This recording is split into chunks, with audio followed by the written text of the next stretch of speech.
Welcome everyone to the Kia Tilt-Proof Challenge. We're here to see if 4 gamers can stand up to the test. Wat is dat? Oei, oei, oei. Gas. Dios mío de mi vida. I think I lost.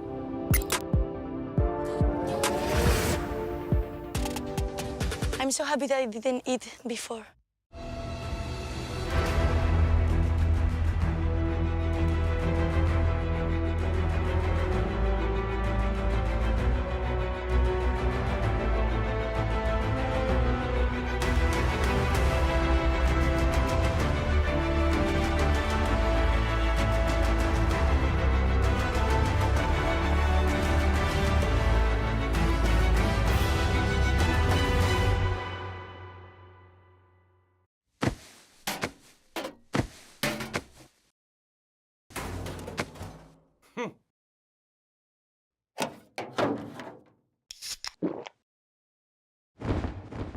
Red Bull gives you wings. Done? Done. There we go. Break? Break.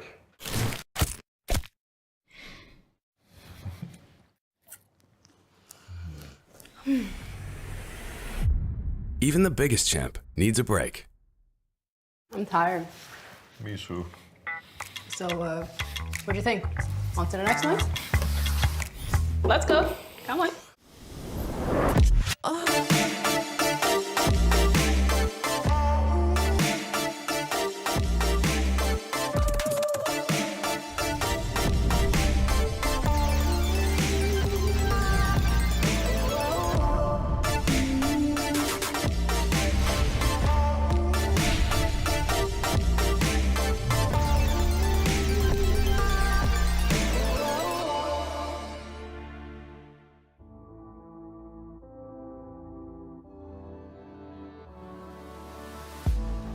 If you had it all, would you look the fall in the eyes? Could you walk away this time? Will you realize, recognize it's never over? And the flame that once had died, awaken. Will you rise above the days to come? Will you be enough? Will you walk away this time? Look to your left, to your right, leave the pain behind.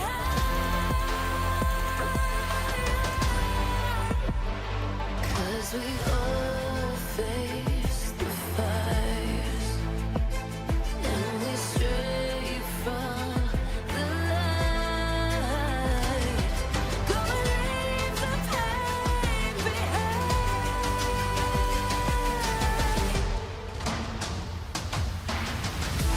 Feel that rush, feel the taste. Can you feel it? Rhythm play.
team aren't close enough to close in.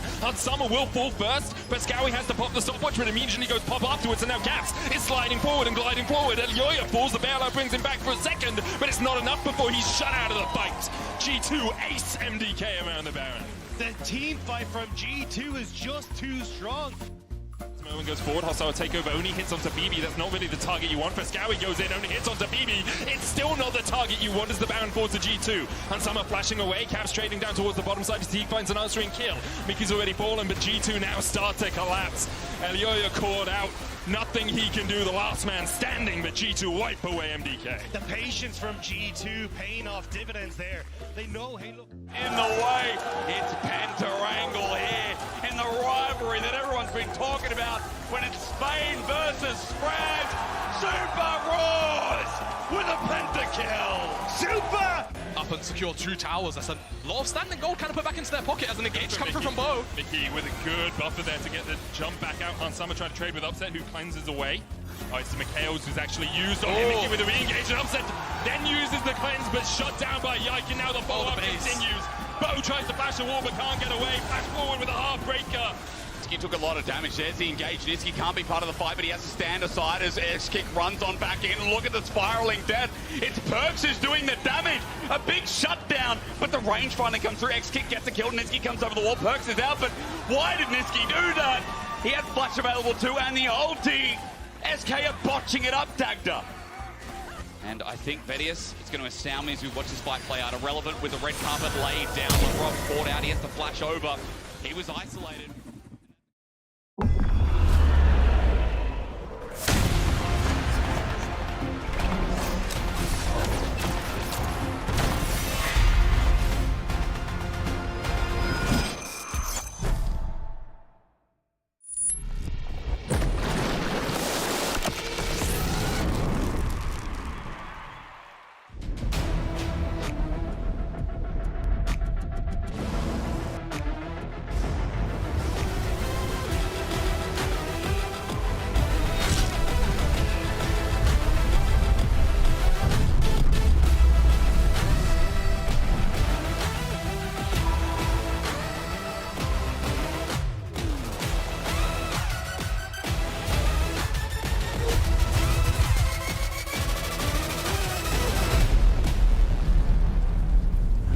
So I think the... Okay, hold on, everybody calm down. We have to stop. We talk about this very serious thing. A player forgot to bring his pillow on stage. Everybody?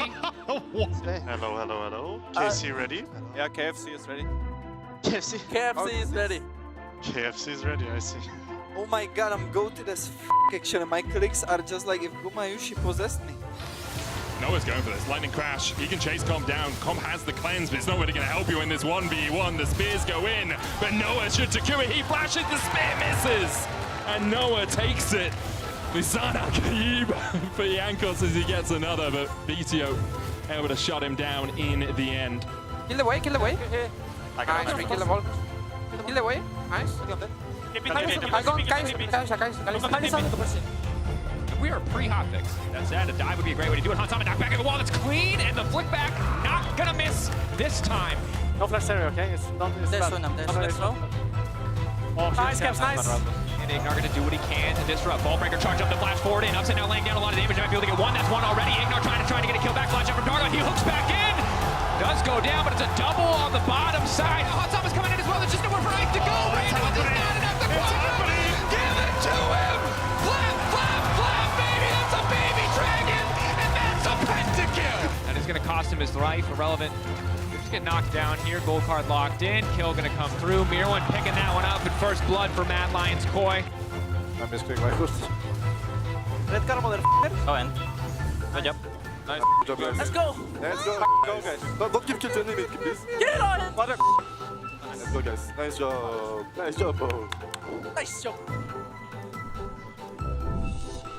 Thank you. Pillow has been secured. We will return to the game. That was the weirdest pause I've ever experienced. Thank you all for bearing with us, but it was brief. I get it, you know, when you want to be comfortable on your gaming chair, you need everything to be perfect. I get it. Yeah.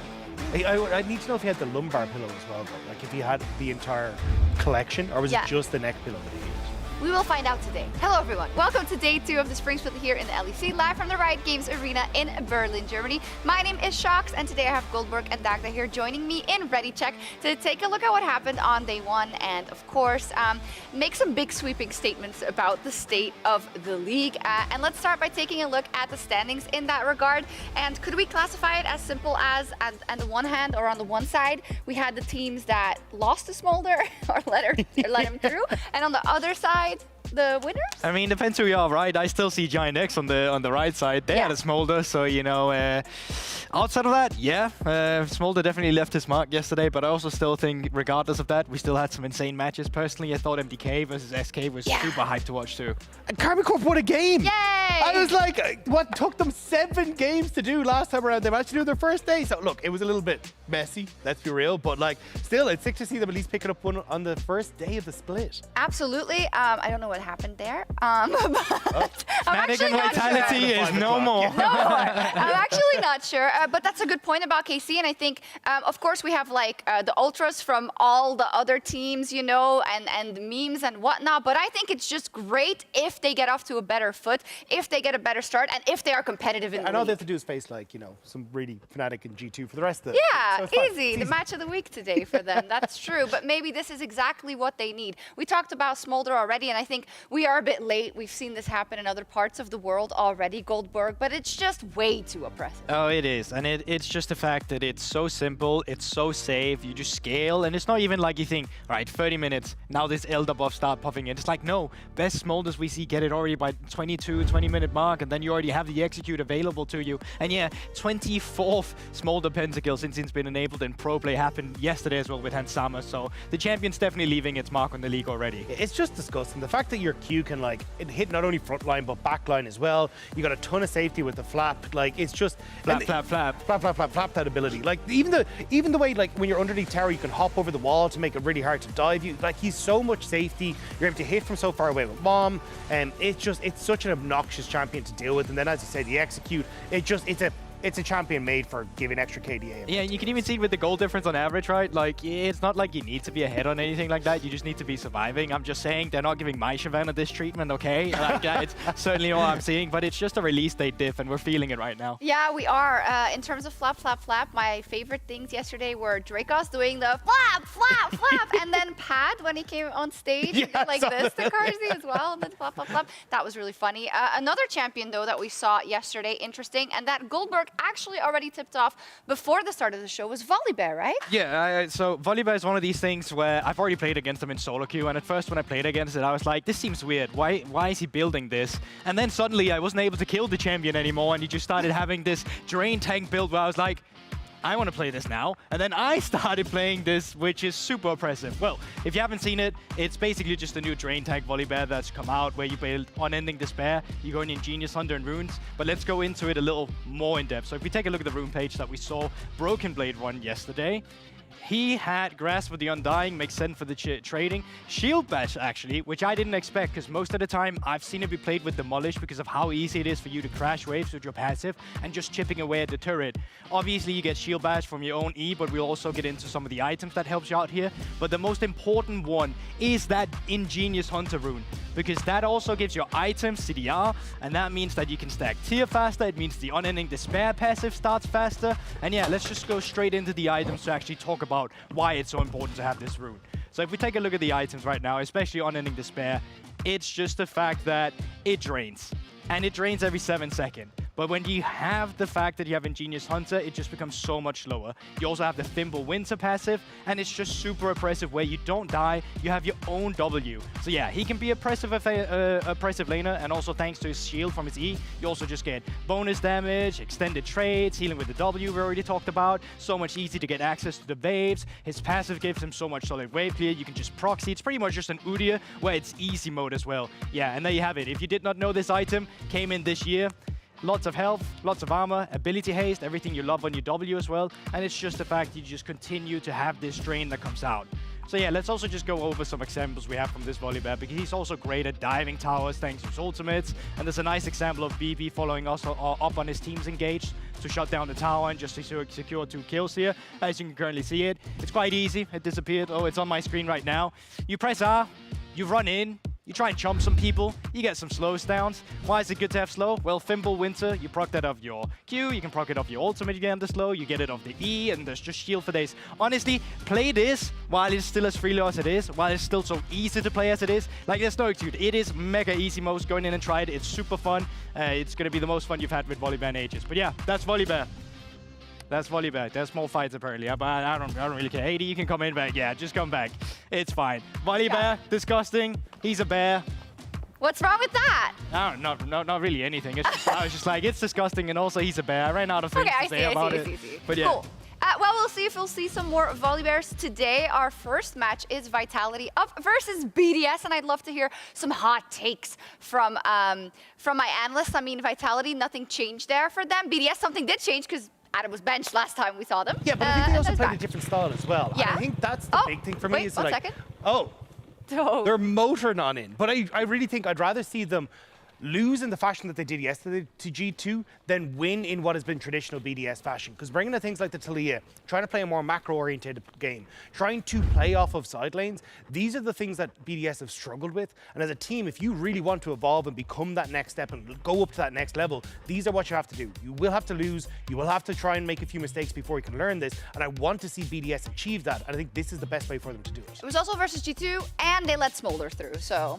You know, those other things for sure, that makes sense. Yeah. On the other side of it, I was like, how do I come up with a hot take for Vitality? And the best one I could really think about is just, I think Kasi, with the current AD carry meta that we're gearing up to, will be the best AD carry by the end of Spring Split. Oof. And it's just due to the fact that we see these hyper carries coming out with the Seri, the Smolder, these champions where Kasi's already been a player who's been really good at dealing a lot of damage with very little resources. He's a great late game AD carry, and he thrives in team fights. These are some of the stats from Winter. You can see with how little resources he still managed to gain for himself. And now in a meta where we get back to these late game AD carries, I just think Kasi will completely take over.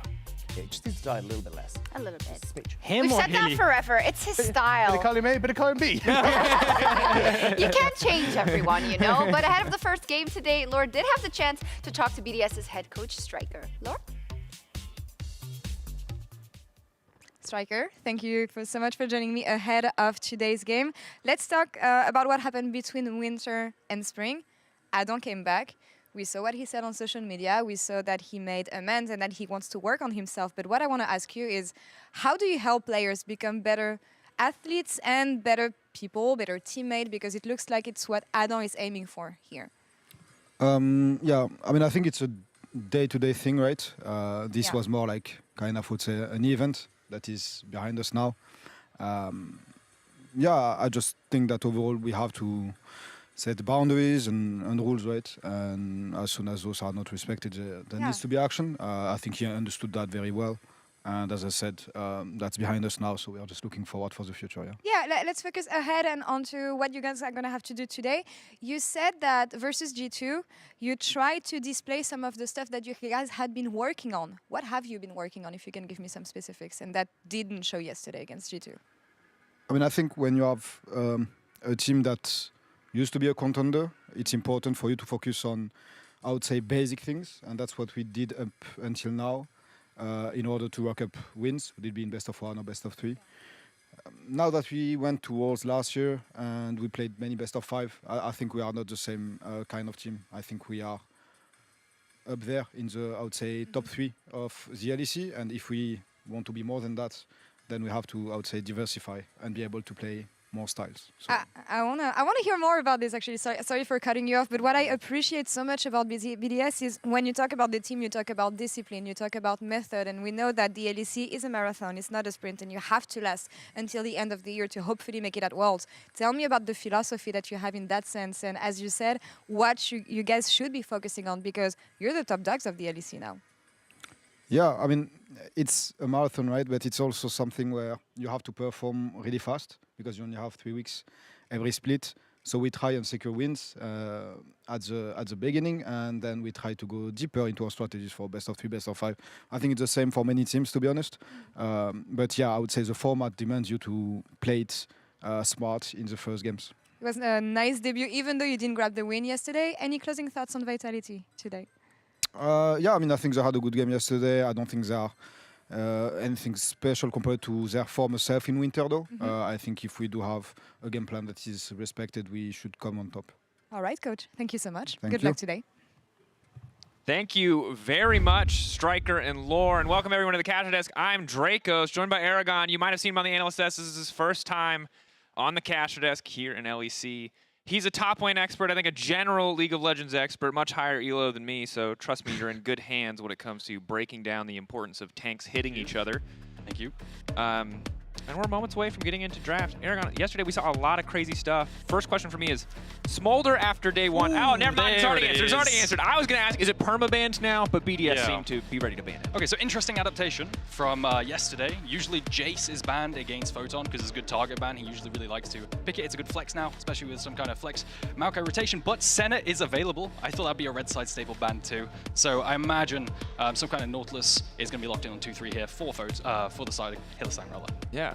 Curious to see if Vitality want to start cooking with some of the potential more creative Senna lanes or Senna pairings. And if BDS just instantly respond with a Varus here, that was, of course, yeah, kind of the big trend through all of our playoffs. Well, maybe not all of our playoffs, but our finals was Varus for Senna, Varus for Senna, Varus for Senna. Very used to seeing that matchup. And Ice, of course, I think was the most successful lethality Varus, at least in the early split, across the entire league. Yeah, absolutely. I think Varus Nort could come out here. Varus still open. We saw a lot yesterday, but it doesn't look like it. We also saw Zeri 4 times. So Zeri coming up on priority at the moment. Nautilus still the premier pairing with the Senna though, so I'd expect that to be taken away here.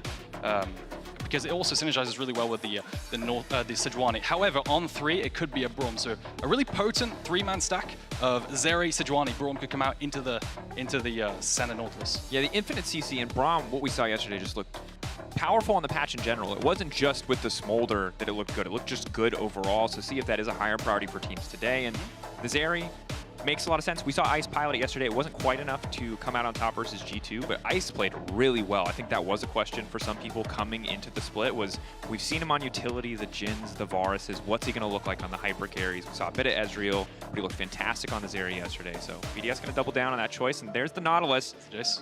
And there's the Jace for Photon.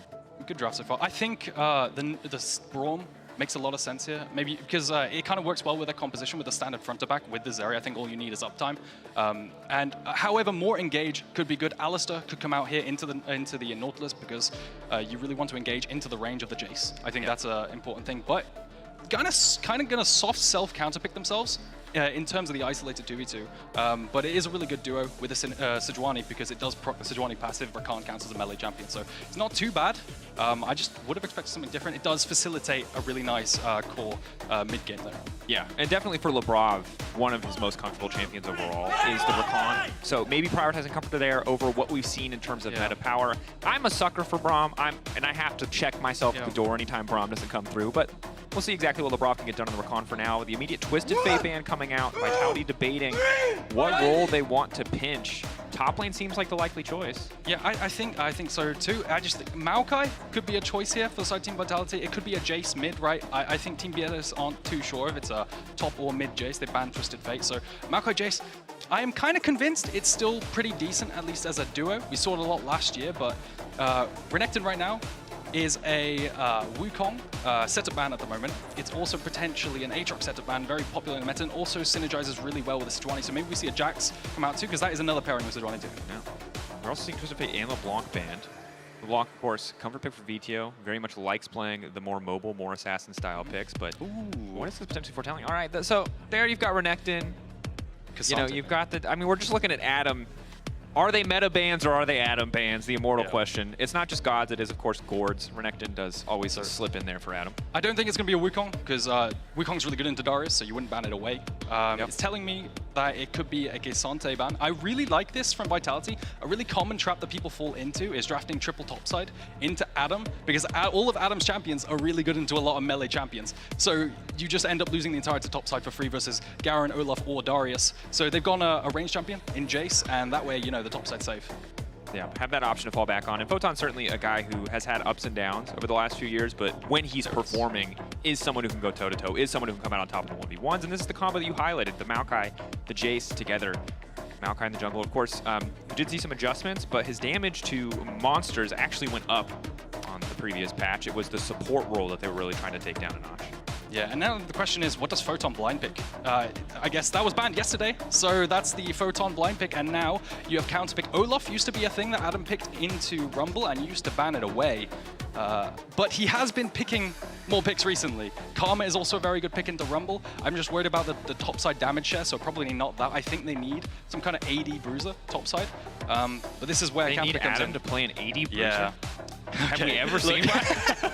No, I mean in the context of the draft, of course, like that's a really important thing to know. Of course. You have the Rumble, you have the Maokai, you have a lot of magic up there. Also, on the opposite side, you have the Sejuani, you have the Ahri, and there's the physical damage, the Olaf Sejuani, a terrifying duo. Yes. In the 2v2. And interesting to see VTO be the one to pick up the Jace. We know he can play it, but I think much more accustomed to the top lane Jace, for me at least, from what we've seen recently. A lot more scaling coming in for the side of Team Vitality, whereas you have a lot of aggression that you can pull out from Team BDS in the top side at the very least. You have strong skirmishing with the Rakan Sejuani come mid-game, as well as a good pairing with the Ahri Sejuani, which we saw a lot last year as well. And of course, the natural melee synergy of the Olaf with the Sejuani to play skirmishes. And Rumble really hates being CC'd and run down, right? So this is naturally a really good pairing. Zeri, also key to highlight, is one of the only AD carries that rushes tier 2 boots. Well, one of the few. And that lets her shift upwards into mid really efficiently if she wants to contest early grub. Same with Rakan. So the option there potentially for BDS to leverage their topside strength to play more of those topside objectives, potentially rotate Ice up a little bit sooner. Have to keep track. You highlighted as well, the Rakan, the Sejuani together, a lot of really reliable lockdown, but also reliable lockdown on both sides. Nautilus, Maokai, a lot of potential zone control. Curious to see how the mid lane matchup plays out specifically, because there's so much good setup for Ahri when you have the reliability of that charm, but so far Jace in our league, it feels like it hasn't quite gotten off to a great start. We really only had a couple matchups. We saw the Twisted Fate versus Jace matchup yesterday where TF, yes, got put very far behind, but Jace wasn't really able to make up that difference in team play. Yeah, so typically with Maokai compositions, you kind of want to survive early. Sejuani has a lot more agency, especially with this Ahri pick. Jace topside can do a lot more bullying. But I would definitely want to see BDS be more aggressive in this composition in terms of the early game. You have, on the side of Vitality, though, a really nice Rumble Maokai ultimate combination where you just drop a nuke on them. You know, Maokai ult comes in for Fog of War, and you just drop a Rumble ult on them, and it's a really good teamfight game changer. Do you think that it's harder to pull something off like that when you're playing against a champion like Zeri, like the Ahri, who have so much mobility? Because it's not the Varus that we saw last season where you have these super immobile champions, or do you feel like it's just so powerful that, you know, it doesn't matter, you can wait for those cooldowns and then fire away? Yeah, maybe I'm going to be a bit wary of the cleanse. I think it's also really difficult into the Olaf who can just run through, right? But you have a nice ability to tank up the Maokai ult and the Sejuani, always. Same with Rakan if he has Mercs, for example, he can always just dip on out of there. He's really slippery. So I don't think it's the end of the world. Definitely the mobility from Zeri, like you highlighted, could get him out of any sticky situations. Yep, has that option. You said yourself, when you're playing the Maokai, oftentimes you're on the back foot in terms of what you can contribute in the early game, just given how strong Sejuani is. So we'll see how Vitality can weather that storm and what they can get out of some of these individual matchups. If you haven't seen it, Senna still, you know, a terrifying scaling threat. We will see when we get into game if Carzzy is going to be the one picking up farm, or if it's going to be more about getting something like the Bloodsong early and picking up those souls. But on the top side of the matchup, I feel like any time, Aragon, there's an Olaf on the map, we have to talk about top. But it's probably also true anytime there's a Rumble on the map. So that's double top. I feel like they have gift wrapped you an opportunity here. And it's time for Vitality versus BDS. BDS looking to claim their first win in the spring split. Lost to G2 yesterday. See if anything crazy happens in the level 1. You talked about the importance of top lane. It seems like BDS agree with you as they're sending all 5 members topside. Yeah, so top lane's incredibly volatile this game. Eyes on top lane because they have no teleport each. So that means if either top laner die this game, they are probably going to miss slow stack waves. They're not going to be able to teleport themselves up topside to even bail them out. Even just a chunk onto either one of them means they'll have to recall because of threat of dive, and then they won't be able to teleport themselves out, teleport themselves back to bail themselves out. So very volatile topside to keep an eye on. Which is interesting because now I feel like we got used to last split. Yes, top laners were doing psycho stuff all the time, but junglers were always going bot. You know what I mean? We got a lot of crazy picks, but now, see if Douglas, if Sheo can make their way up there. You see the Sejuani perch on the top side of the map, the Maokai as well, so perhaps playing away from the top side of the map might be just more about the straight 1v1 versus Adam and Photon. Yeah, well, we'll see if Hylissang or Labrov can unlock themselves in this matchup. I imagine the Nautilus can get priority, and let's see if they can unlock themselves to head up maybe towards topside after a 3-wave crash. But Adam doing the funny again. Here you go, walk forward, one axe. keep the axes coming. Gonna Photon be able to trying run to down. manage the heat though. As Sheo's just going to move into the top side of the map. And interestingly, Sejuani moving over, so trying to split the map, isolate the top side matchup, could leave the BDS bottom lane all on their lonesome. See where Sheo wants to take this. This is absolutely brutal, right? Because topside, if you are the Olaf, you can create a wave state with the threat of your axes. And now, I imagine, because of the whole jungle state, Photon's going to have to concede priority because he knows he doesn't want to get run down if he overextends and Adam creates a freeze or something. So with that threat of the gank setup, probably going to concede wave state. But what you can do as Olaf here is force a crash, have it bounce back, freeze, and then have the threat of the rundown of the Ghost anyway. So this map split is devastating.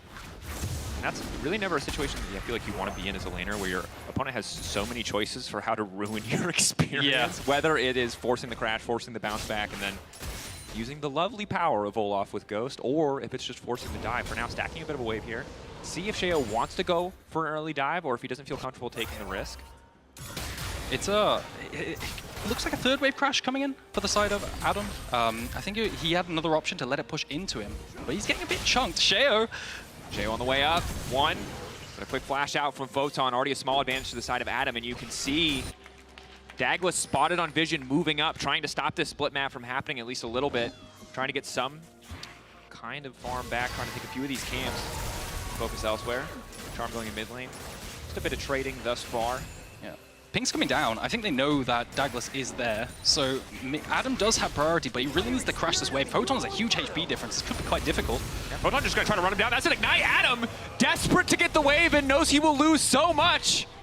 But he doesn't even... Take a look at the Is jungle. the wave going to crash? Because if the wave doesn't crash, that is horrible. That is the worst thing that could have happened. And now it's Douglas versus Sheo. Adam on the way in. Maybe can't just sustain through this. Get a few more stacks. Stun layer down. A bit more follow-up. Douglas over eager, not respecting the drone potential coming in from Adam. Yes, he's low health, but he's still an Olaf. The axe not going to connect. And the flash coming out from Douglas. Adam with the losing trade into running to defend jungle anyway. Really, really close there. The axe manages to land on the slow from Sheo and the CC, but the not having the flash from Sheo or Adam means they can't chase away. A bit of a tricky exchange there. Sheo going to get the Scuttle Crab on the top side. Pings down to the bottom side of the map. You expect that to be the focus point for Douglas as he tries to recoup some XP. Karzi and Hosang having a hell of a time here, though. I think unsurprising. Nautilus, obviously, with the Riptide early, offers a lot in terms of wave pressure, forcing these recalls as the waves meet in the middle. And Hosang going to do what Hosang does, which is stop them at any cost. Now, ETO stepping in. Sheo there once again. 3 stacks, not quite able to get the 4th. ETO just barely able to flash out to safety. And you could see the setup potential from the CC, from the Ahri and the Sejuani. I imagine this next 5 minutes, it could get pretty dicey if Lebrov decides to move up with his 6, because it's a flashless Jace who's incredibly susceptible being ganked without with the lack of the mobility, and the setup from Ahri and Sejuani here. Yeah, and Jason, the isolated 1v1 always feels so good. You know, you can do so much damage in the short trades, but you're building tier early. You're going as a champion who has more reliable CC than you, and a jungler who's a little bit ahead based on the last sequence of play. It might be a little bit rough here for Nintendo, as you said, in the next few minutes. Checking in on the bottom side of the map, though, despite the pressure that's going down, of course, it is still farming Nautilus versus Karzi, who's now roaming up. But take a look at topside, right? Sejuani sneaking into the bush there, up there, and it's flashless both of the top laners. So right now, I really want to see Douglas cover. It does look like it could be a losing 2v2 for Vitality, though. That is a lot of base damage to the side of BDS. They're both there, too. Ward cleared out by Photon. But Douglas still going to get spotted. BDS, do they just feel confident in the straight 2v2? Yeah. Mistiming the overhear here for Photon could be devastating. Nuke now on the way up. BDS want to present a man advantage. This is devastating, isn't it? They have to crash in this wave, but... Photon, if the stun connects, this could be big. Nuke with flash up and available. Is he willing to flash Charm? No is the answer. Just wants to crash the wave. But it's just so big. I mean, this is a massive wave. They want to chew through this, but Photon just has the power of minions. I mean, he's just playing Pal World. He's got all his pals here. Now Adam can't even walk forward. Equalizer burning. That's such an XP difference. Level 6 to level 4. I mean, and he gets Equalizer. They sent 3 members top to help Adam push, and Photon just stands his ground and says, nah, not today, chief. This is a bit of a diffy in the tiffy. And, you know, credit to BDS, I think it just Adam a little bit over-eager when the health discrepancy showed itself earlier, and this is what we're seeing it now. No. The full punish here is... They've got Vetio too. This could be a dive setup. You can see Sejuani's already beelining topside. Sheo knows this happening. This is the volatility we're talking about. Adam might just be zoned off another wave, and maybe the one after that. They could just keep sitting at Adam. I wouldn't want to be in right now. It's so tough, too, because if you look at the bottom side of the map, it just means that Cardzi gets that much more time to pick up souls. That's a VTO. Photon's not in the immediate area, and he doesn't have ultimate. If BDS collapse faster, they can quick this off with a quick pick, and they will. That's one. They're looking for a second. Vitality split for a moment. BDS collapse beautifully. Yeah, absolutely. VTO just falling. Doesn't have that flash to get away like we highlighted before. In the next 5 minutes, we said he was going to fall, whether it was in mid lane and now in a top skirmish. Yeah, and we take stock of this. At the end of the day, it was so close to being perfect for Vitality, choking Adam out of the game. But the moment where they split, where Photon shows on that top wave, gives BDS access to walk in with a man advantage, and VTO is squishy. They have more than enough base damage. You said it before, it didn't get to show itself in the top side skirmish where Photon stood his ground, but it does show itself there. And I think Vitality just a bit overconfident, not respecting the roam from Nuke. Yeah, no ult for Rumble either. He used that to clear the wave earlier, so they're just lacking a lot of firepower. They really don't have any. Maokai early game is not very strong, right? You just have nothing. Typically, you're farming up, trying to scale up to be good in team fights. So Sejuani Olaf just showing why it's really good. And you mentioned earlier, Maokai usually, take a step back in terms of the presence they can offer the skirmishes. It feels like Vitality kind of altered the script there when Photon got so far ahead individually, but forgetting that when Photon's not a part of the fight, when that ultimate's not available, that they really don't have the advantage. That said, in the 1v1, you can still see decent advantage for Photon. Has opted for the Swifties early, has the phase rush. Doesn't want to just get run down, but he does certainly want to run Adam down. Yeah. This is unplayable. 50% attack speed in Rumble Overheat, by the way, with percentage health. Yeah, that's cool. Magic damage. It's an interesting one. Why is every champion that shoots fire out or spits fire out just really strong? Yeah, even the Hex Drinker, not going to save him there. That feels bad, man. You invest 1,400 gold. Which is probably the objective best early game defensive item for an AD champion against an AP champion. Yeah. It's just so good. It's so much better than Seekers in terms of what it provides you, and you still are forced out of lane. Both neutrals, it looks like. I think BDS are just running the early game as expected, like we highlighted in the composition. But both neutrals going on the side of BDS, I don't think they will be contested. VTO still no flash, so he can't get in there. Yeah, so as dire as top lane is, BDS still exerting a lot of pressure across the map. Getting a dragon, getting 2 out of 3 of the Void Grubs. So holding on to a little bit of control in the game and holding on to the gold lead critically. That is Sheo. It's not entirely him. Bot lane, of course, is super deceiving because the Senna isn't farming. You kind of have to look at both differences and accept that they're basically even. Yeah, Hylissang just kind of sitting in that bush there waiting to see if they face check in one shot. They do have a lot of damage at this stage. Nautilus lockdown really counters Rakan, but I think if they want to get back in this game, Vitality, they've got to send people more top. So what's happening right now is Photon's continuously trading, continuously getting Adam low, and that can convert into more plates if they send people to potentially dive or skirmish. Now the wave is bouncing back. Don't know what is going to happen. As Douglas on the other side of the map. Sheo might need to go there to help walk in the wave. Certainly. I feel like you just kind of want to get more, right? Yes, you can get push. Yes, maybe you can lay down a ward topside, but if it's not converting into more, it doesn't really mean too much. Vitality getting control of this bush as much as they can, really just trying to stop BDS from being able to get out of bottom lane. As long as that bush is dark, it's just so hard to leave bot. A little bit of uncertainty. Good vision around the Drake, but not much else vision for BDS. Yeah. Topside camps up for the Maokai. Pathing, opening through mid lane. They do have some options. I think Photon managed to hold the freeze there. So potentially an avenue of attack up there on the gank for a gank. We'll kind of continue to check in on top lane as we get later into the game and see if he's been able to do more than just hold on to this lead and see what the equalizers do in the fights to come, right? Because that's the other big thing, is that skirmishing potential. Both sides, obviously, some pretty strong combinations, some pretty strong interactions. Is Sheo now trying to run Douglas out of his own jungle. Yeah, deep vision, just come in. Now, who has priority? Nuke has the first move. The same with the Olaf because of the wave state. Maybe he's going to lose this Grump. And the nice thing is you talked about Maokai not wanting to fight early. Luckily, the Sapperlings kind of facilitate. Yeah. You know, you get a bit of extra vision. But VTO didn't think he was the target. Charm going in. Flash comes out just in time. Charm comes out a little bit late for Nuke. Yep. Those Merc Treads, you can see on VTO's inventory, a crucial purchase to make sure they didn't drop there. Yeah. Crucially, now, does this give them control of Grubs? Because that's a flashless Jace again. Fight comes in topside. Sheo could just Q-dash over this wall. I think Douglas just waiting to see if Sheo would commit anything else. Photon obviously standing behind him, above him, with the equalizer ready to go. Adam still 2 levels down. Photon keen to remind him of that fact. Another Hex Drinker proc. He'll keep Adam alive. The Ignite is ticking. And you could see Photon was planning that the entire time. Pings for assistance consistently coming down in the top side there, trying to ping for something to play off of the chunk. Now, I mean, you just watch topside on this map. Yeah, but now it's Ice in trouble. This is the problem, is that pressure point. BDS don't have enough resources to cover the bottom side, and Ice just gets taken out. thing about farming Nautilus is he's so damn tanky. He's level 8. He's got so many items. You're not used to seeing a support this strong. You're absolutely right. There's another bonus of having Senna, but another dive coming in, it's just volatility everywhere. The equalizer. Shock Blast not quite going to connect. Didn't get empowered.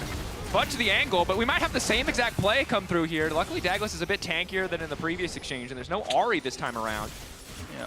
Labrov conceding bot side, and Zeri going to be able to get there, but decides, you know, we're down to 2 plates. I need to make a play happen top side, recover Adam a little bit, because you could tell he was chunked, so they need to cover on the dive. Still, that dive is brutal down bot side. Ice falling quite far behind. Yeah, you can see he only has a Frozen heart. He only has a 300 gold lead over a Senna who is not farming. That is concerning. That is a 1.4k gold lead for Hylissang. It's kind of fake data, obviously, because he is getting CS, but that early Frozen Heart, Olaf's life so much harder, Zeri's life so much harder in the fights with that defensive item.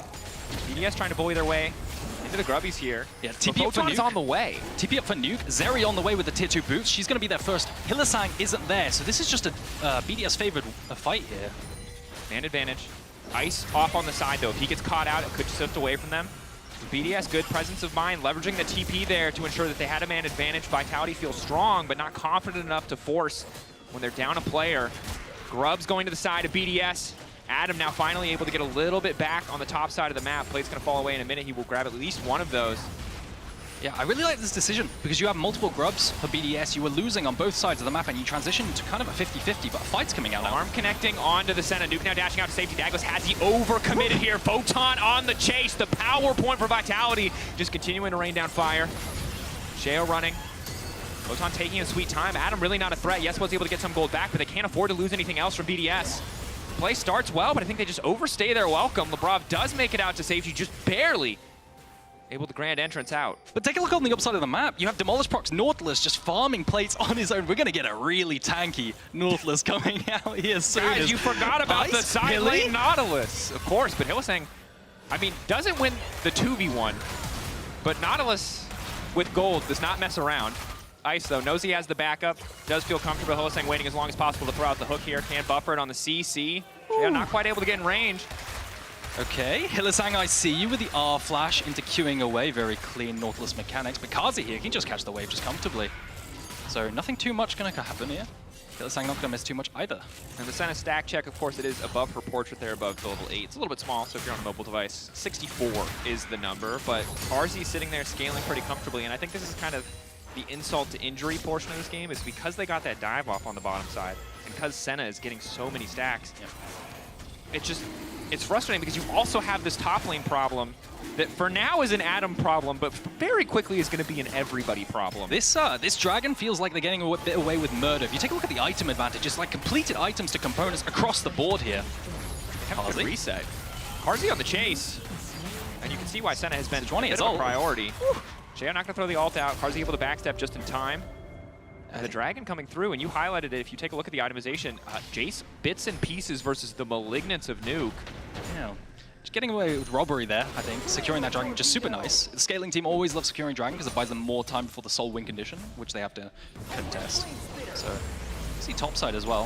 I think Photon's going to be too healthy for anything to happen, so it's just going to convert into some vision topside and maybe security on this Rift Herald. He's walking a little bit far forward there. Labrov in the area has been spotted out. No real counterpunch available right now from Vitality with spawning so many members on the top side of the map as they have just finished their recalls. Hubris! VGO just built Hubris! I've seen different builds for Jace. I've seen Eclipse, I've seen You've seen them build the item that is so greedy, it's might as well just be called greed. Yeah, but you get statues, man. You do get statues, which is fire. That's my favorite. It's cool. It's a really It's a cool perfectly designed item in terms of what it brings. Passive name Ego. I like that a lot. Yeah. But yeah, Vitality going to secure this. Going to play for cross-map down bot side instead. I'm surprised about this. I thought they'd want to contest considering the item advantage. I guess that did fizzle away a little bit. Perhaps willing to contest the Herald just to give more time for their carries to pick up farm. But I mean, you can see 3 members committed bot side. They're hoping to find somebody on the dive here, but Vitality have already let bot lane go. They're happy to have the Herald. They're willing to concede bot. Yeah, I mean, it's smart, right? You have 6 grubs, so you're always going to trade towers or cross-map very well with those 6 grubs if you give up anything on the side. Douglas. The poke now coming in. Sheo caught out. Ulti going in onto Ice. No immediate follow-up damage. Sheo forced to use his own ult. Douglas coming in as you highlighted. Now the Maokai ulti to zone away. Adam can tank if he needs to and then go CC immune. Holding onto that ult as long as possible, but he holds it a little bit too long. Gets pulled back, has to flash out. Equalizer! Photon! Oh, from death, just clean! The chase! He is not messing around! We thought the Jace was a hit, but it's the Rumble they should have been scared of. Nuke now on the follow-up though. The Malignant, the Ahri, is it going to be enough? Dashing over the wall, one more stack left, trying to dash back out to safety, but you are not strong enough to go toe-to-toe. Vitality are obliterating BDS. What is happening? Is this a new Vitality we have here? They're so clean transitioning this into a team fight, using Rift Herald to engage as well. I love it so much. The range coming in from the Jace and the Rumble as we enter the replay. Take a look here. Look at this. Senna ulti, Rumble ulti, Jace EQs. How can you play if you don't have a lead and you can't run over them? You can't. They're just... This is the Fed Rumble solo queue experience. I did not expect to see it in a pro game, but here we are. Nonetheless against Adam. With counter pick. With counter pick, with a comfort pick, with a signature pick. I mean, credit to Photon. Punishing, pressing these advantages, and I think Adam's gonna be kicking himself, and not just because of the lane, but in that instance, if he just ults a little bit sooner, I didn't check the cooldown. Maybe it had just come up. But lets the hook hit and then ults, and the pullback has already come through, and that forces the flash out as well. And every summoner spell discrepancy means more and more when Vitality already beat you 1v1, 2v2, 3v3, probably even in some cases at a man disadvantage.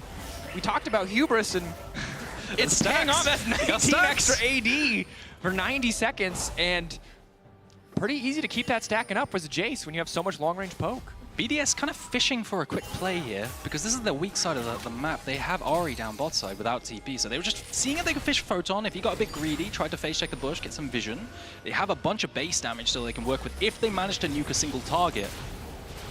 But I don't think if they take a proper 3-on-3 they'll win. They have first move on side Vitality for everyone. It's 5 top side, completely overloading the side. And transition to that into some tower damage. BTO waiting in the darkness, hoping to catch the rotation. I think coming out from Nuke, we'll see if he has managed to make the play there.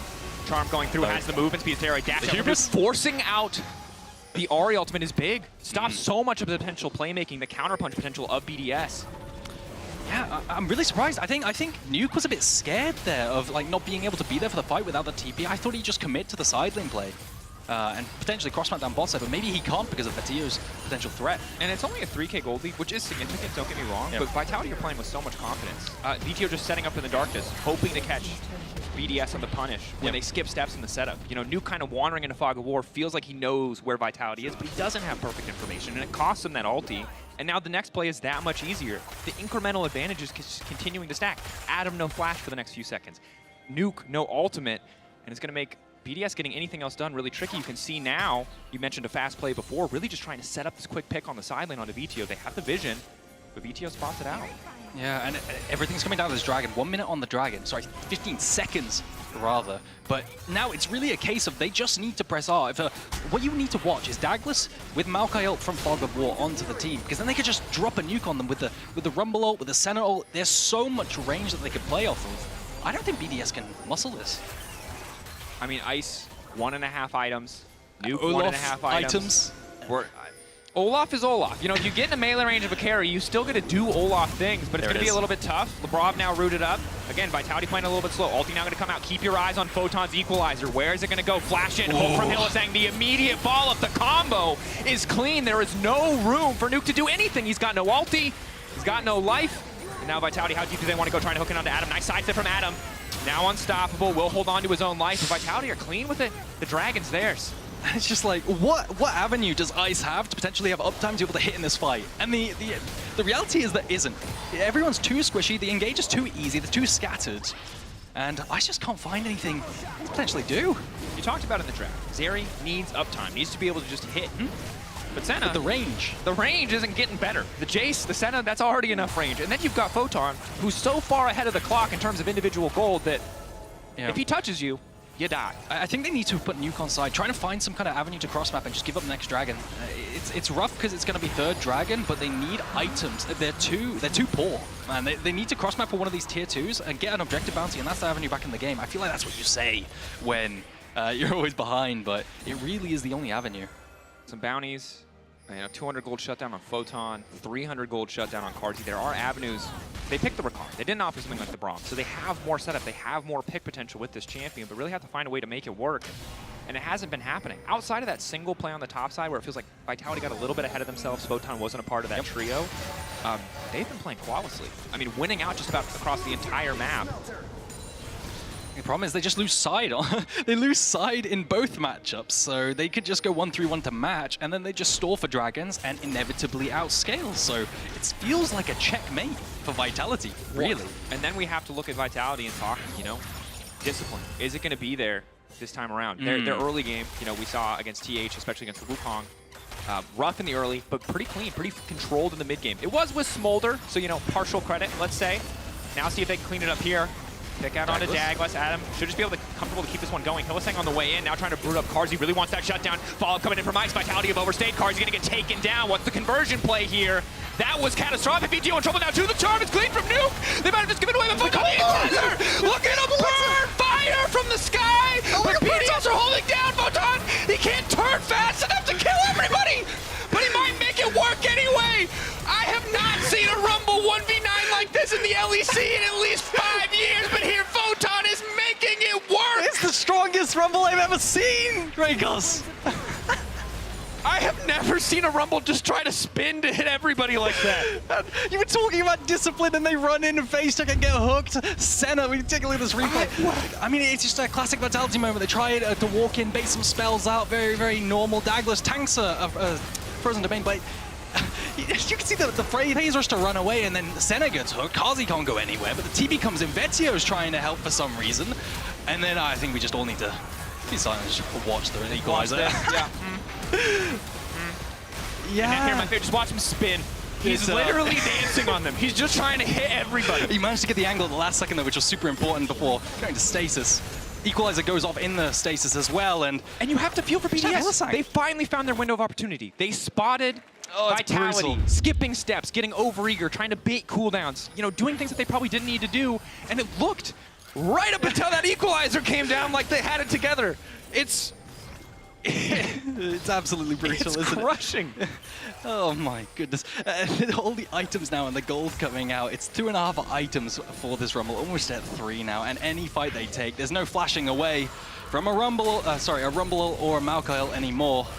And the thing is you're not always going to have that good of a setup, right? They were kind of wrapped up for Photon there nicely. BTO now trying to turn this one back. Maokai coming in again. Rinse and repeat, but this time BDS have a bit more room to maneuver. Ice is untouched on the backside. The knock up on 3, though. Coming in from the Nautilus is crucial. BDS going to back away, but so far a 1-for-1. Jungler for mid laner. Vitality, knowing there's no smite, can feel comfortable to start this, but are BDS ready to contest?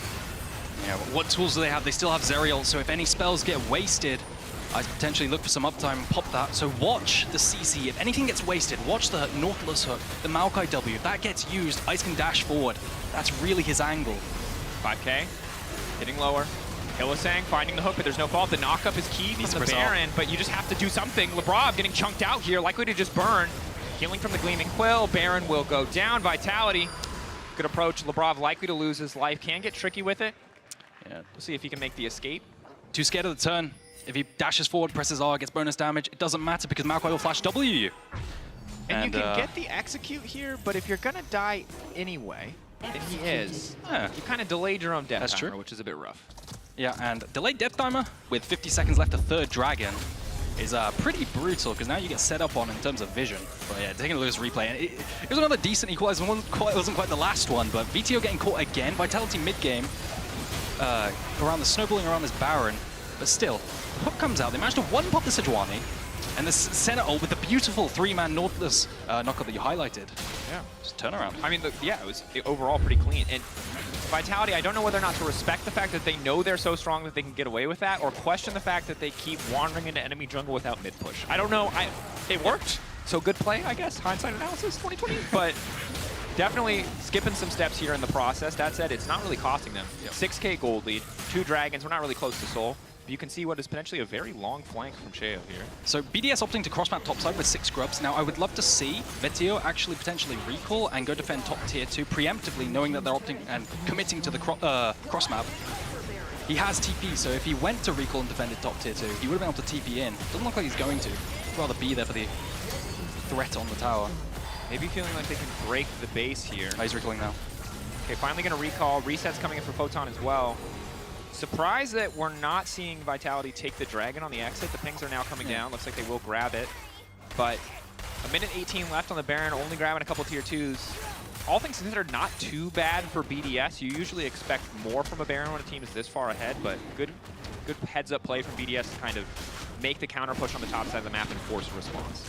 Yeah, tiny bit of gold injection onto the Olaf. Now, it's very simple. If you're Vitality, you just play for top side. You can Maokail as you hit top side tower, tier 2 towers. The dragon and the gold injection is highlighted in the President Santander here. Well, that's the total damage. Excuse me, that's the total damage. I thought that was the gold for a second. I was like, it's not looking. It's looking grim for the Olaf. The total damage is looking grim. The gold looks at least a little bit better. Still a 2.3k gold discrepancy. Yeah, but as I was saying, as Vitality is very simple now. You play for full topside vision, push mid and top in. You don't have a tier 2 bot to play from. You have tier 2 top, and you Maokail to get uptime on the tower to secure it. Very simple. You can see Vatio going over to hit the wave in top 2. Yeah. At this point, bit of a full court press here. Nuke forced to walk all the way down to contest here. Feels comfortable to do so because he can see VTO, because he can see so many members pushing, and knows that he's relatively safe, likely only one member on the bottom side if there is anyone. But we'll get that wave started. Vitality trying to leverage the last, well, they're not even really going to crash this Baron wave into the tower. Maybe they can siege the tier 2, but they'd have to commit a lot of resources to do that. I think, honestly, I think they could siege it pretty simply. They just throw down various ults to stop them getting run down. But it doesn't look like they're going to commit. Maybe you're right. Like, Senna's not there, so they can't alter the tower when they're CC'd.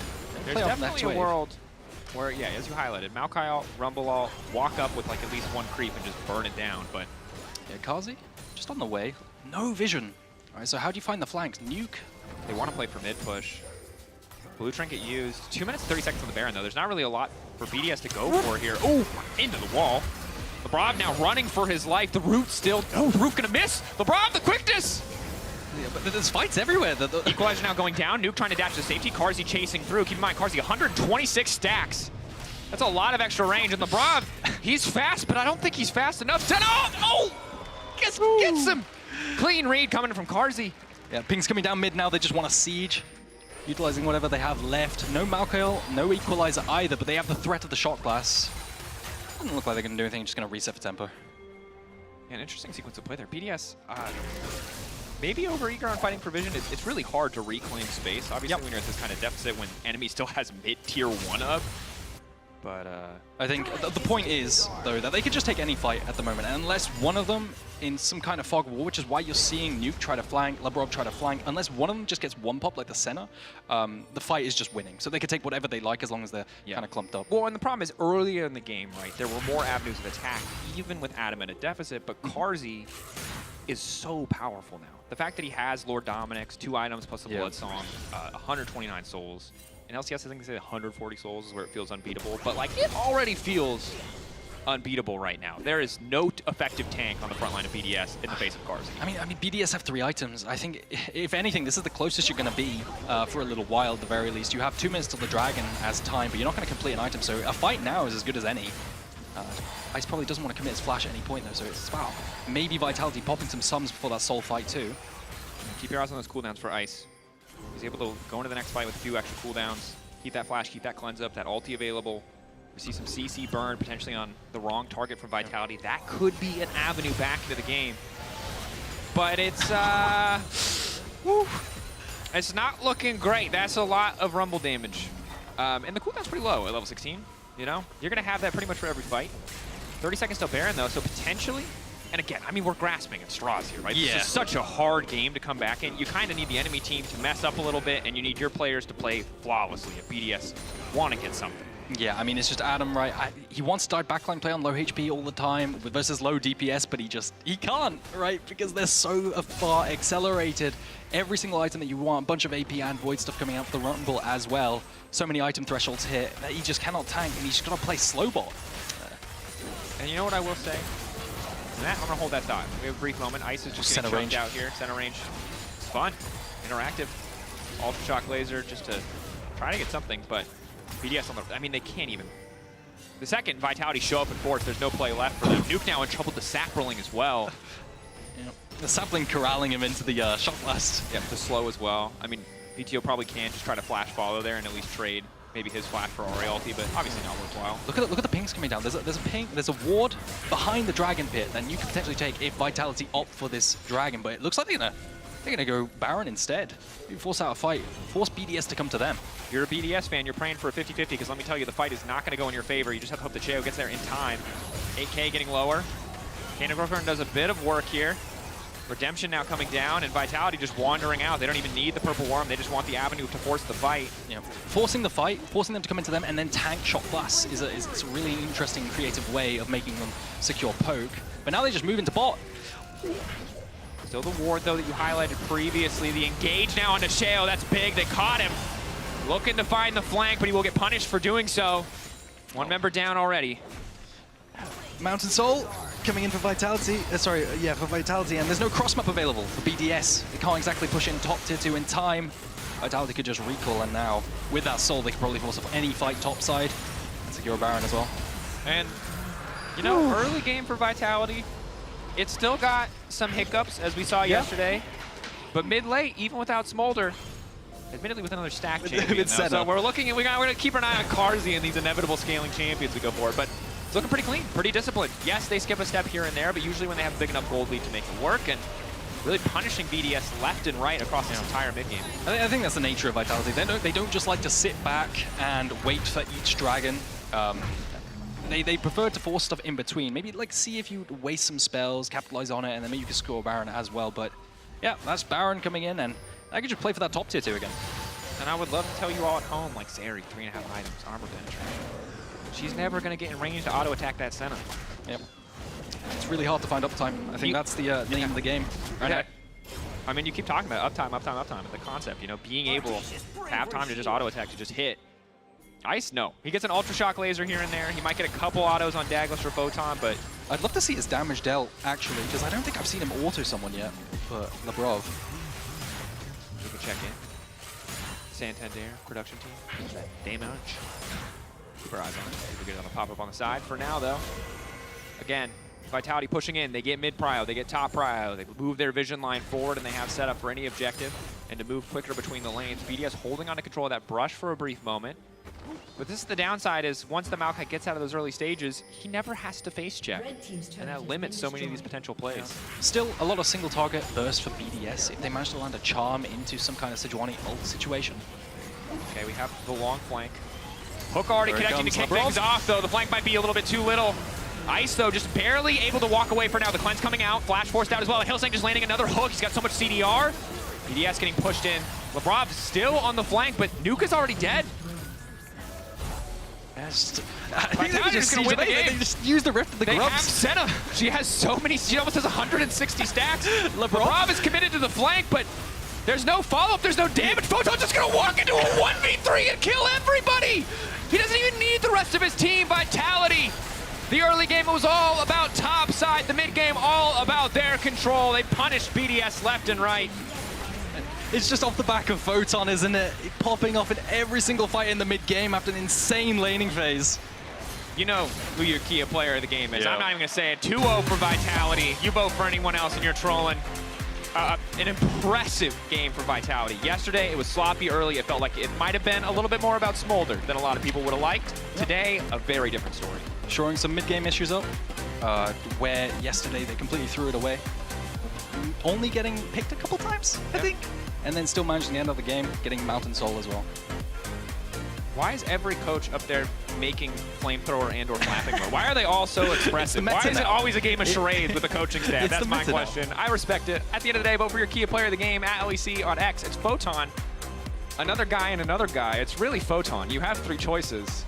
Don't make a mistake. It's the illusion of choice, dear audience. Also a surprise, honestly, to me. I thought BDS might come out on top here. BDS, I kind of expected them to bounce back. You know, they play against G2. You think things might work out a little bit more for them. And you can see them branching out. Yep, you can see him branching out. But now the bow coming in from Vitality, looking good overall. And after the break, Laura will be sitting down with Vito to talk a little bit more about that game.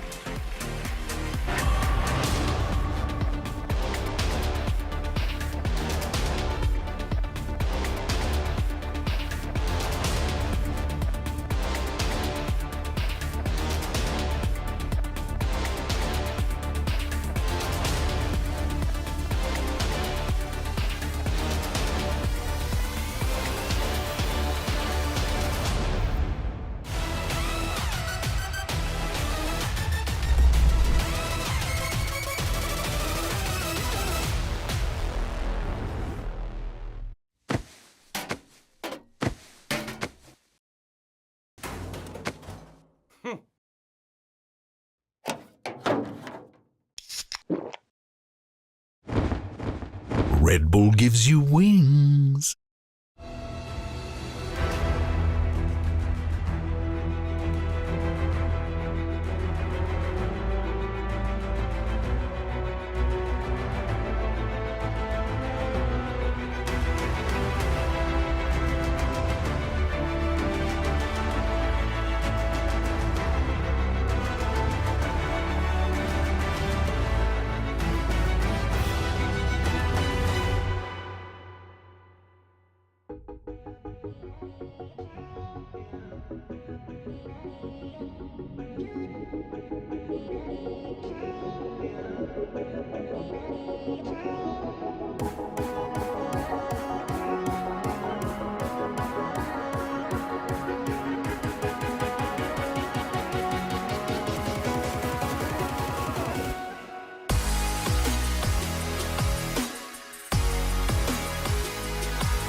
I can blind him. Yeah? Look, I hit someone. Look at it. Anyone. There is not there. She's dead. Holding on to that ult as long as possible, but he holds it a little bit too long. Gets pulled back, has to flash out. Equalizer! Photon! Oh, from that, just clean! The chase! Not dead. I want them Look, all. huge ult. Ahri might die. Wait, play with Rumble. Look, Rakan. There is next, I think. I play with you. I have you. I have you. You block me. I'm the carry. You block me. But here, Photon is making it work! It's the strongest Rumble I've ever seen, Dracos. And welcome back to the LEC as I'm joined by VTO. VTO, thank you so much. Ça va, frérot? Ça va, thank you. Well, thank you for joining me. It was a crazy game, a good game from you once again, 2-0 so far in Spring. What did you think of BDS showing today and the way you answered them? I think they showed same thing as always. Like they have, like their way of drafting is often like the same with hyper carry, like a bit more tanky jungle and like Adam, one of his champ, or more melee to play through top lane. I think they did a really good job early game. I think Sheo is really good at finding some cheese or like find ways to gank or invade, and I think it cut off a bit off guard early game. But after this, I think we had a really good draft, and then we're so ahead that it was really, I think our comp was really easy to play, so it was not that hard. And a lot of good scaling and a lot of good setups, I think, which we saw on mid lane. There's a clip that I want to roll here. It's the mid lane fight rather that we saw earlier. You guys turned this one around. I don't think it was really initiated by you in the end. BDS has been strong in Winter, especially in the way they plan for team fight setups and situations like this. But it feels like you guys made the best of it in the end. Talk me through the way you turned this one around, because we hear Carzzy in the comms saying, stick to Rumble, stick to Rumble. He was the power pick here. Yeah, I mean, so this fight starts, we're a bit like 2v5, then Carzzy ints, and then and then I TP in the, I don't know why I'm TPing there, and then I'm inting. So, but they like put everything on Carzzy and me, and then Photon arrives, perfect ult, and then he just burns everyone, and he one-shotted everyone with Illy being there and peeling for Photon, and then he's saying no Photon peel for me because I'm the carry, since he was playing like Nautilus farming. But I think Photon is just, he played so good this game, from laning to like team fights. They basically won this fight like 3v5. Yeah. So yeah, good job to my team. Good job to the team. Despite the int, he got the key player of the game here today. What is special about Photon as a top laner, would you say? I mean, I would say it reminds me a lot of Irit when I played on Misfits. I think current top laners, I mean, I played with two now, and I can see a bit of a pattern, but I think they bring something that some EU top laners doesn't. And I think like the way they lane and how they see team fight and how good they can be in team fight is really something that Photon, as Irit was, are like just like really, really good at. And I think, that's something. And Photon can play so many champs, so a lot of carries, but I think he can play other champs too, so I think that's great, and not everyone can do that for sure. He can adapt for sure, but despite the numerous Korean top laners that you had in your career, I feel like you evolved a lot, and especially this year, Vitio. What do you want to achieve in Spring, personally? I'm not talking about winning the splits or anything, but when it comes to what you want to be as a player, what should we be looking forward to? I mean, I don't want to be anything in Spring. I'm mostly aiming for end of summer. Okay. And I just want to be the most complete player I can be. I think I showed in the past that I can play team fights good. I can play carries, some melee champs good, but I think my understanding of side laning, mid game, or laning, I've been way weaker than the rest, and that's what I'm mostly focusing on. I think it's really a long-term project. Yeah. And I think right now I'm playing worse than I was before, and that I was in Winter, because I'm just gathering all the information I can and learning so much. So like individually I'm playing worse, but once I will like get what I'm learning right now, I think, and I will get back to my peak level individual, I will be so much better and so much more complete in the champs I play. I think I'm training so many champs that I didn't play much, and that's what I'm aiming at the end of the year. I love the fact that you want to take some time here and let things build with Vitality. But thank you so much for the interview and sharing your thoughts again, Vitio. Best of luck tomorrow against SK. We'll see you against Miski. It's going to be fun. And Casters, back to you for the next game, Rogue versus Heretics. Thank you very much, Laura and Vitio. Laura, absolutely fire. Shenron shirt today. Just got to call that out. Here we are, gearing up for Game 2. Game 1, super explosive. Obviously, kind of just the Rumble show. Don't know if we're going to get the same this time around, although I do still think we're going to talk a little bit about top lane. We saw that Wukong come out yesterday. Yeah, Finn, maybe, an angle to talk about. He's been doing pretty good. So a reason to talk about top lane more today, especially with both these teams. Of course, Heretics and Rogue, both starting off on a loss. Rogue drafting a bit more proactively. The play, though, individually, a lot of hiccups here and there. Team Heretics, early game, good. Mid, late, pretty all over the place. And so just see how both these teams want to adjust coming into their second day of play. Yeah, I think whenever you play versus Heretics, it's usually the center ban that you have to ban into them, but they've actually banned it away. So not wanting to give it over to Comp makes a lot of sense. He did play it before, so maybe Zeri rising up in priority here? Yeah.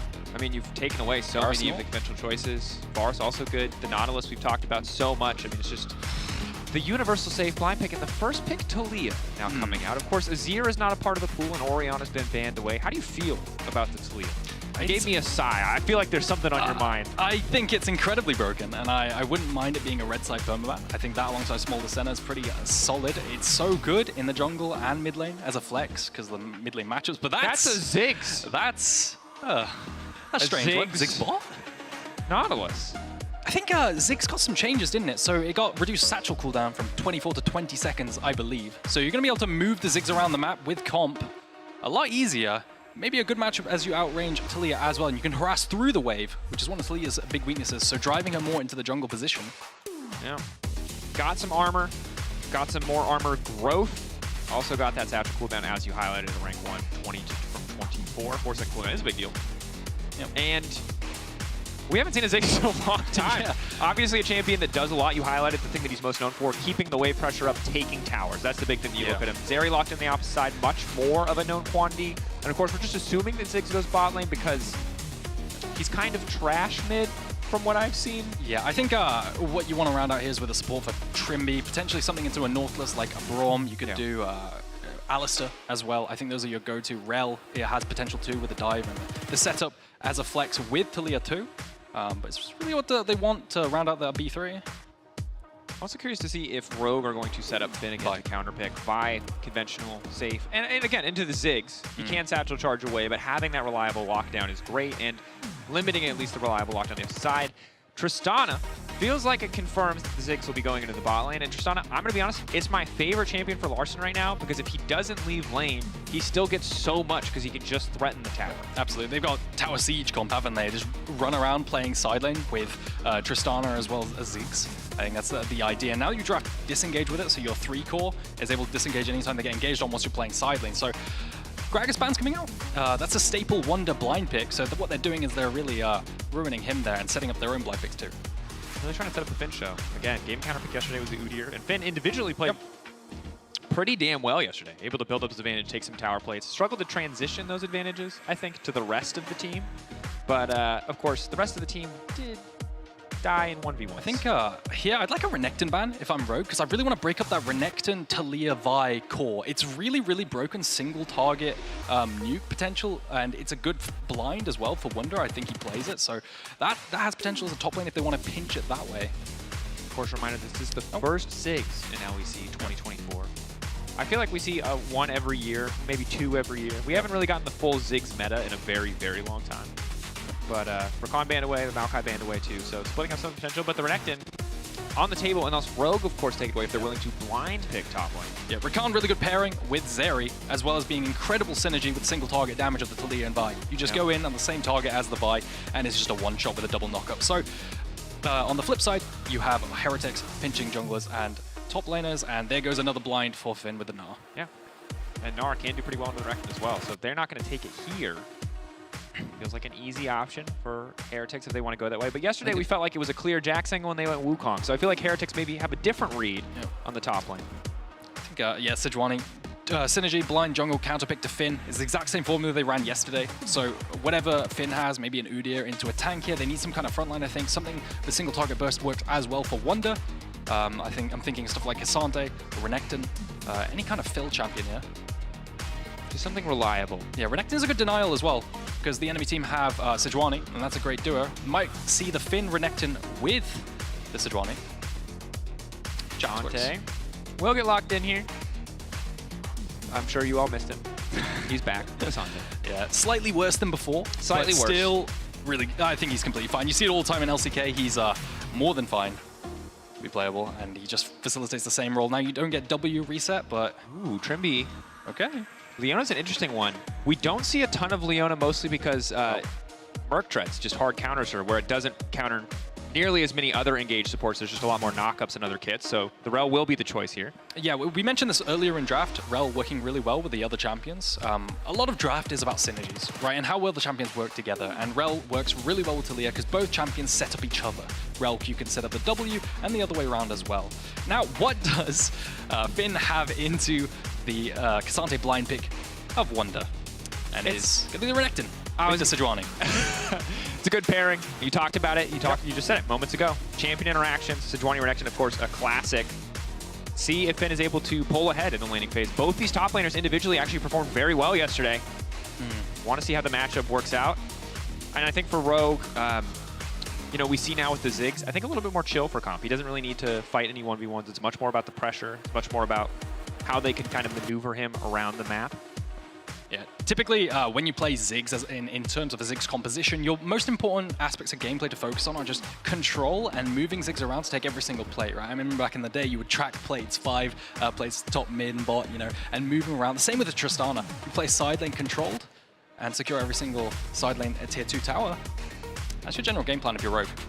I mean, if you get any kind of lane lead, it's always a little bit nerve-wracking because if Rogue swap up their lane assignments and what started as a Renekton getting 2 plates turns into Ziggs taking the other 3, you got yourself a big problem. So we'll see how it works, how the sieging of Rogue, how effective it will be in this game. Game 2 now coming at you. Both these teams, of course, starting off with a loss, are looking to shift things up today. My eyes are on Sejuani, Marcoon early, because you have a lot more potential than a Vi early game, right? Vi has to typically farm to level 6, and Sejuani can 3 camp into invade, 3 camp into gank. There really is a plethora of options here, especially with the potential of playing through top or bot lane with that setup from the Renekton and Nautilus. See what they want to do, where they want to put the focus in the early game. Normally we kind of expect the Ziggs to be in isolation, farming till he gets that lost chapter. And with TP, you know, we know. You're Ziggs. If you've not seen Ziggs bot before, he pushes. That's what he does. Yeah. On the top side, though, I feel like, you know, some potential for volatility if that's where they want to show their faces. And maybe we end up in another split map situation. We're seeing the exact same Sejuani posturing that we did in our previous game. That said, this time around, Team Heretics doing a little bit more to fight for some early vision. Yeah, I realize I'm listing off every single lane as potentially volatile, but that's because it's true, right? Mid lane, the Tristana could also get ganked by the Talia with the setup and the Vi. So something that's really important when you play with these lanes that kind of want to perm push and threaten plates is that you shadow them. So I want to see Marcoon potentially hover through mid as well so that Larson can hit the turret. All right, Rogue did this yesterday. Bit of invading the scout enemy jungle so that the enemy, his allies can play, knowing the pathing. Bit more information, of course, from Marcoon. A little bit nicer. There is vision placed around his Raptors. We'll see if he does what he can to avoid that bit of vision. First bomb going a little bit wide. And it seems like Comp and Zulise are ready to just concede level 2 based on how they're posturing. Bomb not going into the wave, always going to be a little bit tricky. Or just don't want to push too fast at the very least. So what is Marcoon's choice here? Does he 3 camp red buff into a bot side invade? It's literally, you're setting it up like it's an episode of The Bachelor. It's like, who will he pick? Who will get the rose from Marcoon? I mean, who will this is jungle support? This is what Marcoon's good at, right? He's super good at early game, playing off of trades in lane. Like, I wouldn't be surprised to see him dive any kind of lane in the side. The top lane is fantastic to dive as well, but leaping in. Larson, stun there, but obviously no immediate follow-up damage from Spyro. I don't think we really got a good read on Spyro yesterday. You know, just a bit of a false start. Yeah, you know, a lot of smoldering happening up against him. So see if we get to see more from him on the Talia. It's hard to have a strong read after a single game on a brand new player to this stage. But obviously some good tools to disrupt the Renekton, the Sejuani, Larson as well. Poke now stepping in. Comp with a bit of follow-up damage. Nice bit of burst there as Trimby taking a decent chunk, but pressure in favor of Team Heretics for now. They're going to move in and get a bit more information. They can just flawlessly track Marcoon in this early game. We talked about where he's going to go. Wherever it is, he's been spotted. He got spotted on top side. He's been spotted again on bot side. So essentially perfect information here, but it's not going to stop the trade from going in the favor of Rogues. Oh, at least gets ignited, but really just for effect. Trimby no flash. I wonder if Marcoon does anything about it. Maybe that just guarantees his crab because Trimby doesn't want to go up into river. I think there was a world that Marcoon actually had to double back to the other crab, but now Yankov's going to counter gank. Both junglers level 4. Comp has to be careful about stepping too far up. Yeah. I think Rogue really want to walk in this wave, and Marcoon isn't here. Should be no flash, so... He feels like he's close enough, but we saw in the previous game as well, these tiny margins where you're just a little bit desync can cost you. In this case, it won't. Luckily, Ziggs has the range, the wave clear to just force that one out. Now just trying to ensure that Trimby doesn't step up and body block the wave to stop it from crashing. So both junglers going to reset and go to the respawn camps. Wonder if there's a play. There's pings coming down in top side, walking in the wave, I imagine, to help Wonder crash, because Finn is incredibly strong at the moment. The way this matchup works is Renekton just wins, right? It's incredibly just the base damage and the sustain as I might have to hold Going back. in onto Trimby again. Trimby no flash. Comp though. Focus on getting a bit more damage onto Flacket. Nice bounce back on the satchel charge. First strike damage coming in as well. Flacket getting chunked lower and lower. This is a cannon wave too. If they're able to crash this in, they can get so much on the side of Rogue. That said, Marcoon on the top side. Spotting Jankos. Finn allowing more time in the 1v1. Wonder has the wave crashing in and the level advantage for now though. Yeah, both junglers wanting to play off of the wave state top side. I was looking at mid prior, but I think Larson could have moved first if it extended, so Jankos didn't want any of it. Also the potential of the Sejuani Renekton base damage. I mean, too much for him if Jankos went into extended fight, so gonna back off. Kind of hover around because it's terrible wave. Look at Wonder. He really wants to crash this wave. He's got to kind of just stand here whilst all his minions die. But he's standing menacingly. Finn goes in, has the minions to heal up off of. Push back there coming in from Cassante. Ruthless spotted her for the stun. Finn out of spells for now and Wonder trading back. But Finn taking control of the wave. Yeah, managed to break the freeze with a nice little trade. Now he's going to have to recall and TP back, I imagine. Otherwise there's threat of a dive, so go do that. And Jankos kind of just being pulled to topside permanently just in case of a play. And Zwiru, mana. Not going to be able to stop the gloves. I mean, you got 2 biscuits for a bit more time, but of course that's the struggle of laning against the Tristana. She just doesn't need to, essentially doesn't need to use much of any mana at all and can keep a push just based off the explosive charge. Yeah, he's going to TP back in, so not the end of the world. He's going to have his items, and I think Larson is going to match. But Grubbies, you'd expect with the Sejuani Renekton, going to go over the side of Rogue. Team Heretics, though, not willing to let this one go quietly. Zoelis on the way. Marcoon retreating. Level 6 for Finn, though. Gyro has bot. Larson has bot as well. Both TPs now used. Trimby's going to be in trouble here. They know that he has no flash. Does easy kill pickup. First blood to the side of Rogue. Yeah. So Rogue a little late to the play with Zoelis, but managed to catch on the way out. And kind of, I think if you're TH, you're a little bit happy with that, but then managing to get picked, losing a flash on Zwiru means that it's probably a reset. And Zoelis coming back mid again for a potential regank. Yeah, dead Zoelis again. I mean, yeah, you get 2 grubs to the 1 of Team Heretics. You get the kill. You're able to steal the Raptor camp away as well. I mean, it's a difficult position right now for Team Heretics to find themselves in. Falling behind this much early on. You expect to lose lane pressure in a lot of these matchups, but losing the objectives as well. Trimby now walking back. Luckily 3 members there. Zoelis a little bit too isolated. Ziggs can start to come up, but it doesn't matter. And again, we see this. Overconfidence coming in from Zoelis. Thought he was safe there, not respecting the potential for Team Heretics to just burst through that health bar. Yeah, you can see Comp was trying to crash the wave, and Zoelis was just playing point guard as a human ward, whilst Marcoon started the dragon, and Marcoon couldn't help. Larson didn't have priority either, so just losing out on the dragon there for Rogue. Good punish from Team Heretics. Matching up the kill score, only 500 gold between the teams. Not going to matter too much. Larson will get the push out here. Did leverage his TP. Keeping our eyes on the rest of the map.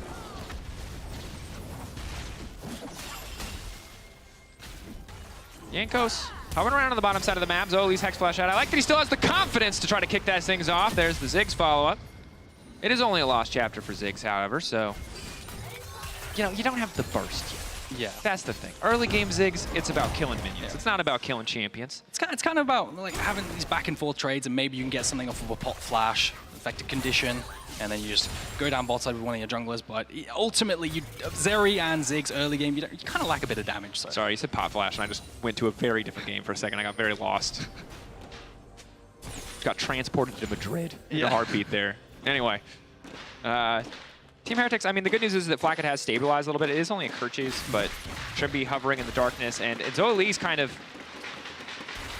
I think, just going to leave Comp to solo farm here. We'll see where he resets to, if he's just going to run straight back down bot lane or if he wants to go mid to maybe make a play elsewhere.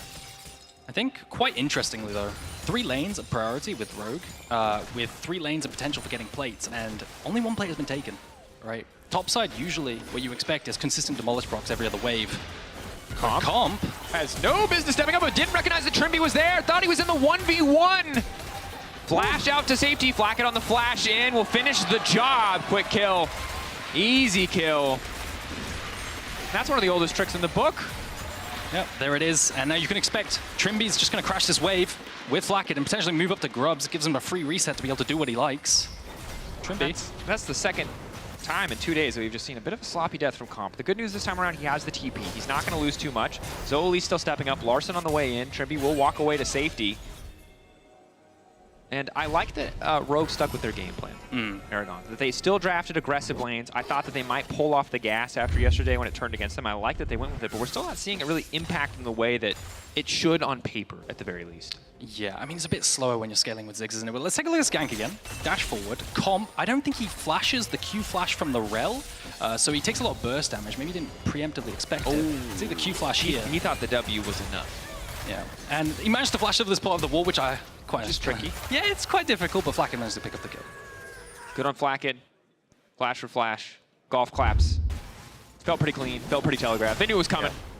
They would have been surprised if it didn't work out for them. And Rogue now Elise going to be able to grab the Dragon. Remember, they started this one earlier, a bit prematurely, and that was still Elise's first and only death of the game thus far. But now Jankos is wandering in, maybe hoping that it's gift wrap for him. Can't quite get the smite off. So this is really where Vi comes online, level 6, with this Taliyah and the Rel. The amount of setup, this 3-man core is incredibly strong. If they ever find an isolated target, or even just a regular target, like in the midst of everyone else, they absolutely burst in a single rotation. Then pull back there onto Finn. Unstoppable now. Finn gonna be in trouble. Instantly gonna try to ult, but Wonder just doing so much damage. Finn now just running the dash forward. Wonder getting the solo kill. 1v1 manages to find it. Now Spyro running for his life. Jankos waiting over the wall. Trimby now trying to follow up, but where's the rest of the damage? The immediate combo. You talked about it, the single target damage. The threaded volley to finish. How much more can Team Heretics get? That's massive. Yep. Not going to find the remount either to chase down Marcoon, but going to convert it over to the Grubs. Isolated 1v1 from Wonder onto Finn, managed to catch him out off guard, chunked and low. And then finding the play with the combination of Taliyah and Vi. So much burst damage coming out, managed to pick off Larson too, who, I don't know if he had flash at the start, but not managed to get out of there. Take a look at this one. Rogue, you can see, think they found the opportunity. The Unraveled Earth coming out just in time to stop the Larson follow-up. Yeah, and you can see Zeri was actually on the way in case this play extended. So TH, no matter how long this went, was able to win out. A little bit bigger claps this time. We're scaling up the coach reactions. I feel pretty good about that one. And you highlighted the upfront damage, and Spyro did a very small amount of damage. They didn't even really need the Taliyah there. It was just a little bit of threaded volley, a little bit of Unraveled Earth. The rest was really just so much of that Vi-based damage coming through at this point in the game, because Larson is very, very squishy. Continue to be so, but has the Kraken Slayer now at the very least. Not really able to push out mid here, though. And as a result, not going to be able to grab plates at the very least. Can't get mid prio. Rogue, what are they going to do with it? Got vision. There's no real objective to play for yet on the bottom side of the map. I think what they're fishing for is potentially onto Zwiru. He is flashless. Rogue, Larson does have something, so consistent volatility around mid is what we're seeing, you know, especially with Larson wanting to perma-push and secure plates. Shadowing him's never bad. Vision around the camp, so you can always track jungle. This is the most important thing, I was saying, where if you have pushing lanes, you just need to spot the enemy jungler so then they can free hit. But the sad thing is, yeah, it's faded away a little bit. I think as Flacket has gotten away back into this game. You know, Comp had that early lead. They were winning out on those early trades. It felt like Trimby had misstepped, but Team Heretics did a lot to kind of come back into this. I'm sorry, no flash. Spyro, keen. It is safe to say, but knows that he has Jankos behind him. Zyro, is he willing to flash over the wall here? Rogue now trying to follow up. Larson getting a couple autos down. Good damage coming in from the Ziggs from long range, but now it's Flacket on the backside to punish. Rogue over eager, but Larson can start to get the resets. Jankos are trying to come in. Wonder trying to buy a bit more space. Comp now going to be in trouble with the Ziggs. Isolated and alone. Flacket just continuing to auto, stacking up a little bit more. Wonder looking for the Q3. Pull back onto Finn is there. Team Heretics taking the fight. And just watch Flacket that entire fight once we get the replay, because the second all the spells come out, Zwiru inviting the fight there, knowing that he'd win with that TP coming through, and the Zeri. Larson extends a little bit. Playing on the edge there. Wonder has he overstayed. Q3 goes in the wrong direction. Wonder now has to back up. They're committing. They just keep going for more. Trimmy's on the way in. Discipline. Knowing they had the edge in the extended exchange, knowing that Trimby would get there first. They know Zoalise is dead. He's first on the reset. And it's just getting worse for Rogue. It's just a 5-5. Look at Zwiru. He has no flash, yet he's walking up all the way here, back against the wall, gets Ziggs ulted, but watch Flacket. This is where all the threats are gone, and he can just free hit, and this is exactly what Zeri loves to do. Keep autoing with her ult up, and look, double dash used for Renekton. Nothing he has now can get on to Flacket, and he can just free hit all the way back to the base. And Yanko's powerful. You know, we know how impactful Vi is. Yanko's already a little bit ahead of schedule. Wonder getting that solo kill puts him further ahead as well. Cassante, not a champion to be trifled with, generates so much space. The CC, Larson just has to respect it. And here, you know, I think Zoli's just assuming at that point that the ward coming down a split second too late to spot the ball breaker. And Team Heretics, it looked a little bit rough early on, but have done an incredible job fighting their way out of this deficit. Yeah, absolutely. I mean, playing the composition extremely well, picking their fights really well, target selection, and knowing threats as Flackid. Wonder. 4 marks up on the stun there. Marcoon not going to come through on the permafrost. Herald will reset, which is a little bit awkward. Rogue, do they feel confident in the 5v5? Finn off on the flank. We'll just return to top side. Wave is in an even state. Bot lane's even as well. There's a bit of time to ARAM here if they want to group up and force the 5v5. But Finn will return top and stop that. Back is decent onto Larson. Q3 from Wonder won't connect, and Tofu strikes not finding their target. But Yanko's on the top side to shadow Flackid. Should just be able to push that wave in. Yanko's walking away though and will be spotted on the ward, so now Finn can step up. Hook in. Hex flash over the wall. Good start to kick things off. Wonder in trouble, but it's still a Cassante. He's living for so damn long. Dash back, getting out to safety. Manages to escape the minefield for a brief moment, but still goes down. A 1-for-1 trade. Support for top laner. Yeah, getting engaged on when Jankos had started the Rift Herald, so a bit of a disconnect and maybe a lack of respect on the engage from the side of Rogue, but still, going to start this Dragon. Everything used for the side of Rogue, and now they're just going to cross-map this top with the Void Grubs to be able to cross-map and take tower damage. Marcoon a little bit low here. Gyro, they're waiting for a little bit more information. Team Heretics, as soon as the Dragon call comes down, they know they have a brief window of opportunity on the side of Rogue to start this objective, so it should just be a Herald for Dragon trades. Vyro not going to lose his life, testing top push. Securing that wave, but they don't have enough tempo. They don't have enough time. They had TP on Larson, but opted not to go for it. Tools used, I suppose, no Glacial Prison and flashes on Larson as well as Marcoon. So gonna send Tristana bot side, and there's gonna be a free Herald for TH. Maybe they can Rogue if their Tristana, Larson rather, can hit the bot tower. Maybe they can cross-map that, but they're always gonna lose any kind of cross-map race because Rift Heralding top will score them in tier 2. And I love the drafts that we are seeing from Rogue in terms of what they could provide for early game proactivity, but you can see just a couple fumbles here and there from the team really costing them and making what is a very clear win condition feel much less achievable. The Team Heretics just get further and further ahead. 2K gold lead. Yes, Larson is pushing, but Team Heretics have already got the tower. They're all going to reset. They're going to be first back on the map. The only really good news for the side of Rogue, other than going even on the tower trade, is that there's no major objective for them to take with that reset advantage. Absolutely. And items coming out for both teams now. These 403 for the Vi. He is so strong. Jankos, I have to say, since last split, I thought Jankos was performing phenomenally. I remember back to series where he was playing champions like Lee Sin, finding kicks and dragging the team over the finish line a lot of times, especially when Wonder and Perks weren't performing the best. But still, Jankos on this Vi. A lot of heroic efforts from Jankos, I think. Yeah. Over the past years, honestly. You know, a few splits certainly in last year as well, where he just looked like one of the best junglers, if not the best jungler in the league. Now looking to replicate some of that. And for Marcoon, I feel like he's still struggling to find his footing on this Rogue lineup. You know, we really didn't get to see much in Winter, and despite the potential setup for a lot of the laners, just really didn't come to fruition. Not going to be able to play for side on either side now if you're the side of TH. You kind of get wave cleared on, and you play for side with the Cassante, so they're going to say, you know what, we can't do that. Let's just play for mid. Not going to save the Rift Herald potentially for a minute before Dragon to secure priority for that. Instead, just going to siege mid. And you can see everyone from Rogue trying to go up, but again, Marcoon caught out here, taking a big chunk. Wonder off to the side. One way to get it done. Trimby taking a little bit of damage, but Team Heretics full collapse on the mid lane to ensure that they get that charge, and now Jankos. Oh, there it is. Looking to slide, looking to drift. The Zig's okay, all right. A little bit of a speed bump. I wanted to see the drift. I think that was objectively correct from a League of Legends standpoint, but I wanted to see the drift. Did he flash to ult? He just burned flash. Did he flash to get an ult range? That can't be worth it. When Dragon's 2 minutes 10 away. He might have. Did he flash in the previous exchange? I'm not sure. Zoelise, bit of a stun here. Jankos is a big boy. Spyro on the way in, wall down there, but Larson untouched for now. Does do a decent amount of damage. Double TP's here. Wonder coming in, but Wonder's now going to get collapsed on. Hook is there, unstoppable though. Pull back into the wall. Wonder now trying to use him to escape, but doesn't quite have the timing on the ulti. Rogue retreating, safe for now, but the setup for Dragon and the angle into the pit currently in favor of Team Heretics, but there's no Dragon for 2 minutes, so it doesn't matter. Lots of constant TP flanks with those deep vision on both sides. Dash back is clean from Flackid. So Elite's over eager. Beautiful ult from Trimby, and the immediate follow-up from Team Heretics. They're skirmishing, their fighting is so damn clean today, and Rogue are just running for the hills. Yeah, what can they take off this as well? They're still chasing. Just ignoring the tower. They don't let the minions finish it. They want more. Wonder still had Ghost for a bit, so I see what the angle was. Don't think they're going to be able to find uptime on this. Maybe just reset some tempo. Back on the map. Potentially secure vision for a dragon in a minute 30 time. It's like 2 minutes ago it was a 2K Goldie. Now yeah. It's almost 4K. I mean, credit Team Heretics. They see these windows of opportunity and they punish Rogue so well. Hook lands, but you see Flackard was expecting it. He immediately dashes, reacts, dashes behind Trimby, who then cancels the leap of Larson, crucially mid-air. Wonder Ghost tries to run them down. Doesn't quite make it.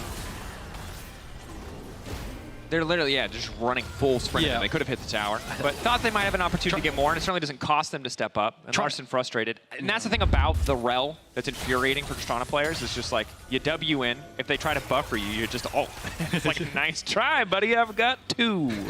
Yeah, trying to play off of the remount and the leap. CD coming off cooldown again, but Dragon coming up.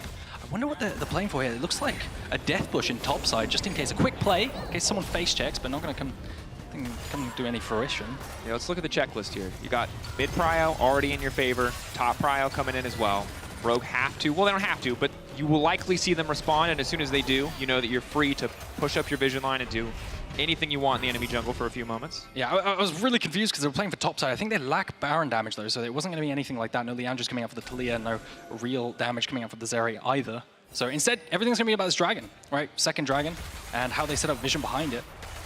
Now, you could see Jankos is moving in, and I don't think Rogue can even contest. They don't even want to, so sending 4 people topside. And I just think you're in this tricky position right now where Zig's damage is all right, but clearly not menacing enough because it's just full armor on the Team Heretics topside between Jankos and Wanderer. And Larson and Fid just aren't really going to be effective. And it's very unlikely that Comp is going to have the time to just throw out bouncing bombs left and right. I think the problem Team Heretics is having right now is there's too much wave clear for the side of Rogue. Infamous, Ziggs, the amount of wave clear he does have alongside the satchel from Tristana, so they just cannot siege top tier 2, they cannot siege mid. You can see every single time they push in mid, it's just bombs. So the wave is gone from 2K range. Bombs. All right. Here we are. We missed this meta. The infinite wave clear meta. It's not Victor Azir, but Ziggs bot, bringing us a slight flavor. Bring back Sivir. No, don't. Did you watch LCS? It didn't look good, man. It was hot mess. No more Sivir. Ever. You missed the Reckless era, and you should, just have to move on. You're part of a new era of casting in League of Legends. They will inevitably buff her, and she will become a problem in pro play again. For now, she did. +4 you need to be the zoomer that you are and enjoy Smolder and Zeri. That's your age range. That's your demographic. Leave the Sivir for us old I do folks. like it. I'm a big fan of 25-minute games and just the Dragon fight game ends. Yeah, that's how I know you grind solo queue. just want the fastest game time possible. Anyway, Team Heretics, they reset. 3 members committed mid lane. They really want mid prio. You highlighted it well though. The Ziggs, again, doesn't have to walk up to instantly reset the lane. So between dragons and between neutrals, you have a few options, right? You can play to choke out the enemy with jungle camps. You can try to pop summoners, try to pop flashes, by engaging on someone and playing for side as well.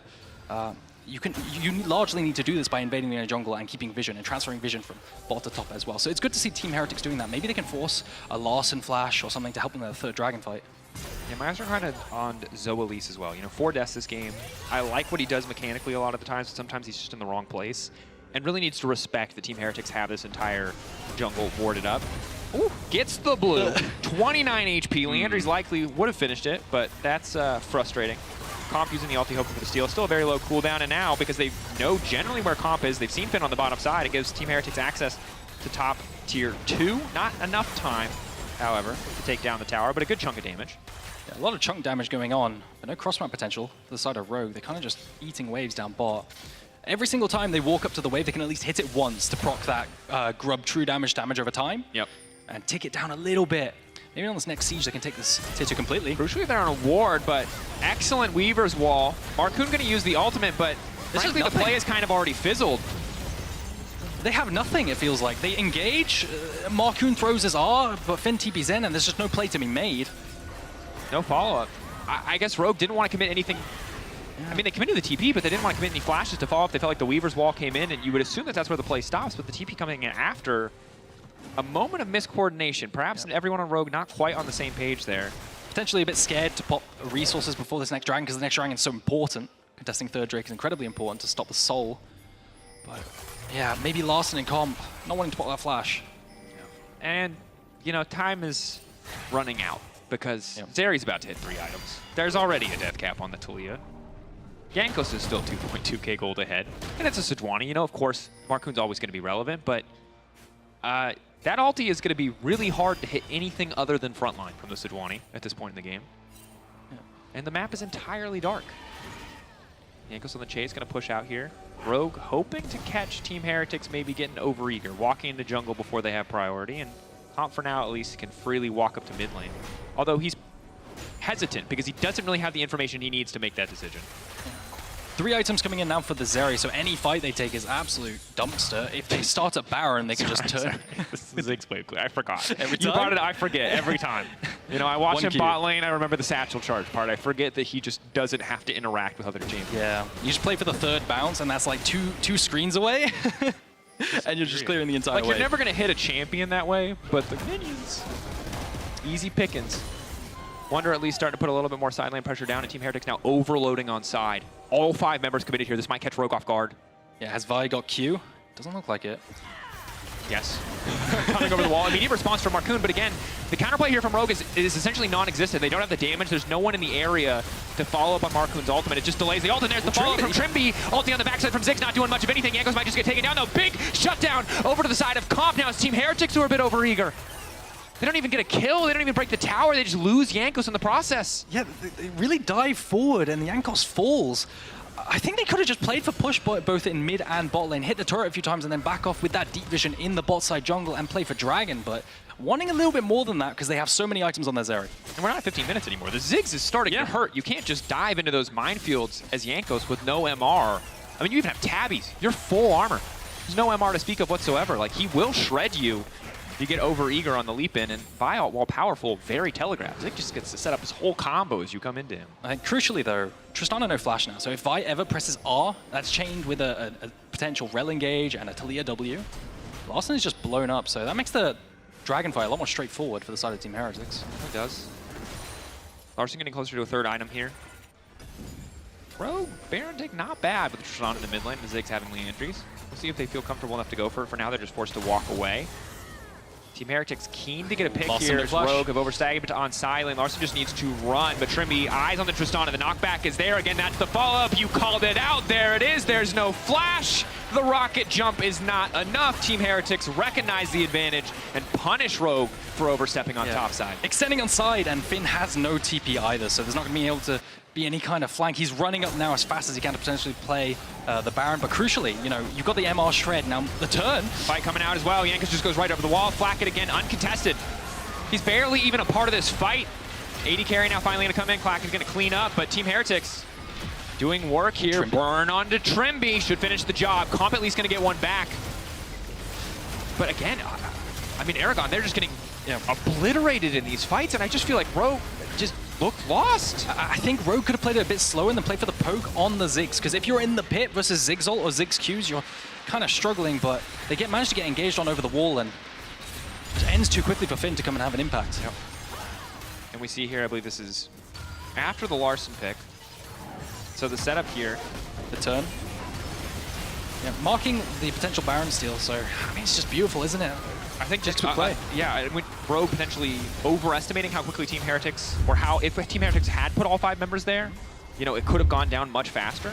So maybe just felt like they had to get in there. But Finn, of course, wasn't close enough to participate in the play, so it was just easy inside Team Heretics. And Jankos again wandering into the pit.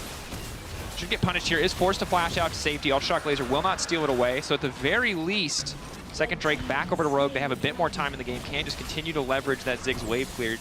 And you know, whenever you're doing Dragon in the duration of your Baron buff, it does always feel a little bit awkward, wasting a bit of that time that you have to push in. Yeah, Team Heretics had to secure the Baron, so that they're late on the map naturally. Wunder didn't have any TP, so didn't have a TP rather, so he couldn't be there on the play, and they just lose out on the Dragon. But it doesn't matter, right? You have so much standing gold in tier 2s in the mid and bot lane. You just play mid bot and potential siege. Now that Baron buff is going to make it easier to not be wave cleared on by the Ziggs. So Zwairu, he's gonna hit that mid turret. He's free to do so. Team Heretics, even at a man disadvantage, know that they can kind of step forward here. It's so hard for Rogue to get on to Flakked. And the other three members, they can't really afford to burn cooldowns on at this point in the game. Trimby isolates himself. That might be an avenue of attack, but Team Heretics really trying to sink their waves up here. Power Cannon will drop. Mid-wave a little bit far away, so Flakked not going to auto. Really taking his time, hoping to get both waves to crash at the same time, but there's the Weaver's wall for setup. Wonder trapped on the wrong side of it, and that wall blocking the creeps. A bit awkward, but now the turn to mid, so a bit of a desync here for Team Heretics. This doesn't hurt them, but it certainly limits the impact of their Baron. As Wonder now keen to kick things off, so Elise will sidestep. Towers are all still up for Rogue, though, keeping that inhibitor line alive. Trying to find uptime on the tower with a Talia wall, I think, as well as maybe fish for someone pinning them behind it, but still trying to find it. And they use this Baron. You can imagine this is just going to get taken. Or mid at least. And of course, the later we go, Larson going to get more range draw. Beat the Tristana passive, giving more and more, so a bit harder for Flakked to walk up and auto attack for free, but that should just be the tower taken out now. Team Heretics feel like they have enough of an advantage to just bully through on that wave, and Yanko's immediately shifting priority up to the top side. Trimby very low. There's an avenue of an attack here, but Flakked again, the big threat, and no one can get on top of him. So yet another tower going to fall. I mean, 3 items to Ziggs and 3 items to Tristana. This is the closest they're going to be in terms of item thresholds, right? 3 to 3.5 is doable if they manage to find the engage, and that chunk on the Trimby might just set it up. But Rogue don't. They're not going to find it. They don't feel like they have the angle. And they're bleeding out. It's really rough because you see they want to engage, and Finn EQs to clear the wave, and then he has no E, so there's no dive to follow up. That locks out any potential engage because Markun wouldn't have any follow-up on the engage. And I feel like this is an instance, you know, it's obviously a very high-pressure situation, but I feel like at times the reason that people get frustrated with Rogue is because sometimes it feels like they're playing not to lose instead of playing to win. You know, when it comes down to these moments where you highlighted, where the itemization is close enough. It's not great, but it's never going to be great, right? Yep. Sometimes you have to pull the trigger and you have to go. And that just did not happen there, because now that there are 2 inhibs down, your avenues of attack are so small. Your windows of opportunity are so small. Trimby fishing for the pick here, and Markun just running. There's the wall. Weaver's wall. Spyro. Might have a potential for turn there from Rogue, but they're not going to take it, and now the kind of obvious paint by numbers League of Legends takes over. You've taken 2 inhibitors. Now you just play with time. Yeah. Play with time. Super minions come in, flooding in top and mid. And you just got to keep playing for attrition on this tower. Now, the wave clear doesn't have Baron to hold it off. Opportunity for Team Heretics. Much more disciplined, much more controlled in this game overall, punishing Rogue. Still a few hiccups here and there. A few times they've been caught out. As Trimby's caught out to kick off the fight, but again, Flakked is not getting touched whatsoever. And Jankos is off to the side, threatening the Nexus if Rogue trying to contest here. Yeah, and the super minions are now flooding in, right? Top side, there's multiple stacking. So it's just going to get worse and worse. Rogue have to pull the trigger. They're on a timer here. If they don't pull the trigger, they're just going to be completely flooded with super minions. So there he is. There it is. Making it out to safety. Zoelise is dead. Ulti now coming in. Opportunity for them to kick the fight off. Wonder getting the pull back, and Flakked goes over the wall. It's easy pickings. He's just going to clean up, throwing lightning through the entire Rogue front line. Last inhibitor tower. Last inhibitor going to fall. Flash forced out for Comp. It is Comp and Larson versus the world. 2 Yordles just trying to get it done. But there's no avenue here. They're not even going to walk up. It's over. I don't think they can even clear the minions at this point. It's should be getting chunked a little bit, but I think that's game. Team Heretics bleeding Rogue out of the game, not giving them those avenues of attack. Taking them out slow, controlled, steady, making it happen and finding their first win in Spring. It was just a slow bleed out, wasn't it? Every single dragon fight after a certain point in the mid game. Yeah, and like they can come back. I think credit to Wonder and Jankos especially. Yep. You know, Trimby had some good moments. Spyro had some good moments. Flakked had some good moments, but ultimately it's that duo. I feel like they just did so much work. Kia player of the game at LEC on X. Wonder, Jankos, or Flakked. Individual 1v1 kill. The impact of those two in the mid-game skirmishes, how much Wonder tanked. Yes, he did die once. Yeah. Trimby also with the setup, and it just felt like that freed up Flakked and Spyro to just be DPS threats. They were never threatened. Yeah, absolutely. I mean, just huge front line. I think at one point, Wonder had 4 items to 2. But yeah, masterclass from Wonder. Absolute masterclass. For now, though, we're going to head to a quick break. Bows from Team Heretics. When we return, an interview. Don't go anywhere.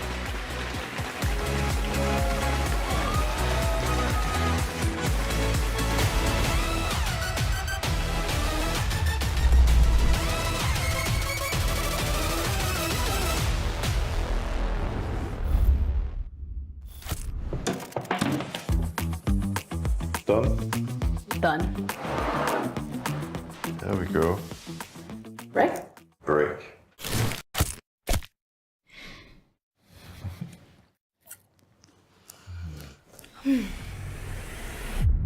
Even the biggest champ needs a break. I'm tired. Me too. So, what do you think? On to the next night? Let's go. Come on. Red Bull gives you wings. Welcome everyone to the Kia Tilt Proof Challenge. We're here to see if 4 gamers can stand up to the test.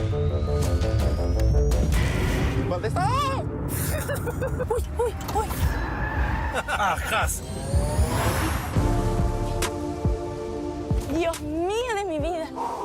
I think I lost.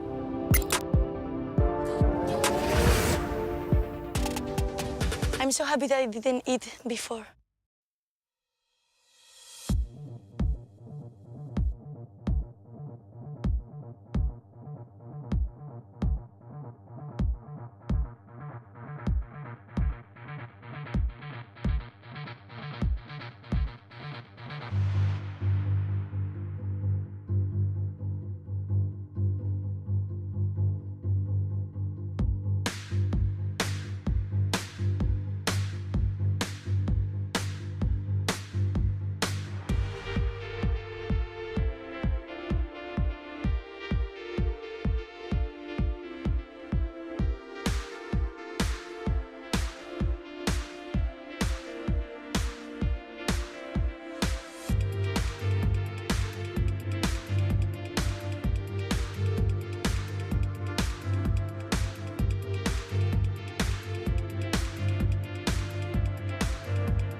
And welcome back to the LEC in this new interview location as we gear up for our match of the week, KC versus Fnatic.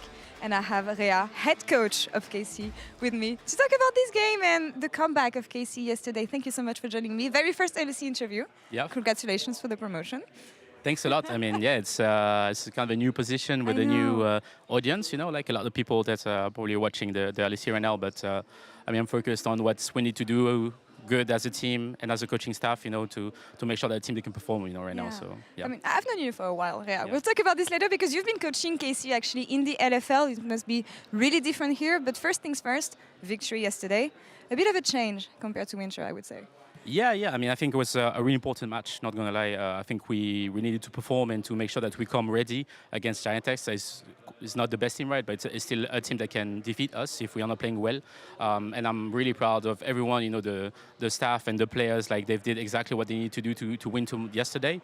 And now we focused on the next game against Fnatic. So, yeah. Tell me about Fnatic then, because they're one of the best teams we have right now in the league. I think this is the perfect test for you guys to make sure that you're on the right track. Yeah, exactly. I think Fnatic is for sure a good team. I think they don't have any clear weaknesses. That's one of their strengths. I think every one of the players can carry the game, and obviously I think what we have to be focusing on is what we're doing laning phase and how we playing all together as main jungle support. And how to pressure the map. I think that's pretty much what we need to do. And after that, we can focus on ourselves. The results are the results. And Fnatic is a good team, but we can be a good team too. Well, wishing you a good day for the Blue Wall and a lot of luck on the Rift for you guys today. Ria, thank you so much. Merci beaucoup for the interview. And let's see what Kedro and Shox think about Fnatic not having really mistakes. What do you think, guys?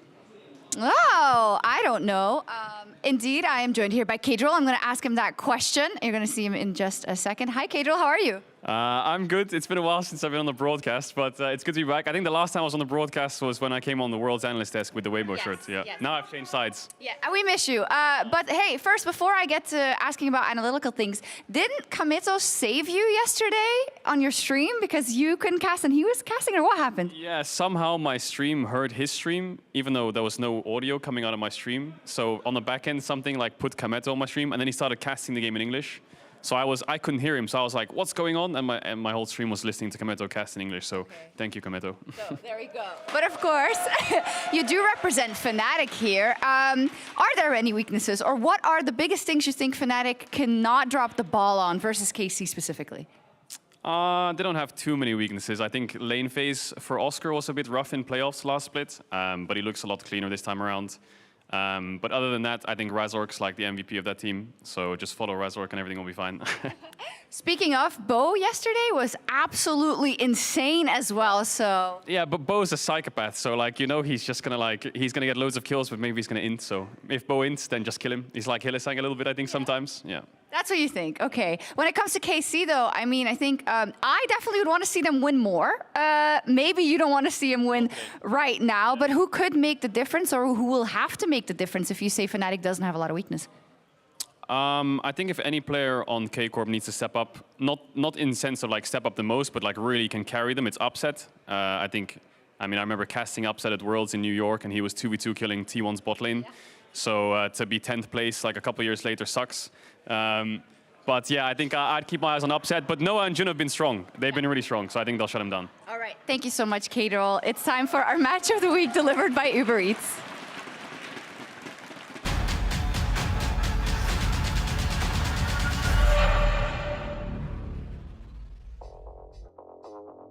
K-Corp wasn't playing that terrible. The fact that they started tier 3 got into their heads. I think this format is very momentum based, and having a difficult week 1 like we had in Winter Split definitely puts more pressure if you start off slow. It's not going to be any different this time, but we can't use that as an excuse.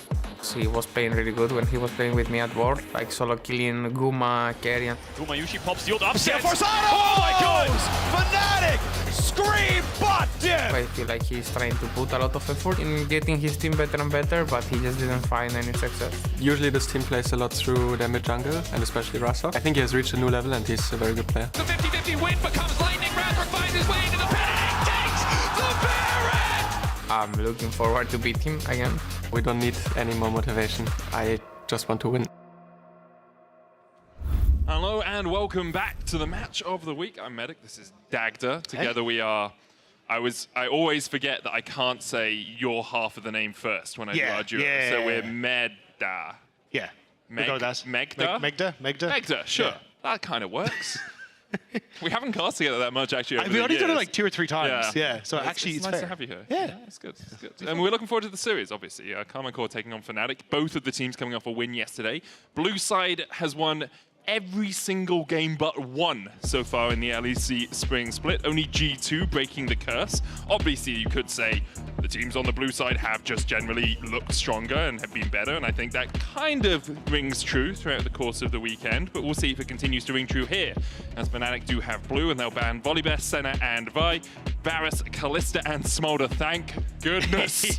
Taken away by Carmine Corp. Yeah, no pentakills coming through right at the moment off the Smolder. But on the opposite side, it was always going to be a toss-up between Taliyah and Orianna. They're kind of rising as the queens in the mid lane with Azir taking his hiatus. So not surprised to see that one taken. Maybe we get the Taliyah in response here, or you can end up just going for something like a strong jungler, or guarantee this area for yourself, especially with, as you say, so much attention towards the AD carry pool. I mean, I really wouldn't mind a Zeri Taliyah. You know, you get the Zeri, you get Taliyah as well. You have good scaling. You can avoid the flex Taliyah for Razork, because obviously he did play a lot of Taliyah over the course of his career, but we'll see where Carmine Corp go. Zeri already locked in for upset. Yeah, you could try and take away the Xin Zhao here if you really wanted to say like, hey, we just don't want the Ori Xin Zhao coming together. Maybe you just want to go towards the Sejuani and make sure that's all going to be fine as well. Like, there's a lot of opportunities here, and yeah, it will just be the Sejuani. So it feel now if you could end up taking like a strong...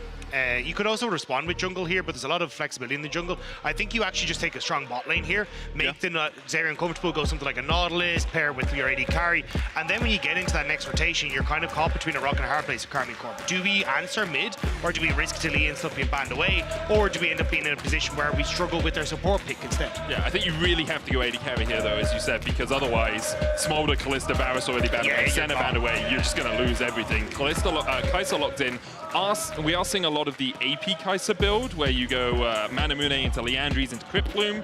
Very powerful if you can get to those 3 items. So we'll see where Fnatic decide to go. With the AP in the mid lane already, maybe we'll see more of a traditional AD carry Kai'Sa here. Yeah, I think with the, as you say, the amount of AP that you're going to get with the Orianna as well, I think just going something like the Eclipse build, which gives you a lot of that AP still, but you at least get a little bit more of that AD stall, probably work out well here. But Braum going to be taken here. It's kind of become the answer to the Nautilus, and double Freljord is always a really nice take here for this squad. Yeah, Permafrost and Concussive Blows, such a powerful combination, especially early on in the game.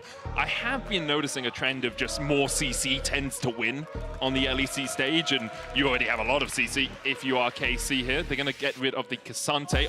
Oscar has played that 7 times this year, if I recall correctly. Only 2 times on his next most played champion. I believe it was the Gwen. So getting him off something that is comfortable in the top lane definitely makes sense. Way taken away from Seiken in mid. It's the only thing he's played so far in Spring. And it also means you don't just have a mid laner that can farm from range, that can auto-clear waves with QE, the Molten Fisher. Makes it a little bit trickier for Seiken to play in that lane, but still things like the Ahri available to him if he wants something that's just, you know, a utility clearing mage that does also have some damage to back it up. Yeah, I think the fact that you already have the Sejuani, I think you need to go with a little bit more damage, which is with the Taliyah taken away. I'm kind of curious what they do decide to go for.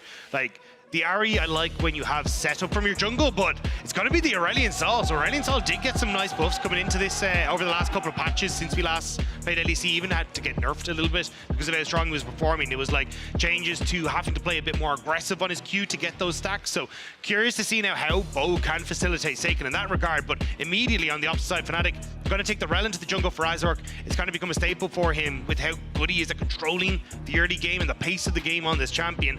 And then Oscar in going for the immediate Aatrox. So maybe we get something like an R in the top side here for Cabo Shard if you really want to. Or you could even just try fight fire with Renekton, but that's such a volatile matchup. I'm not sure if you want to go for it, but there it is, yeah. Renekton going to be taken.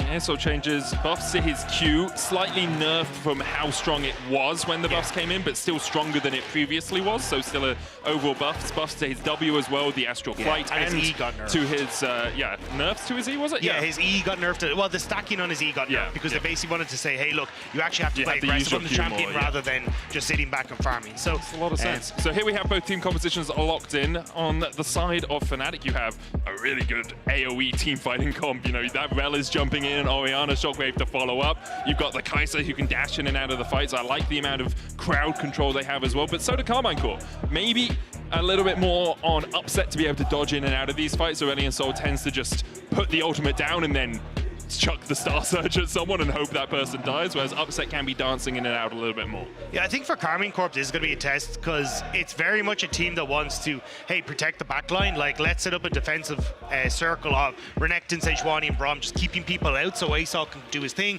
Zeri will find she can kind of keep pace with herself, but what we've seen from Karmine Corp hasn't been that, right? It's been very separated. So I think if you end up in that position, Fnatic, as you say, with the amount of engage and follow-up damage coming through from the Orianna, she'll be able to pick Karmine Corp apart if they don't set up that defensive style. I think Fnatic's team fighting as well has looked stronger than Karmine Corp's over the last, I'd say, a month or two, you know, over 2024. So we'll see how we manage to navigate team fights as we get on into the game. Match of the week, Karmine Corp versus Fnatic coming up.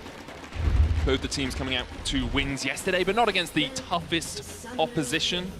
We saw games against Giant X, and then obviously Fnatic beat out Rogue, so I think this is really both teams' biggest test, or big test, coming into Spring.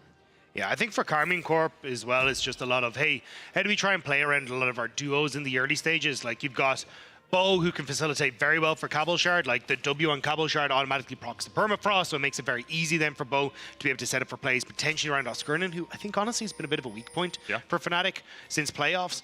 Whereas on Fnatic, it feels very much a, hey, we can actually play around our mid jungle incredibly well, lean into our bot side, which is kind of where they found their most comfort. So we'll be curious to see how they decide to try and play this without his humanoid. Already going to take a few lob taps off of Cabo. The command attack just giving him the vision in the bush means he can step forward, puts the ward down to spot out those Razor Beaks. Noah is running lethal tempo, very much implying that he will go down the AD route on the Kai'Sa, or at least more of a hybrid route than that pure magic damage build we were talking about in draft. Expectations are that Bo and Cabochard will want to shut Oscar down in the early game. As you said, the synergy with the melee top and the Sejuani, very powerful. Will Upset and Targamas be able to weather any storm that Razork can put down towards the bottom lane, though? Because Razork has been so good at tracking the enemy jungler, but also finding gank opportunities for himself. Yeah, it's kind of been a, hey, get Razork and Humanoid play together, like get that lead in mid and then transition to bot. Like we saw it a lot yesterday with the Talia, where they were really good at roaming down and even turning down one of the rogue dives and making sure that you get 3 kills onto Humanoid as that game started to progress. So I think that's where we'll see a lot of attention, especially as you start to creep over towards like level 6, where you get a ton of engage, a lot of follow-up damage. But at the moment, Seiken going to do a reasonably good job of trading here against Humanoid as he starts to stack up that passive damage. Getting all that Stardust, obviously does just scale all of his abilities. There's not a break point you're looking for on the Aurelion Soul. Apart from when you have your ultimate, then you need to get 75 Stardust to and evolve it and, you know, enhance it to give it that big it's more about when damage. he breaks you versus hitting a break point. Yeah, true. Poke gonna land in the bot lane as Jun goes in. Targamas and Upset tick over to level 6. Jun gonna get stunned up with concussive blows, and the unbreakable means the trade is good for KC. Now, both the junglers around mid. Flash, stun doesn't land. Seiken has the time to flash away. Humanoid locked up in that singularity. Razork next up on the menu as there's the CC. No flash, remember, on this row, but Seiken falls down to 150 and has to back away. Razork gets back on his horse and gallops his way out of the mid lane. Yeah, Bo just going to stick around to make sure you can actually crash this wave now for Seiken, because otherwise Humanoid, with the slight health advantage and also having the shield, would be able to put a good amount of pressure on. But, I mean, nice turnaround gank. Seiken did have to burn his flash, but if you're Fnatic, I think that just opens up an opportunity to try and repeat gank here, especially as Seiken, if he wants to try and play aggressive, play forward, will be very vulnerable in that mid lane. Razork not running Hex Flash on the realm this game, though, so doesn't have as many avenues to approach that mid lane, not as many ways into it. I wonder if we'll see Bo trying to focus around mid a little bit more just to get Humanoid's flash out. Orianna very susceptible to ganks when she doesn't have that summoner. Very low mobility mid laner. Really only walk around on her 2 feet. Gets a little bit of a movement speed from the command dissonance as well. And maybe Bo just looks for a repeat, puts a ward in, and instead decides to back away. Yeah, not going to do too much. Neither jungler actually reset, so just try to clear out what they can and then look for the reset themselves. So imagine Bo will finish off his bottom side here, reset, and then go back into his top camps as it's starting to come up. And a little bit of a different path in here for Razork, because you can see like he's left up his blue, left up his raptors as well. So he's going to take the top camp, finish blue, I imagine, then reset, clear raptors, and then start to move up towards his top side of the camps as well again. Took a bit of an eclectic path early on. Targamas here trying to hold this wave as Upset is on his way. Was able to slide through that bottom lane. And Zeri graced with many gifts in terms of getting back to the lane a little bit quicker than other AD carries can, so he'll be there to catch the wave. Not really too much to talk about in terms of lane advantages for anyone. Only that summoner burnt Forsaken on KC's side. Razork has burnt his flash, and Humanoid used the teleport to get back into the lane. So is Seiken, so Honor's even in the mid lane. There's a bit of a timing advantage here for Bo on that top side though. He's got his reset in, he picked up the Kindle gem, whereas you haven't got that reset from Razork because his clear's been a little bit more eclectic. So I wasn't sure with Cabo had the wave pushing into him if he wanted to try and hold it there for Bo coming up, but actually ended up going for the shove. So not sure if they wanted to try and go just for the void grubs instead here. Yeah, that's what I think. I think it's just a shove in to make sure we can get at least one grub on Bo. The first grub does give you an extra treat for your jungle pet. And often we will see junglers just look for the first one. If you can get more, great. That's, you know, perfect. And with the push in the top lane, Cabochard should be able to come over here and help Bo get it a little bit quicker, but doesn't even need to do that. Bo just wants the one, wants that treat, wants that extra XP. Per grub camp, you can get one treat, so likely see Razork coming over here later on to get one of those grubs as well. Curious to see how you want to try and play this out, though, for KC, because you have a lot of information as to where Razork is. You saw Cabochard clearing out that top side Scar's Bloom, so they know that you have to have Razork on that bottom side. And with where the wave's positioned in that bot lane, you can see how aggressive the Nautilus is positioning here, just trying to zone Karmine Corp off the wave. Now the wave's pushing into them, they'll be able to take it, but it will open up and maybe an opportunity for Fnatic to play off of Razork, who's gone for the invade here. Yeah, Razork was seen on a control ward though, and he cleared that out. So, like, Karmine Corp have perfect information that Razork is at least somewhere in this quadrant. Could have backed away, obviously, and you can see Bo hovering bot side like, well, that wave's pushed in, maybe a dive could happen. Now the bot side from Fnatic will step up. Razork does have a flank position here as Bo is locked up, rooted for the second, the dredge line going wide as Bo flashes away. Targamas looking to collapse, but the mid lane prio for Humanoid means that he can move a little bit quicker. Saken has to take the long way around, and just force Karmine Corp away. Targamas a little bit too far forward here. Does have the stand beside me, but has to burn the flash. Upset had already gone back down towards the bottom lane to try and farm up, and the fight may continue as Cabochard is backing and will have a teleport to join the fight. Oscarinian has none. Razork jumping away. There's a shockwave on 2 as Bo falls low.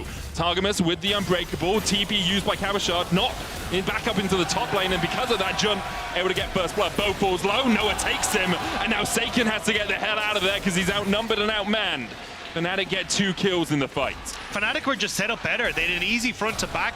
That wall was zoning at upset, couldn't really get into a position to really deal damage. So Fnatic able to focus onto the top half of Karmine Corp and just take them out. 2 kills now going across to Fnatic for that one. Just really odds and ends for Karmine Corp. Kind of felt a little bit like they wanted to fight it, but then also they didn't want to fight it. Maybe just different players having different ideas exactly as to how the fight went down, and then Cabochard TPing it back up to the top lane as well, when perhaps he could have TP'd into the battle. Obviously would have had to go to a tower because we're pre-10 minutes, but he would have been able to join that fight if he had decided to go for a turret. But you can see here, right, you've got 3 members of Karmine Corp that are fighting when Upset can't really get into a position to deal anything. He'll get a W over the wall, but everyone of Fnatic is getting a hit, whereas Upset manages to get an auto attack in over the course of the whole thing. And Noah nicely done just to flash forward there to finish off Bo, but it was just a very disjointed fight where Upset wasn't in a position to really deal the damage that he needed to. And you talked about how good Fnatic are at team fighting. Well, I think we see a great example of it there. Bo's going to come back up towards these topside grubs. Doesn't have the pressure in mid or bot to look for the Drake. Razork just went back to a clear, so 3 grubs in the end for KC. Does mean they are leading in terms of neutral objectives, but in terms of the bloody ones, it's Fnatic who are in the lead, and because of that, about 1,500 gold ahead as well. Which is a bit alarming if you're Karmine Corp, to be honest, because what has been their success has been the early stages in a lot of their games, and then it's kind of been the mid game where their team fights have started to slump. But now Fnatic getting off to a nice start, feels like again they can kind of play through a lot of what has been their strength, which is playing for team fights, setting up Noah, allowing Razork and Humanoid to play off of mid pressure into invades and looking for picks and skirmishes. So for Karmine Corp, you kind of need to set out your vision and make sure that you're trying to shut down Razork and Humanoid, because right now it's already been kind of playing off of these advantages in mid that they've been able to set up in those jungle fights.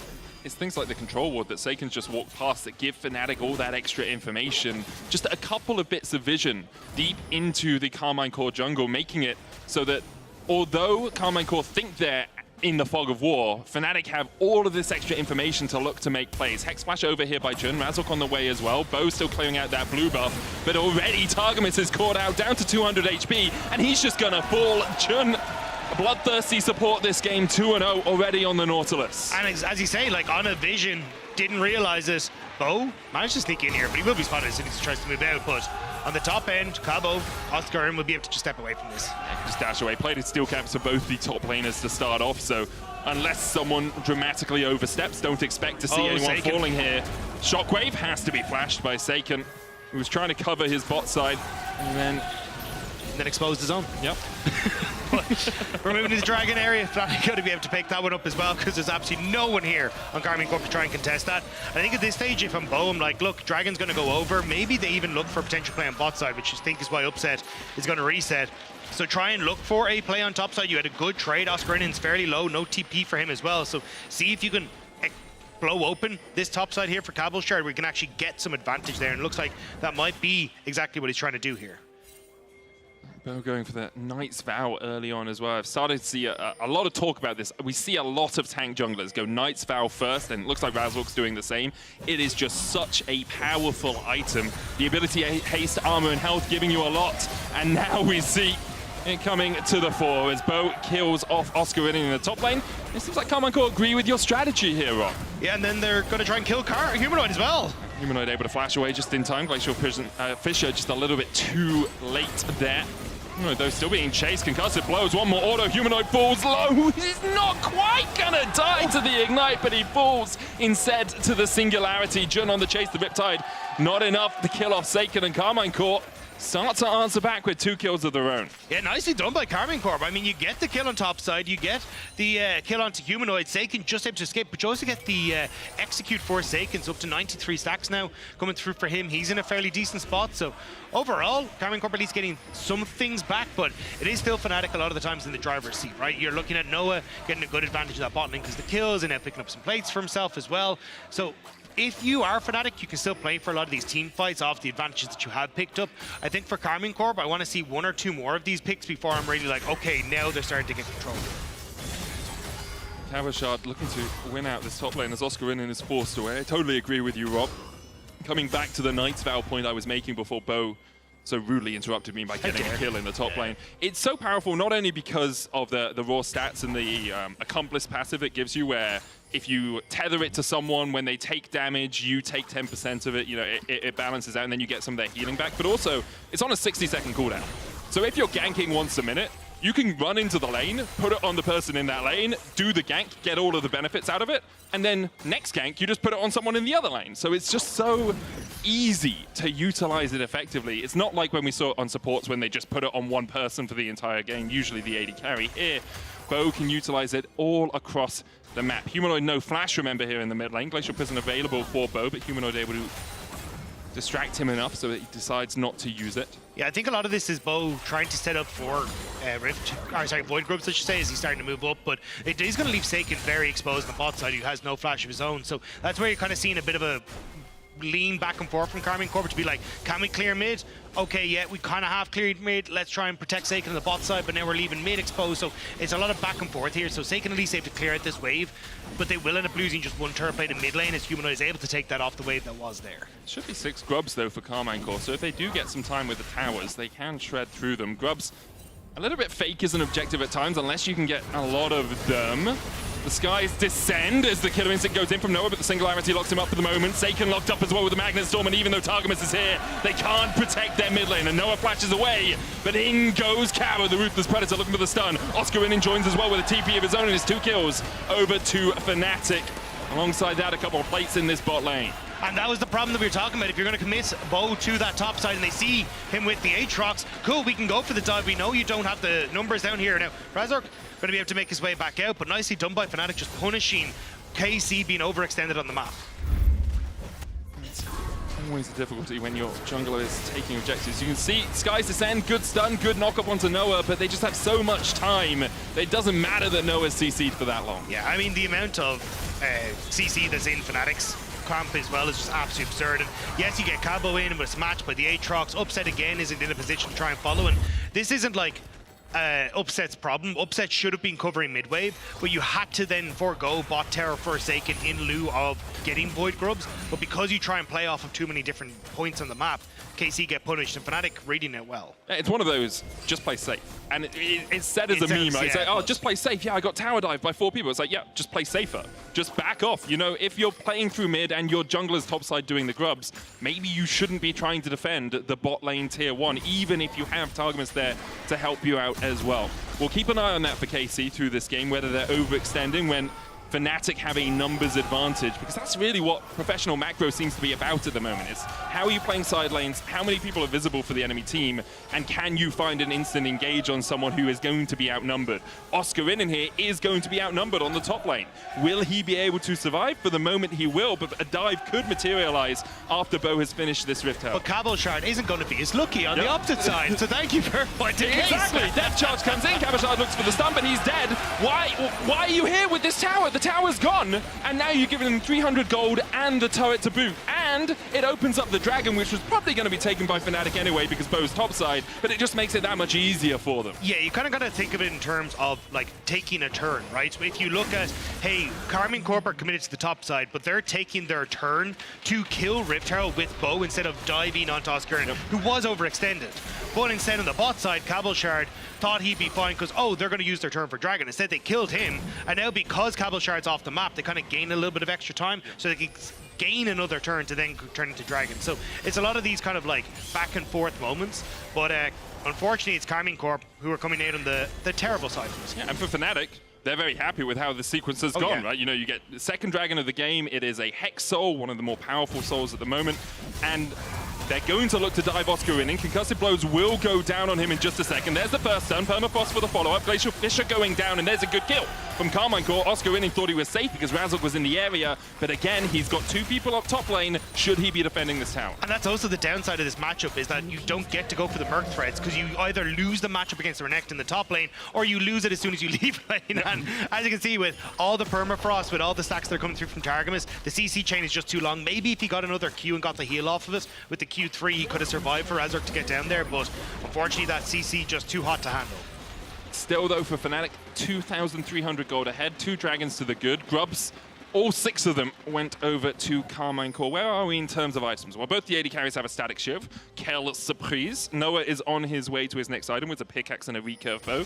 The crit cloak completed for Upset as well. Both mid laners have their first item. Seiken going for the Rylai's and Humanoid going for the Seraphs.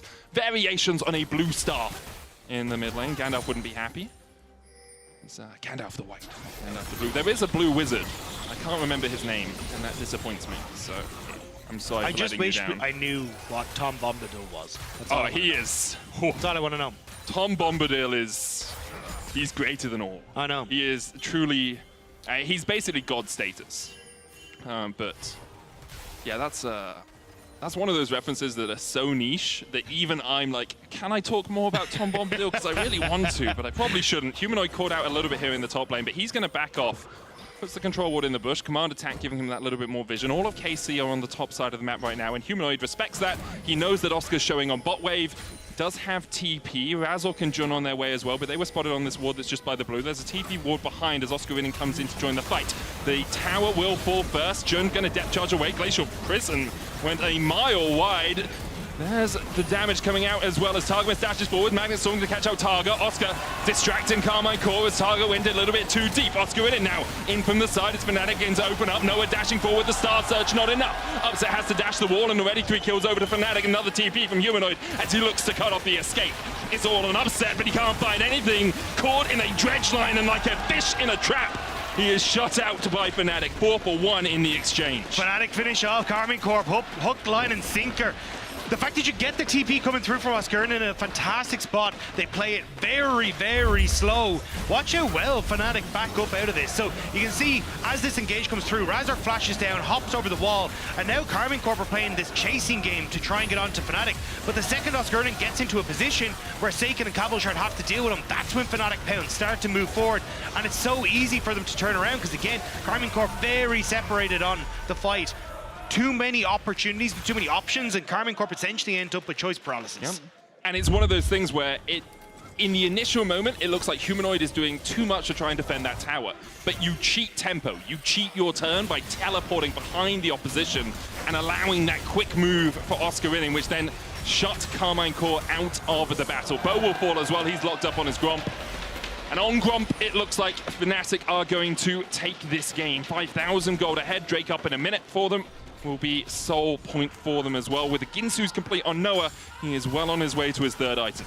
Yeah, and I think, again, it was just kind of greedy from Karmine Corp on the top side as well. They didn't really have a huge amount of vision, and they get caught. Now, on the bottom side, they don't really have a huge amount of vision, they get caught. And it feels like Karmine Corp aren't really setting up the control that they need in the areas. They're trying to put pressure, and Fnatic are just punishing exceptionally well. So as we start to go in now to, Dragon in 40 seconds, it's, okay, look at the bot side. Just blue wards littered all over the place down there, and it makes it very easy now for you to say, hey, we're going to set up a choke point where you try to walk in the river, right? You got to go through Razork. You got to go through Humanoid, who's just going to leave his sphere in the middle of that choke point, and it's impossible to try and approach. It's actually one of the worst parts about Rift Herald as well. I love Rift Herald. You can ride Shelly, get the towers, etc.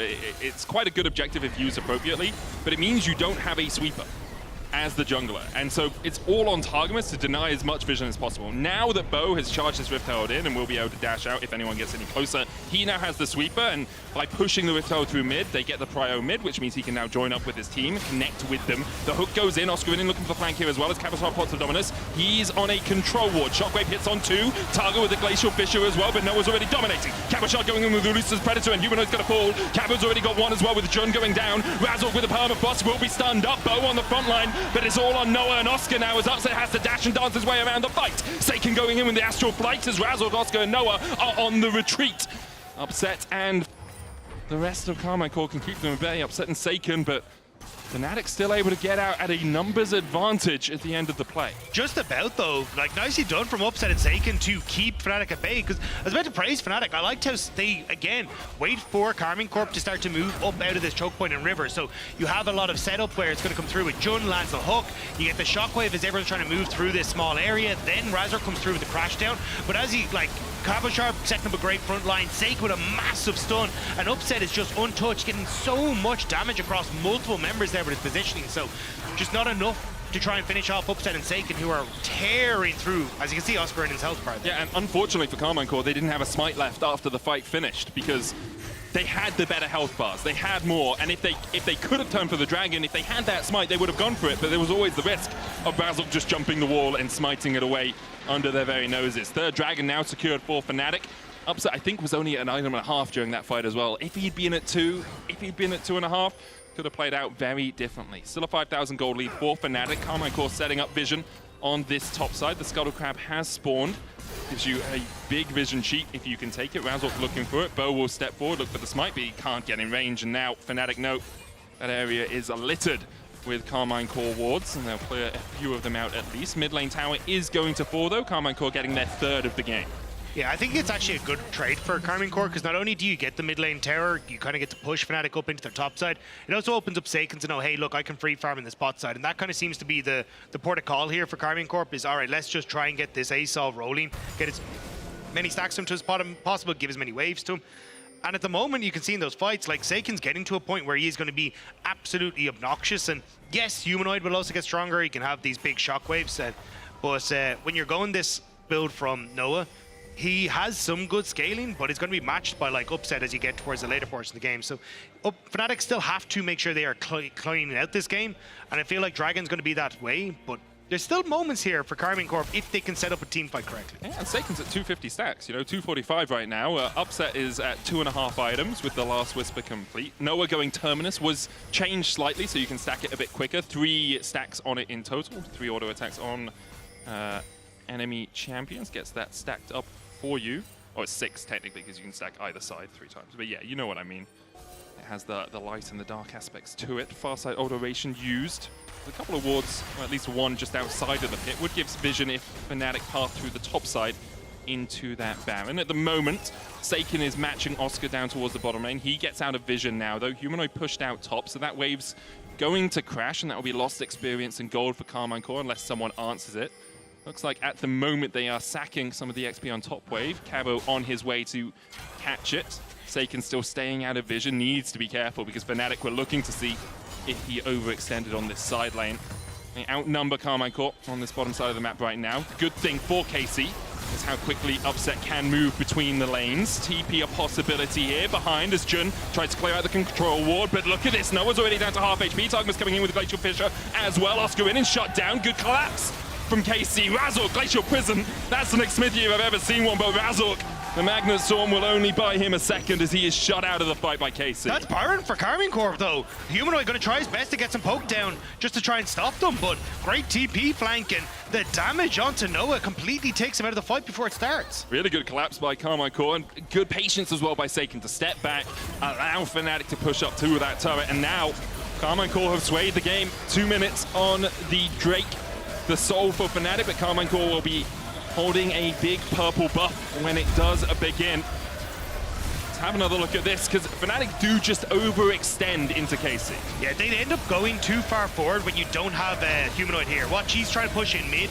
so the quick collapse by Karmine Corp and the damage by moving that bit too far forward just sets up beautifully then for Seiken to honestly be an absolute terror on this Aurelion Sol. He's been playing exceptionally well on this pick and punishing Fnatic, when realistically that should have been Fnatic kind of getting a bit of a clean sweep. Like, Fnatic have been doing a great job of setting up their vision, playing around it on this bottom side of the map, making sure that Karmine Corp, because Targamas and Bo aren't kind of working in synergistic motions to get that control, the vision control down, they're able to punish.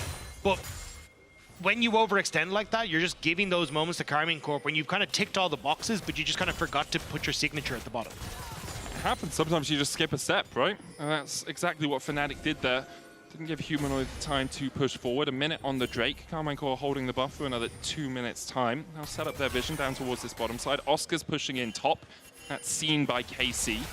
Wave pushed by KC in that bottom lane, and will continue to push towards that turret. You can see the Fnatic pings being like, okay, someone needs to deal with this at some point, but Karmine Corp pinging it out as well, saying someone's going to try and deal with this at some point. Maybe we can catch them as they move through their jungle. Seiken now backed to answer Oscar, and Humanoid is shadowing Oscar in that top lane. Will Seiken overstep? But this is the thing. Seiken can just easily clear out this wave. You can see Oscar going in. Targamas is here, though, to try and answer for this. Wave will die on top, whereas you Baron creeped waves on bot side. So this is actually a bit of a mistake from Fnatic. Karmine Corp should just keep pushing. Shockwave on Seiken, he was a little bit too far forward. Has to burn the flash. Karmine Corp could have kept pushing, as you say, but instead they get the reset off. The Drake up in 10 seconds time. They have pretty perfect vision around it, even in towards that red side of Fnatic's jungle. Razork now going to try and sweep some of it away. They have 3 sweepers. Oscar in with the 3rd. He's going to base and be able to join up with the team. Karmine Corp have started up the Drake. Fnatic, we've only got 3 members here right now. Seiken's on his way as well. There's a double TP invested. They want to try and fight for this. Dragon down to 2,000. Smite secured by Bo. Jun going in with the hook. Cabochard with the Dominus. Oscar on the flank though. The Magnet Storm finds 2. Seiken has no flash. He'll bring down the skies, but is it enough? As Upset untouched on the backline. Able to get 2 so far as Noah. It's falling lower. It's only 1, but Noah might be next on the menu. Upset takes him. 1,000 gold in his back pocket. There's the triple. He's looking for more. We thought Smolder was the Penta Master, but Upset might be looking for one on Zeri again. The old tunes are the best, it seems. Targamas has to dash the wall. Humanoid flashing forward. Shockwave on target. He'll go down. And Fnatic are able to find 1 in response. Seiken already fell earlier in the fight. Bo able to dash away. Oscar still on the chase with the World Ender here, and Bo doesn't really have a hope in hell of surviving in the end, a 3 for 3. It's the greed that ends up killing Karmine Corp at the end of this. So great setup here where Upset, because Razork and Oscar all dive into the middle, you actually get Upset flashing away to create space. Oscar then completely abandons this top side, which means that Seiken has a safe spot to get into position for, and this looks fantastic. But watch Seiken. Seiken goes to chase Oscar at the top of this. Oscar actually managed to pick off Seiken on the back line, which keeps him alive. Targamas tries to help out there, but he's not going to be able to do anything, so Oscar just escapes across. Humanoid still very, very healthy, chases Cabochard out, and now Targamas is completely overextended, so Bo has to try and help him. And then this flash from Humanoid, really, really good. At this point, Bo should have just given up on trying to save the support, but in trying to do too many things at once, they actually end up giving over all those extra kills to Fnatic. Karmine Corp have fought long and hard to get back into this game, and I think they really are there now. Obviously, Soul still a looming threat for them. Fnatic only need 1 more Drake to secure it, but the gold was 5,000 a few moments ago. Now it's down to 3. Karmine Corp have 4 items on Upset as well, who's only died once this game. Cabochard pushing in the bot lane. Humanoid no flash, remember, from that previous play. Top lane relatively neutral right now. It looks like it will push towards the KC base pretty soon, and Oscar's going to help it on its way. The reinforcement wave arriving, and Oscar reinforcing it as well. It's like when a general arrives in the middle of a battle. It's like, yes, we can march forward. young minions. Carmine Court answer though. With, and then immediately you're like, wait, where are you going? wait, no, they're coming. I mean, that sounds very much like the generals. Actually, that is right. You know? They're usually about 20 miles behind the battle lines anyway, aren't they? But yeah, for the moment, it's just that bounce of the waves. We'll see which team decides to invest where. Humanoid currently catching bot wave.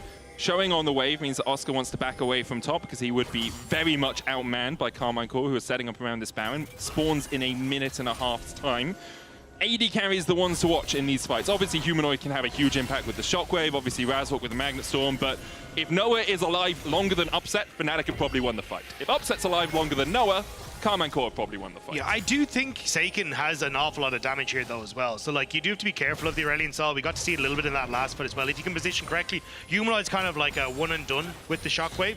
Whereas I think if you have Seiken up at the end of it, that DPS is still something to be feared. So definitely Noah and Humanoid kind of want to one-shot a lot of this front line, or even if they can get access to the back line. But I think for Carmine Corp, there's still options here as you start to push forward, especially like, as you say, Upset, Nerdy full build, and Seiken is lagging behind, but the fact that you're ASOL and getting this time to scale and farm up and Carmine Corp are giving you that, you're in a decent enough spot. And Oscar also, you can see, done quite a lot of damage this game. Obviously, top laner's damage tends to be a bit inflated from, you know, hitting each other in the head in lane, but Oscar with his flanks has to be something that Carmine Court are very aware of. Fnatic don't have a huge amount of vision. In fact, none really past the midway point of the map. They still haven't cracked the tier 1 in mid either. Carmine Court, with the Baron up in 6 seconds time, they have total control of that area right now. Fast out alteration though in the pit, no control ward in there from KC, means that Fnatic now have the knowledge that it hasn't been begun. Carmine Corp aren't sure what to do though. Seiken now showing on that top side. That's where you're getting the TP from Humanoid in towards the mid. They want to try and separate Carmine Corp. Look at Jun's positioning. Wants to make sure that he's not giving an opportunity for Seiken to come into a decent spot. And now they're going to start the Baron. Yeah, because I mean Seiken separated from his team. Bo with the sweeper. Doesn't spot it yet. Where's the vision? Targamas needs to get over here. He's the only guy with wards that they've got. The control ward now goes into the pit. Targamas stepping forward. 3,000 on the Baron. Oscar winning, keeping Bo at bay. Bo jumps in, but the secure from Razork is sublime. Razork now diving into the backline. Noah there as well. Upset already locked up, and the shutdown comes out. And I said it, if Upset dies first, I think the fight might be over, and I think it already is. Noah flashing forward for a triple. Could have given him the penta. He doesn't get it in the end. Jun and Oscar rounded out a full house for Fnatic. Carmine Corp greeted for Seiken on the wave. They move him up to top side to try and be the one that's going to be in a position to go for it, but it means that he ends up separated from the team. Oscar does a great job of making sure he can't get into the fight, and as you say, then the one damage dealer is Upset. They target him down beautifully, and that could be the game for Fnatic. Might just be game. Jun dives to a tower as Oscar and Razork and Noah are now pushing in. How long have we got? 12 seconds on Targamas. It could just be over. Noah taking down these Nexus towers incredibly quickly, and it was close until it wasn't. Fnatic rounding it out with a solid 2-0 on the week. Nicely done from Fnatic, and again, like, solid team fighting, decent decision making. There was one or two missteps here or there, but overall you can see they just had a better understanding of how they want to try and play at the map, play it through their composition, and they catch Carmine Corp out on multiple occasions. Just a few mistakes as well from KC. We talked about lane assignments. It felt like at that moment both bot was pushing in, top was pushing in. You can vote for one of the Fnatic players in your player of the game though. At LEC on X, Razork, Humanoid, and Noah, your options. Noah had the best scoreline, Razork had some good engages, Humanoid hit some good shockwaves. You decide. I mean, that's kind of how votes work. That's the beauty of it. That's the beauty. I don't have to commit to anything. I can just be fluffy. Anyway, we're going to go do a short break. Afterwards, Humanoid will be here with an interview. We'll see you later. Woo.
Red Bull gives you wings.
TP as well. I ult them. Aatrox, TP. Kill this guy. I'm coming. I can CC him. No pressure, bro. I stand. Go to left. Enough. Tugman's coming in with a Glacial Fissure as well. Oscar in and shut down. Good collapse from KC. Razork, Glacial Prison. That's the next Smith I've ever seen one, but Razork, the Magnet Storm will only buy him a second. Look, I got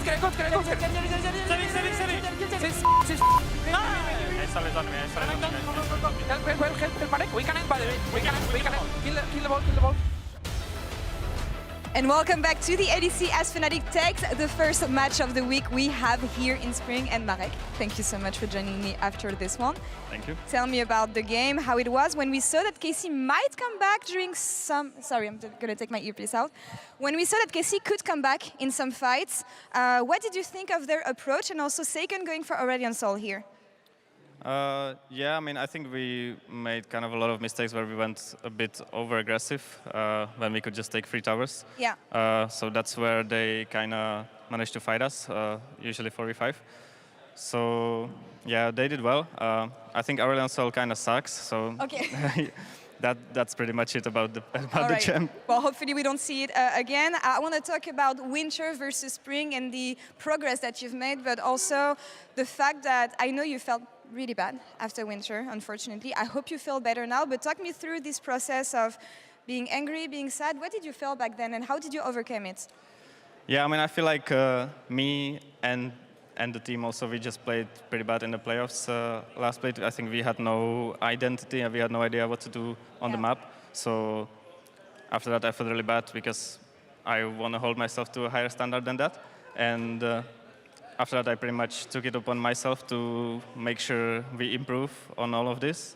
And so far, I think it's going pretty well. Self-reflecting is always nice, and I'm happy to see that you took this road, Mike. Hopefully it's going to lead to brighter days for you in spring. I saw some messages on Twitter. Your team loves you. You're the most beautiful human being. You're the best. Tell me about this. Did you write everything? Of course not. It was all my teammates that wrote it by themselves. Fantastic. They're amazing. We have June on the other side waiting for GB to break down a play. Anything you want to tell your AD carry? Yeah, my AD carry played really well, but I think your build was really fucking bad. So make sure to improve on it. All right, Marek, thank you so much. GB, Noah, over to you. Thank you very much. I had something else planned first. Do you have a response to your mid laner here? I mean, our mid laner told to something and we mistake, so it was my mid bet, but it's fine. Okay, so mid lane's fault, yeah? Yes, yes. Okay, so Noah, I have a play, and we were talking about this play earlier as well.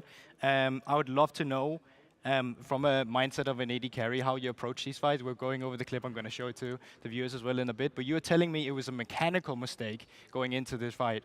As I roll out the fight now, can you tell me why this fight is a mechanical misplay?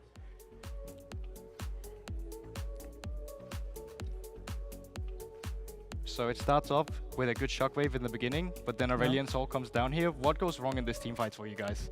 I mean, when we play this comp, we should focus Jerry and Hauser. So, but this fight, we didn't focus Jerry and Hauser, so they got free damage. So yeah, it was a mistake. And do you have anyone you'd like to call out on the mistake? Is it a team mistake, or do you feel like should have been better at setting it up for it, or what do you feel like really goes wrong with it?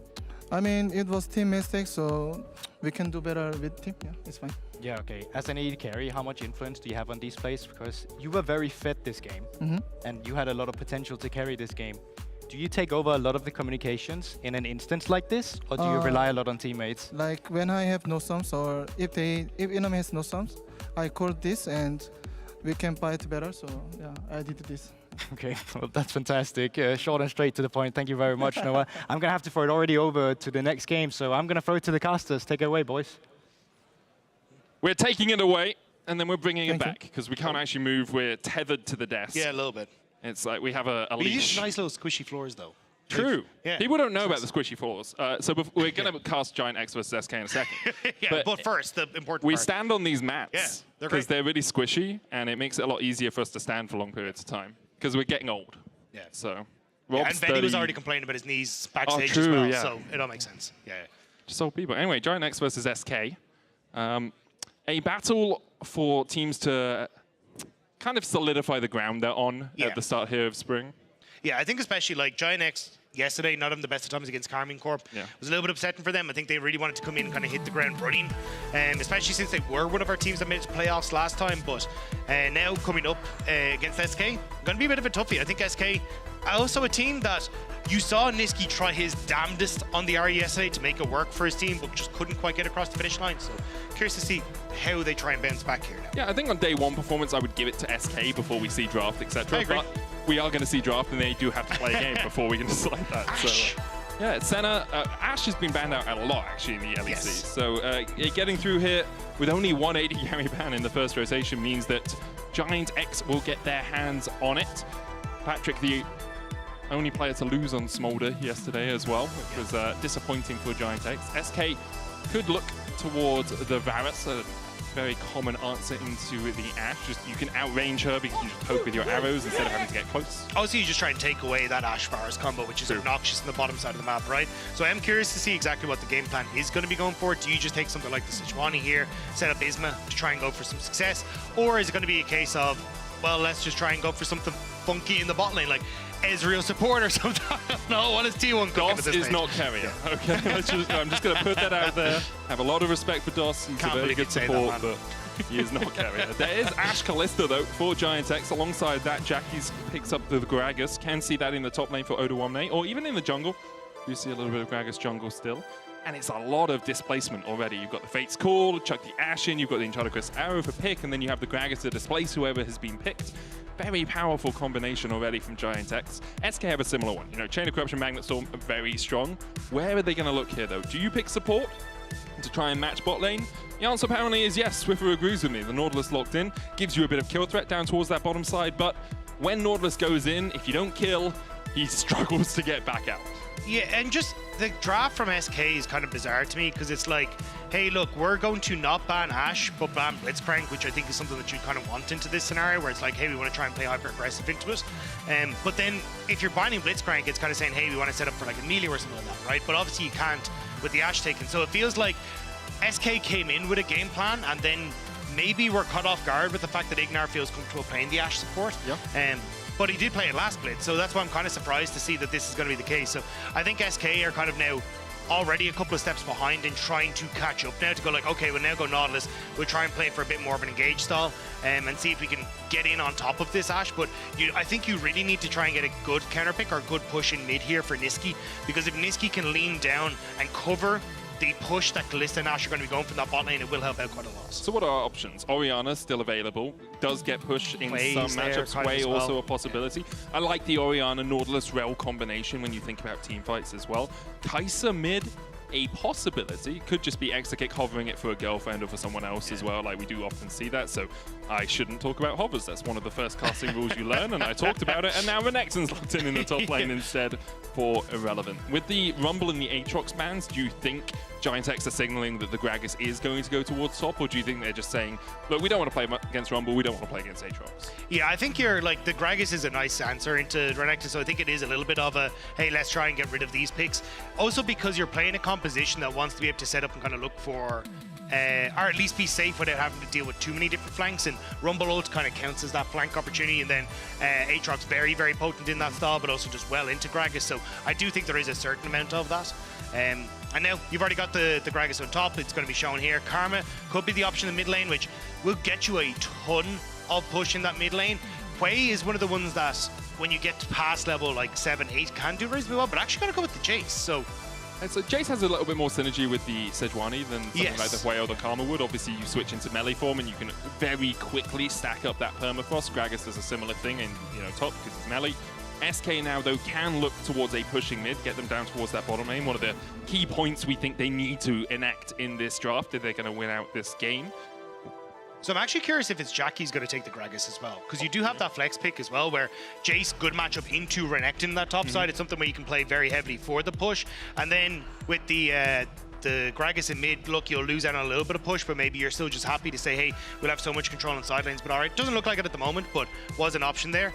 But yeah, Nisqy going to go back towards the Orianna. Going to have a decent amount of time of trying to still play aggressive in this lane. You don't get to play as aggro with the auto attacks, but you still have decent push. You just have to be careful of trying to burn through your mana, because the Command Dissonance does cost a significant amount of mana if you're trying to match the push from the Jace in the early stages. Looks like it is going to be Jace in the mid lane against that Orianna. So we'll see how Nisqy is able to work the map. Did have a very good performance yesterday. A couple of misplays, a couple of like overextensions, but they were more overextensions looking to try and find his team something than he was out of position costing his team the game. It was desperation plays rather than mistakes as of such. I think he needed to do that, because if he didn't get the thread onto the back line, it was just the game was over anyway, right? But I think Nisqy's definitely been stepping up a lot. Like, I think he's had some really strong performances over the last little while. It's just unfortunate that his team hasn't been able to capitalize on it, but definitely looking like a very strong mid laner, and going up against Jackie's. It's a decent matchup for Jackie's, but he's going to have to see if he can get control in this lane, or Nisqy will be able to take over. I very much agree with you. Let's get on to the Rift for Giant X versus SK. Both these teams looking for their first win of spring. I want to focus on a couple of players that haven't been doing too well, though, Dagda. Patrick and Exakick in this bot lane. Exakick, when he came onto the LEC stage, had an incredible split. His winter last year was absolutely sublime. SK often look very good in winter and then kind of fall off over the course of the seasons. But I think yesterday Exakick really struggled.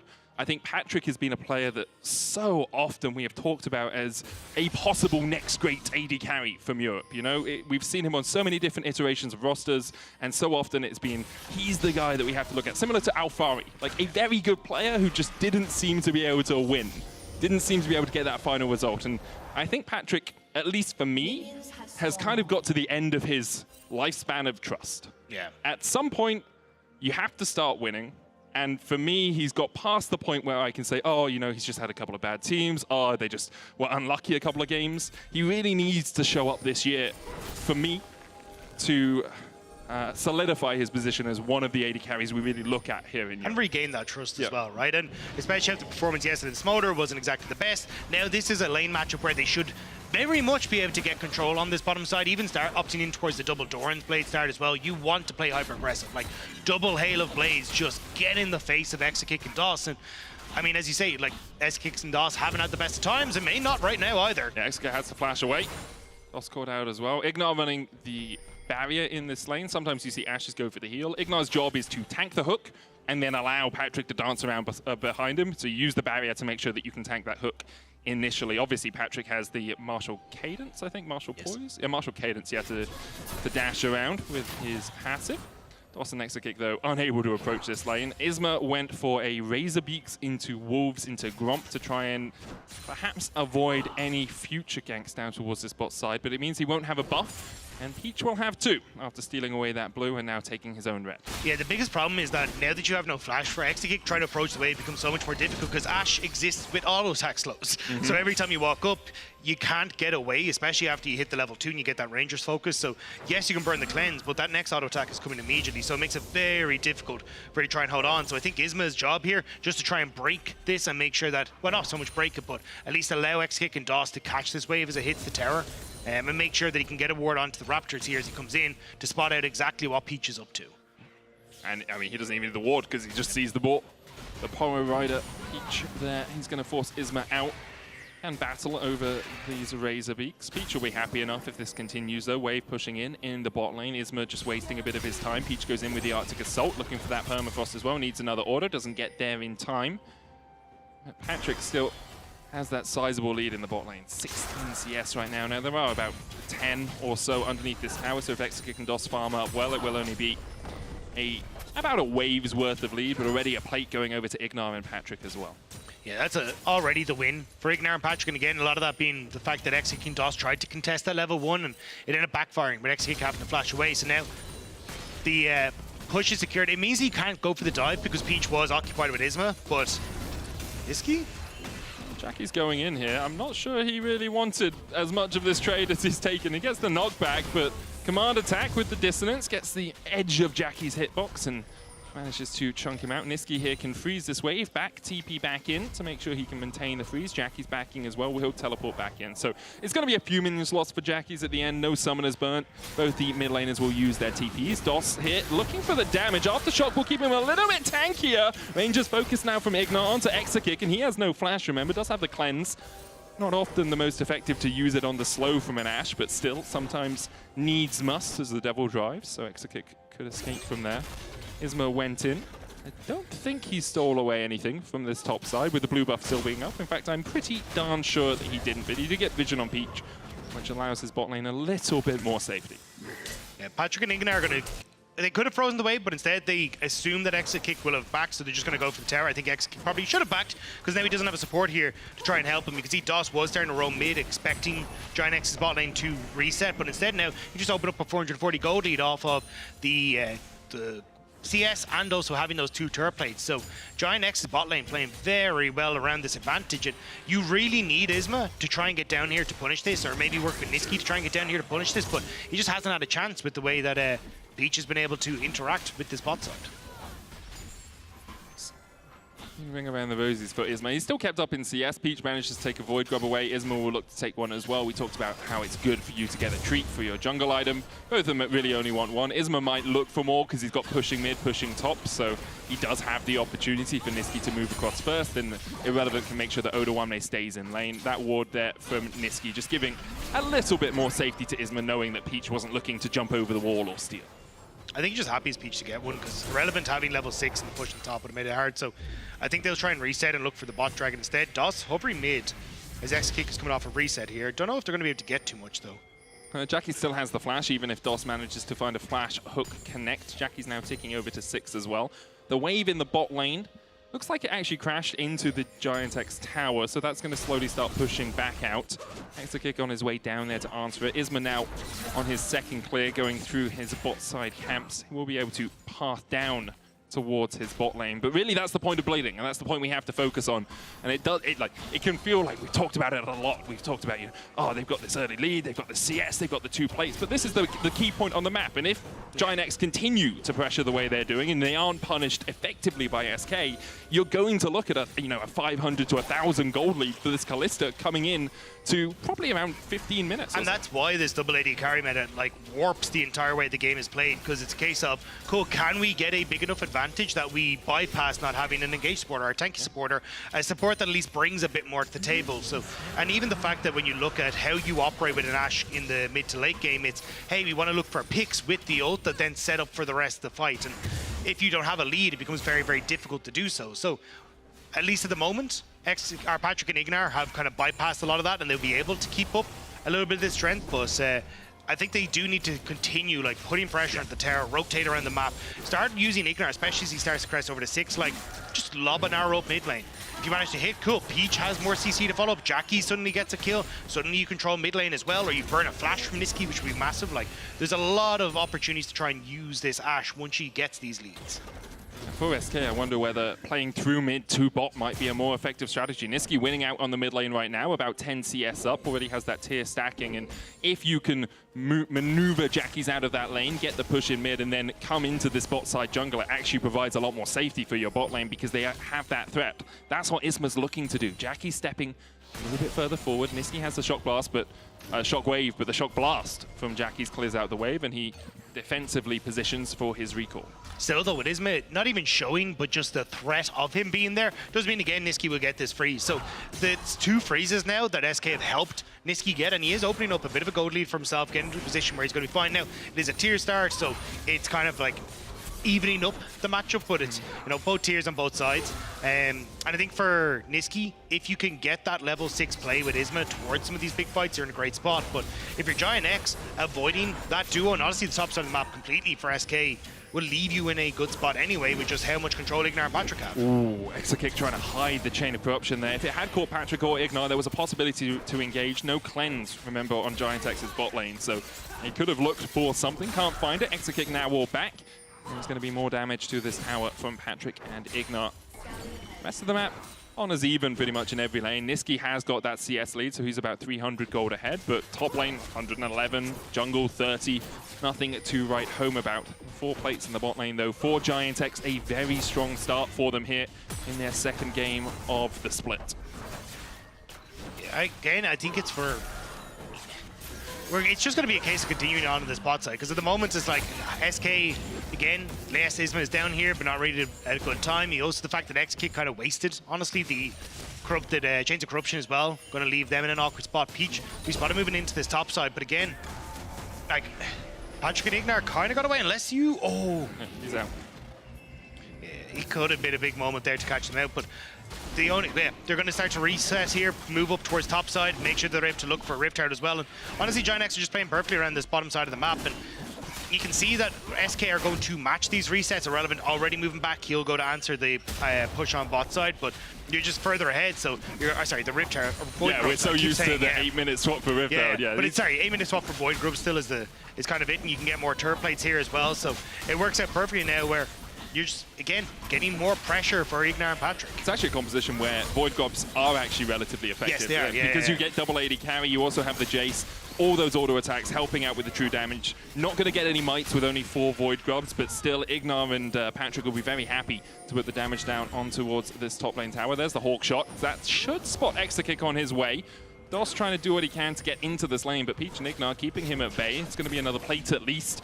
Isma moving his way up, but he's marked by Jackies. So he's getting that push in the mid lane a little bit more often. Doss with the hook.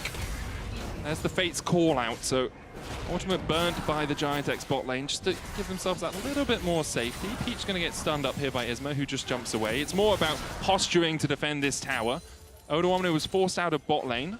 Niski's on the way, though. This is where, again, you got to get back up as Giant X, because you don't want to give too much across, but because you get the push, this is where, in theory, Giant X would reset and move back to bot side to get the first tower. But that's where they're actually bluffing SK a little bit here, because SK have now reset thinking that's what they're going for. That you can see they are on their way to bot side, but now realize, oh crap, hang on a second, they faced the resets, and now Giant X are going to get another, if not 2 plates on this top side. So nice kind of bluff there from Giant X to catch out SK. A little bit sneaky beaky from them, just hiding in the fog of war. Should be 2 plates. I expect after 2 plates they'll reset, because there is a Drake in 30 seconds. It would be their second of the game, so it's not going to be a full tower. It's unlikely to be a full tower at least. They stay for a couple more auto attacks. Maybe just shove this cannon wave in and then reset for the bot side. But that is the threat, right? It's like an Ocean Dragon in the grand scheme of things. First Dragon for SK, like, I don't really care as Giant X, right? But if you end up not sending X-Kick and DOS to this top side, all right, cool, we will take the full tower and we will start to explode Peach caught this out here. Magnustorm going down. Doesn't even have time to flash with the depth charge. First blood over to SK Peach, just a little bit too greedy with his positioning. And DOS and Isma doing a good job to connect up and catch out the enemy jungler. That's a massive mistake for Peach, because like I was about to explain was, you basically get to now reset for Dragon first and bypass a fight. With Peach now being caught, means that you can't really go for the Dragon on this reset, so X-Kick and DOS will actually get their own reset in time to set up and match that play, or even just SK immediately go for Dragon. So the plans there for Giant X hitting a bit of a wrench in the works. Yeah, Peach doesn't die. It's a much stronger situation for Giant X. There's the arrow. Irrelevant flashes it.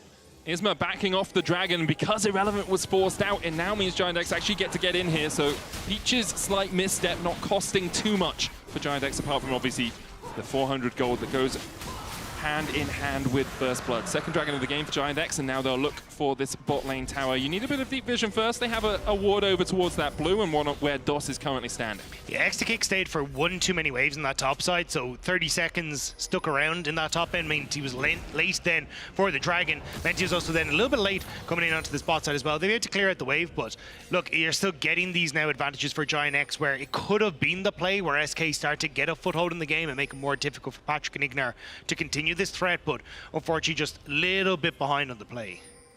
Patrick holding this wave here. I wondered if they'd try and hard force this push to make sure they get 5 plates off this bot lane tower, but because Peach went to clear his Krugs, went to clear his red, and because Niski has move out of mid, I think discretion the better form of valor here for Giant X. Just back away a little bit. You already have 800 gold lead on your AD carry. You've got 200 on your support as well. You don't have to overforce. And this is where the game is going to start to become more and more a case of, okay, how well can we use Ignar on the map to look for fixes? Okay, so yeah. I thought you were going to hit me with like, you know, a funny meme as to why he did that, but it just felt like there was no. It was in the scriptures, man. Oh, okay. Yeah, the sun alkali.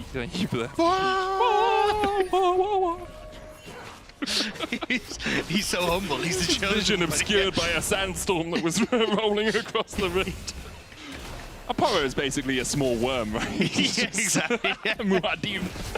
Anyway, the tower in the bot lane, the first target here. Enchanted Crystal Arrow on Dosh. Cleanse immediately from X-Kick as he gets away from the Glacial Prison. TP behind as Patrick burns the heal. Isma looking for the engage. Fate's call out. Irrelevant knocked back by the cast from Odo Omne, but Patrick is locked out by the Renekton. Peach next up on the menu. Imagine if he still had his flash, but he died, and maybe he'll rise again in a few moments' time. 20 seconds before Peach is back on the map. SK punished well in the bot lane. I mean, they managed to get the picks that they needed to. It was a bit of a slow burner, but SK get the play. They managed to...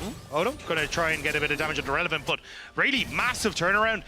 Again, just over pushing on this bottom side a little bit from Patrick and Ignar, where they try to go underneath the tower that bit too soon, and you end up with getting locked up as Patrick, which means that then you're the one that can't actually try and escape. You want that to be Ignar, and then great engage from Isma with the TP coming through from Irrelevant, and it's a nice try from Odo Omne. You had to try and get someone out of the equation, but with the way Irrelevant was separated from the jungler, it was going to make it very difficult to try and escape. It's also, you're trying to kill a Nautilus with Aftershock under a tower. Like, the guy has CC and it's tanky. It just feels like a step too far, a cheat from Giant X as Isma caught out with the Arctic Assault here. The spear's going in, tries to get the stun, can't quite land it as Patrick dances to the side. Good hook though, into the shockwave, landing on 3. Patrick gets a kill, but he might pay for it with his life as X-Kick takes him down. Peach next up as SK get 2. Enchanted Crystal Arrow from Ignar, but X-Kick on the chase, and he will manage to help Niski secure it. In the end, another good trade for SK. 3 for 2. Odo's going to get some damage on this bot lane turret. It's the first tower to fall And after how much damage Patrick and Ignart did in the early game, it's a little bit later than I think they would have liked. This is where, for Giant X, it's a case of, okay, we have 2 dragons, can we just avoid taking team fights? Because with how Nisqy just played that last fight, with the big shockwave, getting X kick a ton of gold, you can see on the gold that was massively far ahead for this Kalista is just gone in an instant, and all for a crab. You know, Peach tries to set up here to go on towards Isma, but they just don't really have an awful lot of damage just yet. They will eventually kill him, right? But it's just everyone in SK having collapsed. The shockwave is beautiful there from Nisqy, and Nisqy's in a great spot to keep using these auto attacks to try and chase people down, and X kick as well. Just able to finish people off there with Nisqy flashing forward, and he's got a big old smile on his face. He knows he should not be able to get that back. Yeah. Oh, well, I'm pretty happy in this sort of position. 2-0-3, Yumu's first item on the Varus. Do see a lot of Varus going opportunity first as well. Yumu's just that little bit of extra movement speed, but not as strong as it once was. As Jackie splashes in, Nisqy no flash, shockwave available, does get the pull back, but Jackie's still chasing forward here, and Nisqy will be shut out of the fight by Jackie's. Peach now caught out once again. It's rotten to the core, that Peach, it seems, this game, as he has to dash away. Knight's Vow finished for him. Sunfire Cape first for Isma. No Knight's Vow yet. Perhaps no one deserving of being crowned. Still a nice job from Jackie's on that top end. Oh, Hex Flash hook, Hex Flash hook. Oh, just not quite, but Jackie's going to get top tower. And the fact, oh, hang on, no, Isma should be fine. But the fact that you're getting the pressure here for Giant X in mid as well, because you got the kill on Nisqy, is just perfect. And with just a couple of seconds now until the Dragon is up and available as well, Jackie's gets the reset by his Mura mana, TP back into the fight. Like, Giant X are in a really good spot now. The only downside is that Ignart doesn't have his ultimate up just yet. You would love to try and use that to find a pick before the fight kicks off, because with almost 2 items complete onto Nisqy, he's going to be a pretty dangerous boy when it comes to these fights. Once that alteration will spot out the Dragon's HP. Spears being stacked into it. Isma looking for the engage on Peach, finds it once again.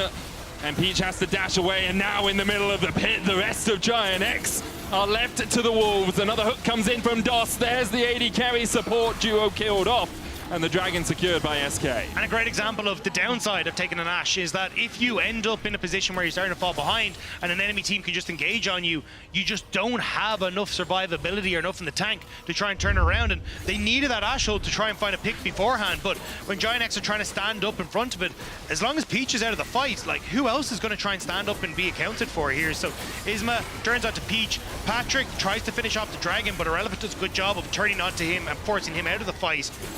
At that point forward, SK are in a perfect spot to just continue on. SK just dividing and conquering Giant X right there. They have only about a 500 gold lead, but they've stopped the Dragon stacking, which is vital against this GX lineup. Jackie's is 2-0, has the Eclipse complete. Nisqy 2-1-3 as Peach once again caught out. And it doesn't matter what sort of prophet you are. I'm not sure these writings are really coming up trumps for Giant X. Patrick trying to do what he can towards the side here. Isma locked up. Odo now the next target for SK as he falls, and the chase continues. Peach has to use the Mega Blast Cone to get away, but this should be a Rift Hold over to SK, and every fight where it's 5v5 is coming up on SK's side. Yeah, I mean, look, Paddy's Day is next week, so maybe that's when Patrick's going to come alive. But the biggest problem I'm seeing is that every time they go for a fight, Patrick isn't really in a position to follow up here. Like, you try and take the scrap, Patrick is clearing out a wave in mid lane, he's not able to get in a position to follow up, and SK are just, ooh, maybe actually going to get caught here. Doesn't have the flash. No Glacial Prism for Peach either. Irrelevant now on the chase. Command Dissonance for the speed up. Peach could be stunned up. Ignal pathing towards the wrong side of the rift. I'm sorry, mate. There be monsters as SK get their 10th of the game, and it's becoming a shooting gallery for this SK lineup. Giant X seem all at odds and ends. Yeah, they just don't really know where they want to try and be on the map, and Peach honestly having a bit of a nightmare, getting caught out in several different positions, trying to overforce plays when the map isn't really set up, and SK are punishing every step of the way, and suddenly X-Kick, who was down and out and having a miserable time, you can see on the screen taking a sigh of relief. 4-0-3, he has a gold lead. Like, from this point on, Giant X, I just don't think you really have the opportunity to take team fights. And the problem is you have no threat as well. It's like, well, SK don't care if you get the next Drake, because it's not Soul. That you can set up around the Baron, but they know they went out on team fights, or at least that is the trend that has been happening this game. Maybe not a big enough sample size yet, but I'm saying it's pretty darn devastating for Giant X. No vision for them either past the midway point of the map. Exakick stepping up, looking for some more damage on the tower, doesn't overstep. I mean, Giant X do have 4 grubs. I guess that's something, right? 4 grubs and a dream. It's the name of the next LEC single, I'm pretty sure. Beautiful, yeah. I just want to see Vedi in a grub outfit, I'll be honest. Like, did you ever watch Mr. Blobby? Yes. Yes. That is Vedi is Mr. Blobby. That's a UK reference you European kids won't get. And Irish. And Irish. So, yes. United Kingdom and Ireland. It's all good. I'm sorry, after we beat you in the rugby yesterday, I'm pretty sure I was snapping 1 point. I was just... Best team in the world. No, we didn't even make it to a finals. What do you mean? Come on. You haven't made it past the quarters, man. I know. Peach now stepping up once again. He's going to dash away with the Arctic Assault. Giant X trying to get mid lane prio. It's a 5v5 brawl in the mid lane right now. Both the side lanes in a relatively neutral position, so minions lost on either side. No team getting too much benefit from those minions' positions. And this is going to look a bit weird for SK, where it's looking a bit ARAM-y, but honestly, I think this is the way you have to play it, because the only way that Giant X get back into this is long-range Ignar ult into, hey, we're going to find a pick, make things uncomfortable. So as long as SK are kind of, hey, we will push out a wave and immediately group up again, it just makes it very hard for Giant X to play the game, especially when Dragon in a minute's time, they go for the reset now. You can start to shove mid once more with that mid tower now down and get yourself back into position. Jackies will get a bit of damage here. Shouldn't be able to take the tower, as a lot of members from SK starting to group, and honestly it's kind of set him a little bit late on his own reset here for the Dragon. Yeah, it looks like it's going to have to be a TP invested if they do want to fight over this Dragon, because he has to walk all the way back knowing that SK will be pathing through their bot side jungle. He can back around here. That's 8 seconds before he's back out on the map. The Dragon's up in 30. Maybe he'll get there in time, but perhaps with Peach on the top side of the map, Giant X actually just giving this one up. SK get the time to step into this jungle, knowing that they would be at a numbers advantage. Jackie, sorry, not even finishing his base. Went all the way back to the tower in the end. Odo looking for Niski. Niski has 2 items. Seraph's Leandri's complete for him. Odo at the same, though. Seraph's Rod of Ages. Yeah, this is where I think it's a bit of a mistake for Niski to be on the top side. I'd much rather see Irrelevant on this top end, because he's able to deal with much more of this pressure, and I think this is a good call from Giant X. They realize, look, we can't really contest for Dragon with position, and Niski's gone! Niski is locked out, but Ignar falling low as well. Down towards the bottom side, he was caught out. Irrelevant now TPing in, trying to bolster up the defenses on this tower. Jackie's just trying to take the turret underneath Irrelevant's nose, and they'll get it. Doss dashing in with the depth charge and the flash. Peach flashing away as well, but he's caught with a hail of arrows. Jackie's next up for SK as Irrelevant gets the shutdown. Ignar and Patrick unable to join up with their team, but all their summoners to escape, but Doss will not give Odo the same luxury. Dredgeline hits, and Odo goes under. So the idea is nice from Giant X. It's, hey, we can't really fight this Dragon because, as we said, Jackie's is off a bit of a weird reset. We know that SK are just that little bit too strong. So what we'll do instead is try and trade.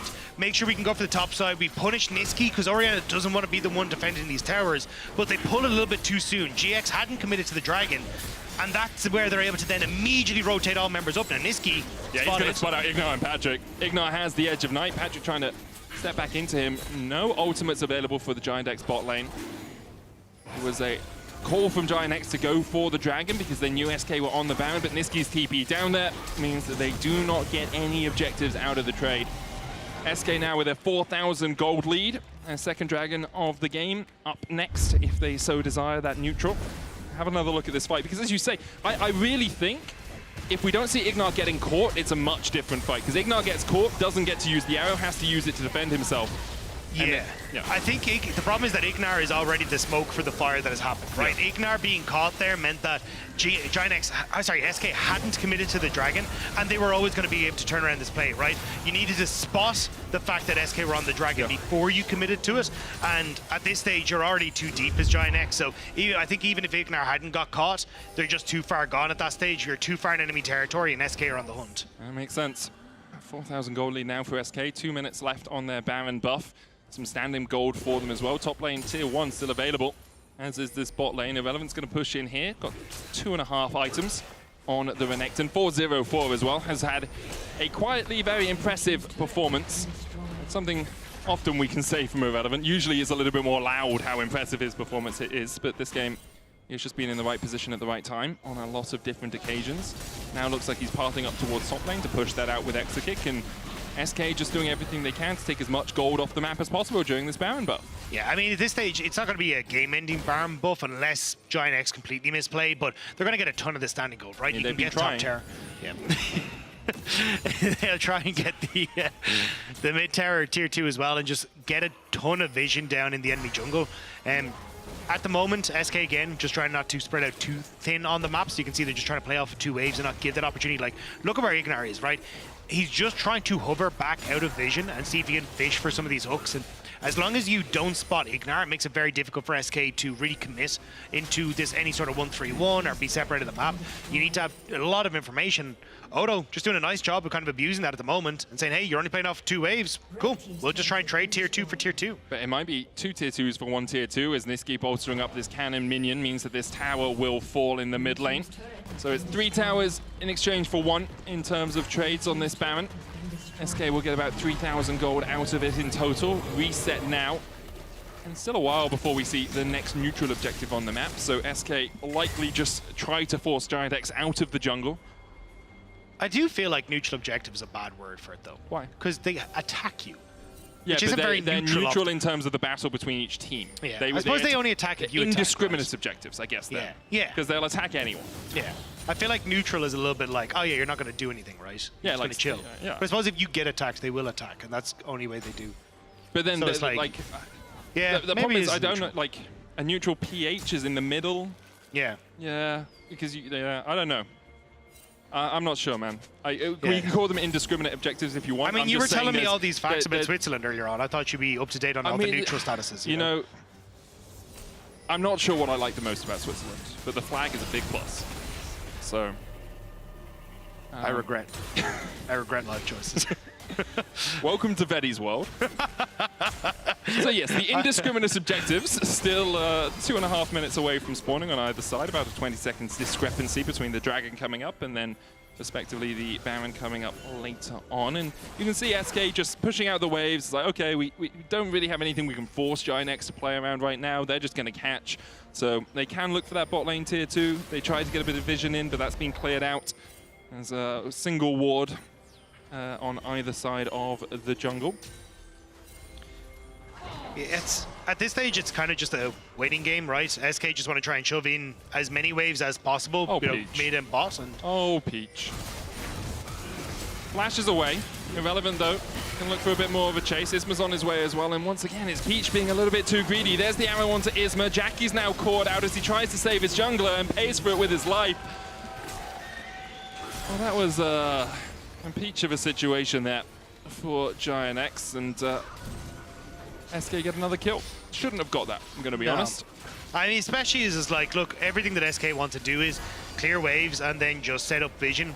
You know they're going to be in that area, right? They're looking at Dragon. They want to try and deny it from you. So way too overextended for a Scuttle Crab at the end of the day. You say that to Blabber, okay? I mean, look, if he got it. Look, he did get it. And maybe this is going to come back to bite SK in the 50 seconds before we get to Dragon, but the problem is they're going to lose a lot more map space for Peach being dead, and maybe the little speed up, they won't even get to it, which is just going to be, it's going to be an awful day all around, you know? Jackie's up in 9 seconds. Irrelevant is showing top to push out that wave, so there is a tiny window of opportunity here as Isma looks for the engage. TP in by Irrelevant. They know Jackie's has only just spawned. He's coming back out, but already Oda 1 is down, so what was a possible 5v4 in favor of Giant X immediately becomes a 5v4 on SK's side as they manage to use that TP in to kill off the enemy top. And even Peach just been sent packing as well. They're 15 seconds. SK are going to take this. It's going to be now seeing, hey, look, how much more are they going to try and get on the map? Because the beauty of having Odo Omni down is that you don't really have to now invest too much in the spot side. You can start to teeter a lot of that vision off of pushing waves into top end of the map as well, or even putting more pressure onto this bottom side. So SK, I think at this stage, Giant X, it was a nice start to your bottom side of the map, getting Patrick and Ignar that good lead, but they just have not been able to play the map well enough to concretely put that victory. Yeah, Patrick's a full item behind now on AD carry, right? You've got the Hubris already complete on Extra Kick. I'm a bit sad they removed the sculptures from Hubris, like having the little statue. That was really cool. Yeah, it was pretty nifty. It's one of those things that I like those little fun additions to the game that don't really change anything but look cool. But it probably, there was probably like a Rek'Sai interaction where when Rek'Sai ulted someone who was in the middle of the air, accidentally they'd ult the statue and fly to the base or something. And they become the statue and just live there forever. Hey, it's better than playing Yuumi, okay? I could be a statue standing in the base or play Yuumi, I know which one I'd pick. But for the moment, SK just denying vision towards the top side.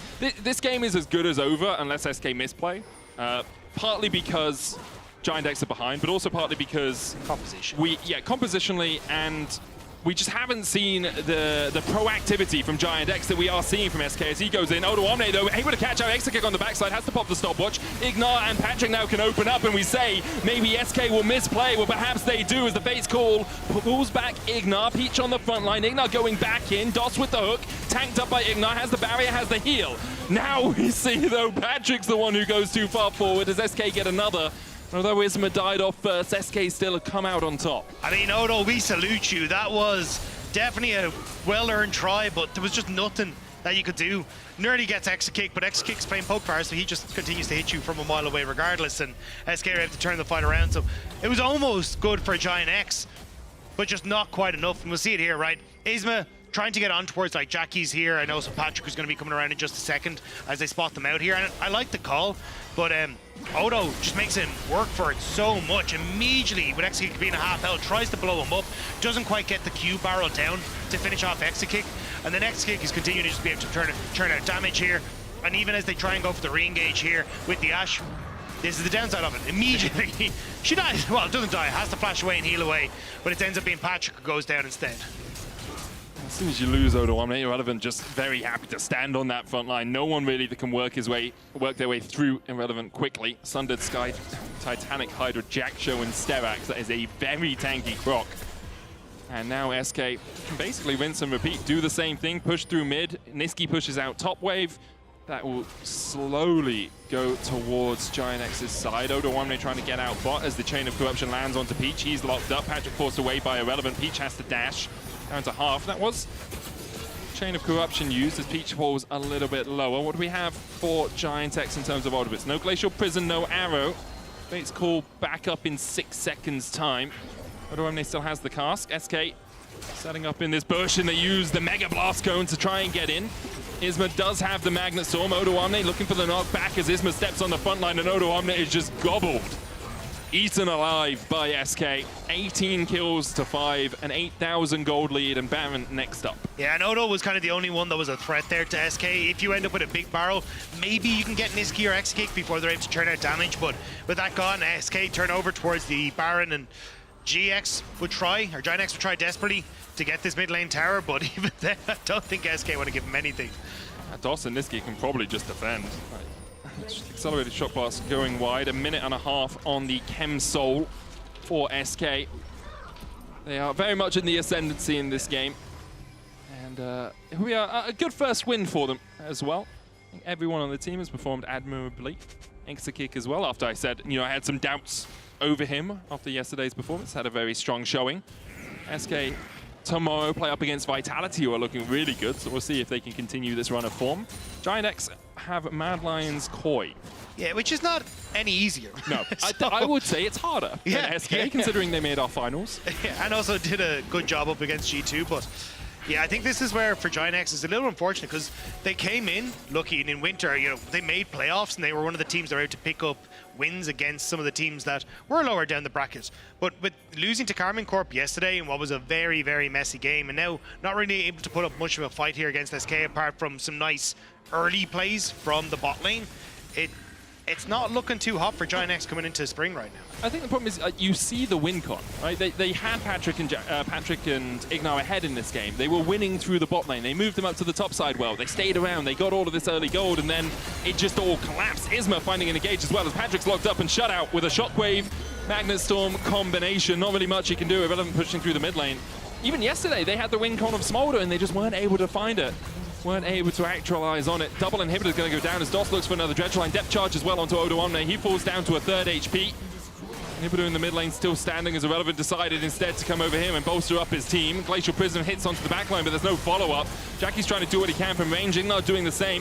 One Nexus Tower falls. Teleport out by Niski into the teleport in by Niski. It was a recall into TP. Mid lane inhibitor goes down. Irrelevant looking for Odo Omne. Glacial Prison not available for Peach. Explosive cask a possibility, but it's all done by that Nexus going down now as Giant X are just locked up in place. SK will get their first win of the split in convincing fashion. Yeah, I mean, it was only a matter of time, but SK were able to pick it up at the end of the day. I mean, look, as you say, Giant strong early game. They should have been able to close this one out, but big mistakes from Peach. Caught out on multiple different occasions and just gave that opportunity for SK to slow down the pace of the game, start to find these team fights, and once they had the team fights, there was just no stopping. I wonder what would have happened for Giant X if they hadn't had those few individual errors. Player of the game votes at LEC on Twitter, though. Irrelevant, Isma, and DOS are your options.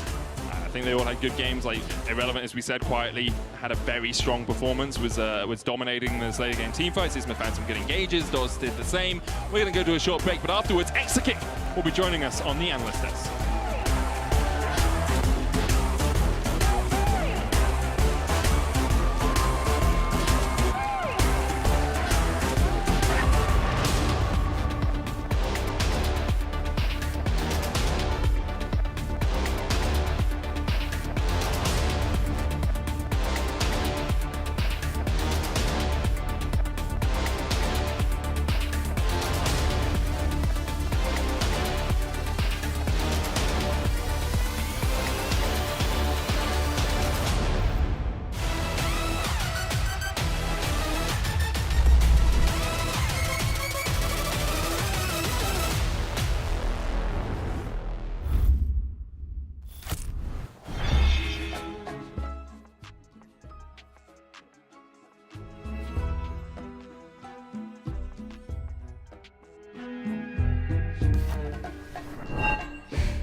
Even the biggest champ needs a break.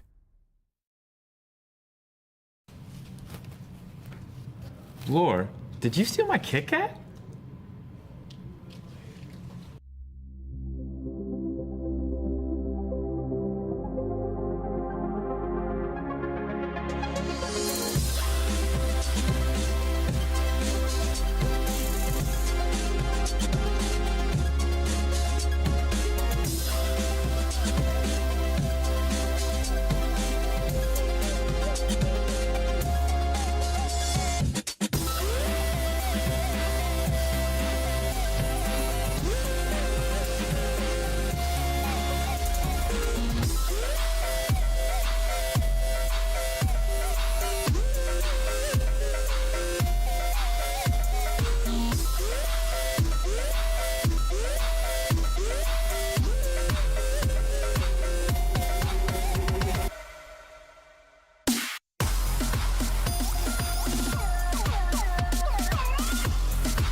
Torches off stage.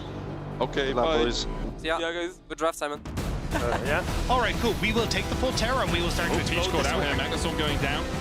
Doesn't even have time to flash with the depth charge. First blood over to SK. I'm peeping. It looks really good. Looking 3. It's stuck. Looks edge. It's edge, yeah. Good blade. KD. Good job, guys. Good job. Yes, we were just watching this here, and actually, I guess you were saying, wow, top was so far ahead, or? No, like Kalista was so Oh, okay. Well, congratulations. I just wanted to lead in because the Kia player of the game is irrelevant. So it was between you and him, right? Yeah. Most likely. yeah, but I think he deserves it. He plays very well. Even last split, I think he was playing very well. I think he's pretty much gapping every game, every top laner. So yeah, I think he deserves it. Fair enough, you were doing well as well. Laura told me to tell the people, because maybe it was an interesting story, how you decided on your haircut. Oh, so yeah, I had enough of my normal hair. So me and my assistant coach, Honor, we said like, either I go blonde or I go bald, no hair, and we can't flip it before going gym. And yeah, I lost it. Now it's like I'm bald, but I regret it. You do? It looks great. I mean, it's not fully bald. You could still make it blonde. No, but it grew back because I was that like, fast? yeah, I was like legit an egg. But you did have phenomenal hair, though. But anyway, that's not what we're here to talk about. You also have phenomenal hair, Goldberg. So we want to talk about the next game, the last game of the day, which is a rematch of the finals that we saw at the end of Winter GB, Mad Lions Koi versus G2. Super exciting just by that premise itself, right? Oh, absolutely. And I think that final already delivered more than we had expected. At least from my point, I still thought that MDK was a strong team with a strong baseline and foundation for how young they were as a team moving into the final. But I thought they would get clear 3-0, but that didn't happen. And even the games they lost, they still played up with them. So seeing how they play after the break they've had, going up against G2 again in a best of 1, anything can happen. Yeah, and they want revenge, obviously. Exa, of course, the team of the split, that was a big discussion on socials. It was all G2. Is there anyone of Mad Lions Koi that you would have put in the place of who was elected? No. You can see maybe Alvaro. I think he's playing well. I think Supa, for example, yesterday played very well against me, but I don't think he was playing like that last split. But maybe he improved throughout the split because we didn't play them like after week 1. So I don't know. But I think G2 roster is just too good on every role. What is it about Alvaro that makes you say, okay, he might have deserved it? Because I think he's very good on support. I think there wasn't any very good support before, like to match Mickey, I think. But I think this year there is June and Alvaro, I think, so far. So, yeah. Okay, well, we agree on that, right? Yeah, I mean, I voted Alvaro just for the record as well. Okay. I mean, I think just Mickey, so you know. I thought Mickey had a strong performance, but even in finals, the Nautilus at times, I was like, okay, that's looking interesting. But I still think, like, he is the best support in Europe. But in terms of winter, I thought Alvaro had a better winter in general. I think what makes Alvaro so good is also just the fact he's so good at applying a pressure. And I'm not just talking about the map. It's like, you see his Renata, he plays that champion like it's a playmaker. Like, he's looking to try and mad life you with the Q. He's always trying to get ahead of you. He's always trying to apply pressure. And I think he's paired super well up with a guy like Super, because Super also wants resources. Super wants to be the carry too. And he's really good at facilitating that. So he's good in lane and he's good out on the map. And I think that's just the edge he has right now and the hunger. Is that also your experience? Because you played them just yesterday, right? So yeah, I mean, Super was contesting every minion on bot, which was a bit annoying. Also because he's playing Varus, so it's like way stronger than Zeri. But yeah, I think they are in great form. I think yesterday all the teams played worse than how they play in scrims, because it's like first game. I think G2 is not at the form they were like in finals. I think they have like 1 week of scrims, so you still need to like get back to your form, right? So I mean, I actually don't know who will win, because I think both teams are not playing at their peak, so no, we'll know, see. but maybe G2 will just mechanical gap them, so I don't. That's the same choice always, right? But I would like to see Mad Lions Koi take it just for kind of the storyline, Goldberg. Also, we're expecting to see some fired up team fights. Yeah, and I think that's the thing, because it is a best of 1. And as you said, like, it's still maybe like a bit like scrimmaging and a bit messy. I thought G2 still had some good map play, but even on that map plates they have when they're sieging tier 2 or sub or on top lane or anything like that, the team fights that started coming out, they take every fight almost. They want to skill check them as well. In a best of 1 scenario like this, where you also go up against MDK, who's also been very willing to do that that, especially on bot side with Elioya coming down. You know you're going to have 2v3s, you know you're going to go up against them like that, and you know it's going to be bloody. So we'll see if the picks and bans are also geared towards those team fights as we get into it. And yeah, let's see. Yesterday G2 did play Smolder, so I think that win does not count. Yeah, and I think the game we just had was one of the first games where Smolder was just let through completely. Like no ban, no pick as well. It's gonna be a first pick Smolder here, I think. Well, what else do they need to ban otherwise? Oh. Because they banned Lucian Nami. Yeah. So let's see. I'm curious to see, like, we've seen a lot of Smolder first pick come through like this. Varus is banned now. Hey, fans are happy about that. Now, I mean, you can go a certain champion, I won't say because I didn't pick it yet. No. So let's see if it's locked. There is Senna also open. You can go Orianna Rail as a combo. I don't know. Oh, I want to see it locked in now, so we know what the OP. What do you think? What would you play against Smolder? No, not you, Goldberg, because you don't want to. What would I? I'm not playing AD carry into that's for sure. I actually thought that I would love to see the Kaiser approach we've seen in the LPL. Maybe. But this is an old classic. You cannot confirm nor deny, but it is a Kog'Maw. Do you think it's good? I can't say. Okay. let's say in another word, I might have played against this. I might have played this matchup. Yeah. Fair enough. Might have not felt good. Yeah. Okay. Well, we can do this. Look. You know what's coming on 3 because this is the combo they were playing in last year. Exactly. Spring or was it summer? Yeah, no, Spring. Well, it was last year. Let's just they do were that blind picking that combo on cooldown, and that's probably what Mad is expecting on 3. So now they are taking a good matchup support into the Braum. So Rakan. Yeah, I like that, because most of the time you would see like, oh, now AD carry and then out on 2, right? And then if Braum comes through, now you can just wait for it on 3. Yeah, I mean, this is most likely that what's coming up, so you should take a good support into Braum. You can go Rakan, you can go Milio. Or maybe you drop support. What would you do, GB? Well, I think it's very interesting. I don't think I would blind the Braum here at all. I think, yeah, okay, if we just go for a safe one. If I see it still be enabled, I feel like, okay, you can just blame one of the strong mid laners. Talia as well, it's okay, but it's like you don't really know what you're playing it into, and it's hard to reach Kog'Maw in the backline, so I think it's probably one of the safest mid laners you can also have right now with Ori. You denied like the Orianna Rail combo. Yeah, exactly. So I mean, it's gonna be interesting now. Like you could go Braum like you did in the past, but and also there's also have so much value here. Even maybe they flex the Kog'Maw as well. No way. Into Orianna, I don't know, but yeah, most likely okay. Kog'Maw Milio. Melee is interesting. We've seen so much prior on him in the LPL, not just specifically with Lucian, but with any pick. We've even seen it pair up with Caitlyn. You already know the range that's coming out from a Kog'Maw. That's just going to be a mecha range now with the cozy campfire too. If it's Kog'Maw DC. Because I don't know. I mean, Caps was smiling very much. You sometimes do that. You look over when they lock in a champion. You're like, is that person smiling? If they are smiling, I would lose my confidence. So I don't look at them. Never look at a G2 player if you want to win. But I wonder what. Well, Rel's already locked in because Yike had tweeted yesterday. It is the split of carry Yike because he played one Lee Sin game, and now he might be back on Rel. Yeah, sometimes you have to be.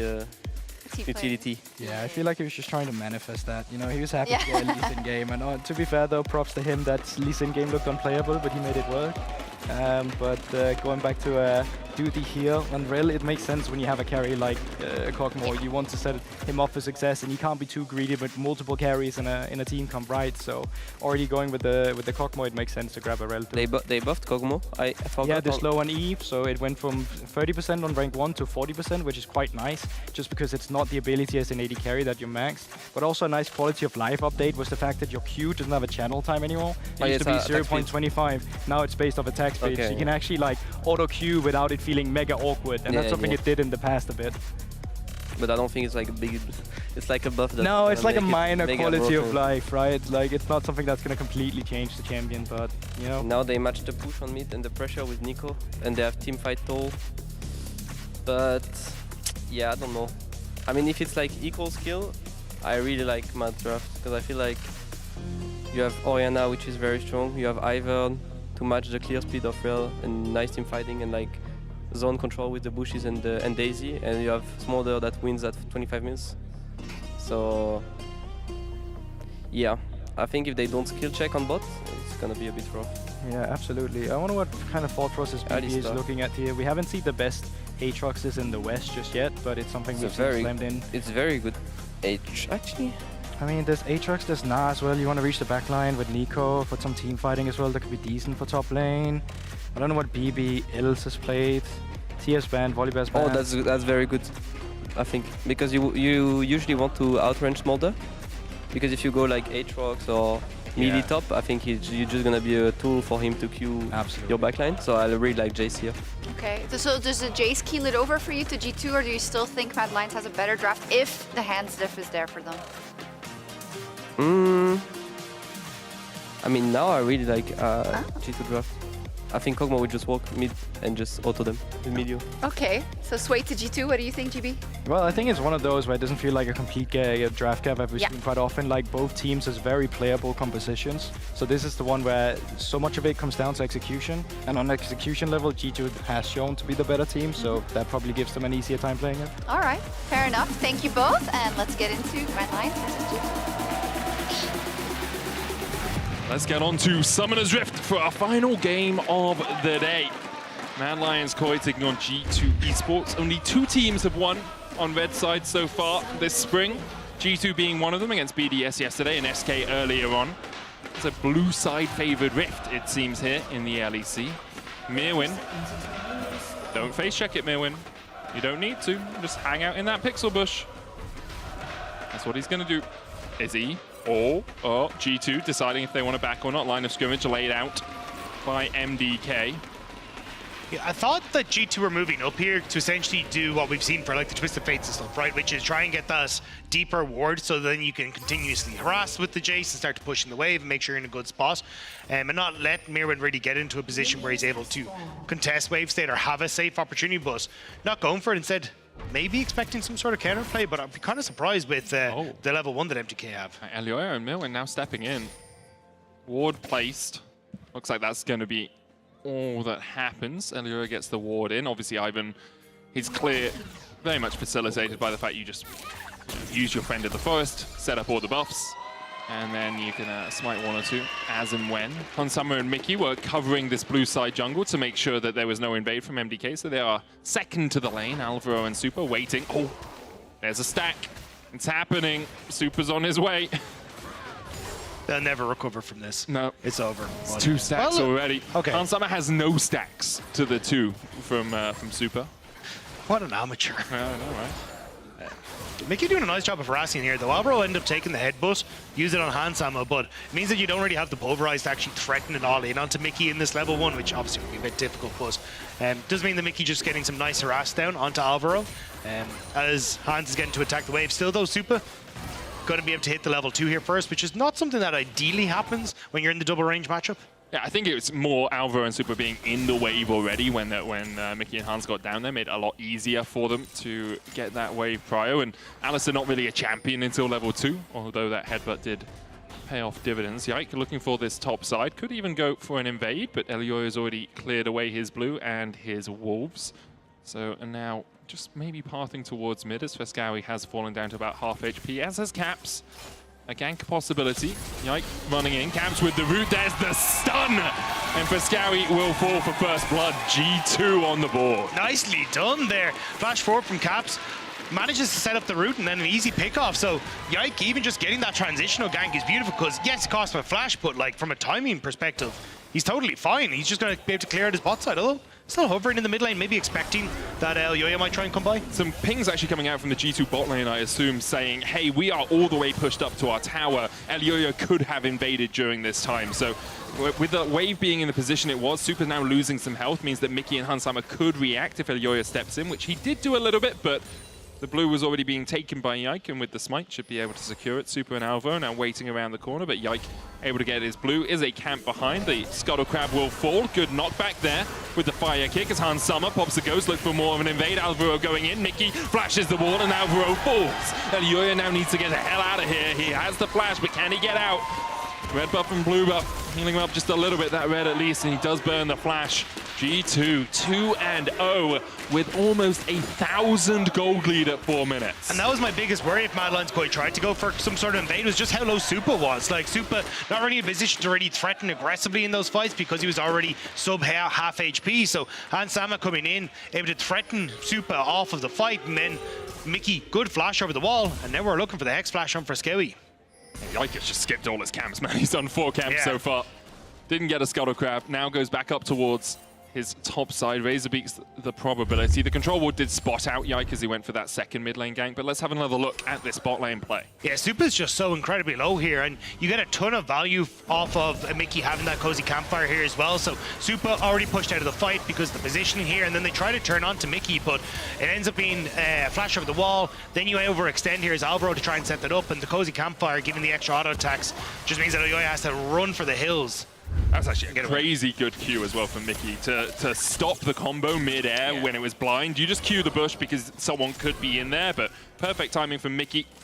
Kicks away the cow, and because of it, G2 get their second kill of the game. Leads in mid, jungle, top, bot, and support for G2. And it only gets worse as well, because Yike, yes, hasn't really cleared a lot of his camps, but like Elyoya, not really in the best of positions now because you've got advantages across the board. So, say, looking at Void Grubs, opportunity to try and play up towards that if you really want to. Dragons also become a big factor for G2, although I think you have to kind of prep the waves a little bit more here off of like the bounce back in mid. Mickey even just hovering mid here to make sure the caps isn't going to be on the business end of some attention from Mad Lions Koi's. Yeah, it looks like we're just going to get a swap, so Elyoya going to move up towards Void Grubs, and looks like it'd be a Dragon take here for Yike. Supa still has the flash here. Mickey's on his way down towards this bottom lane. Flap goes Supa over the wall, gets to safety. Wave, it looks like it's actually pushing towards G2 at the moment. Hans will be pulling out a few of these minions, but there's going to be a lot of CS lost for the MDK AD carry. Ultra Mega Fire Kick stocks his recall, Mickey being a nuisance as per usual. And now G2 will invest time in pushing this wave forward because then Supa has to stay to catch the cannon, otherwise he loses out on all that golden XP. Alvaro though, hovering mid, caps.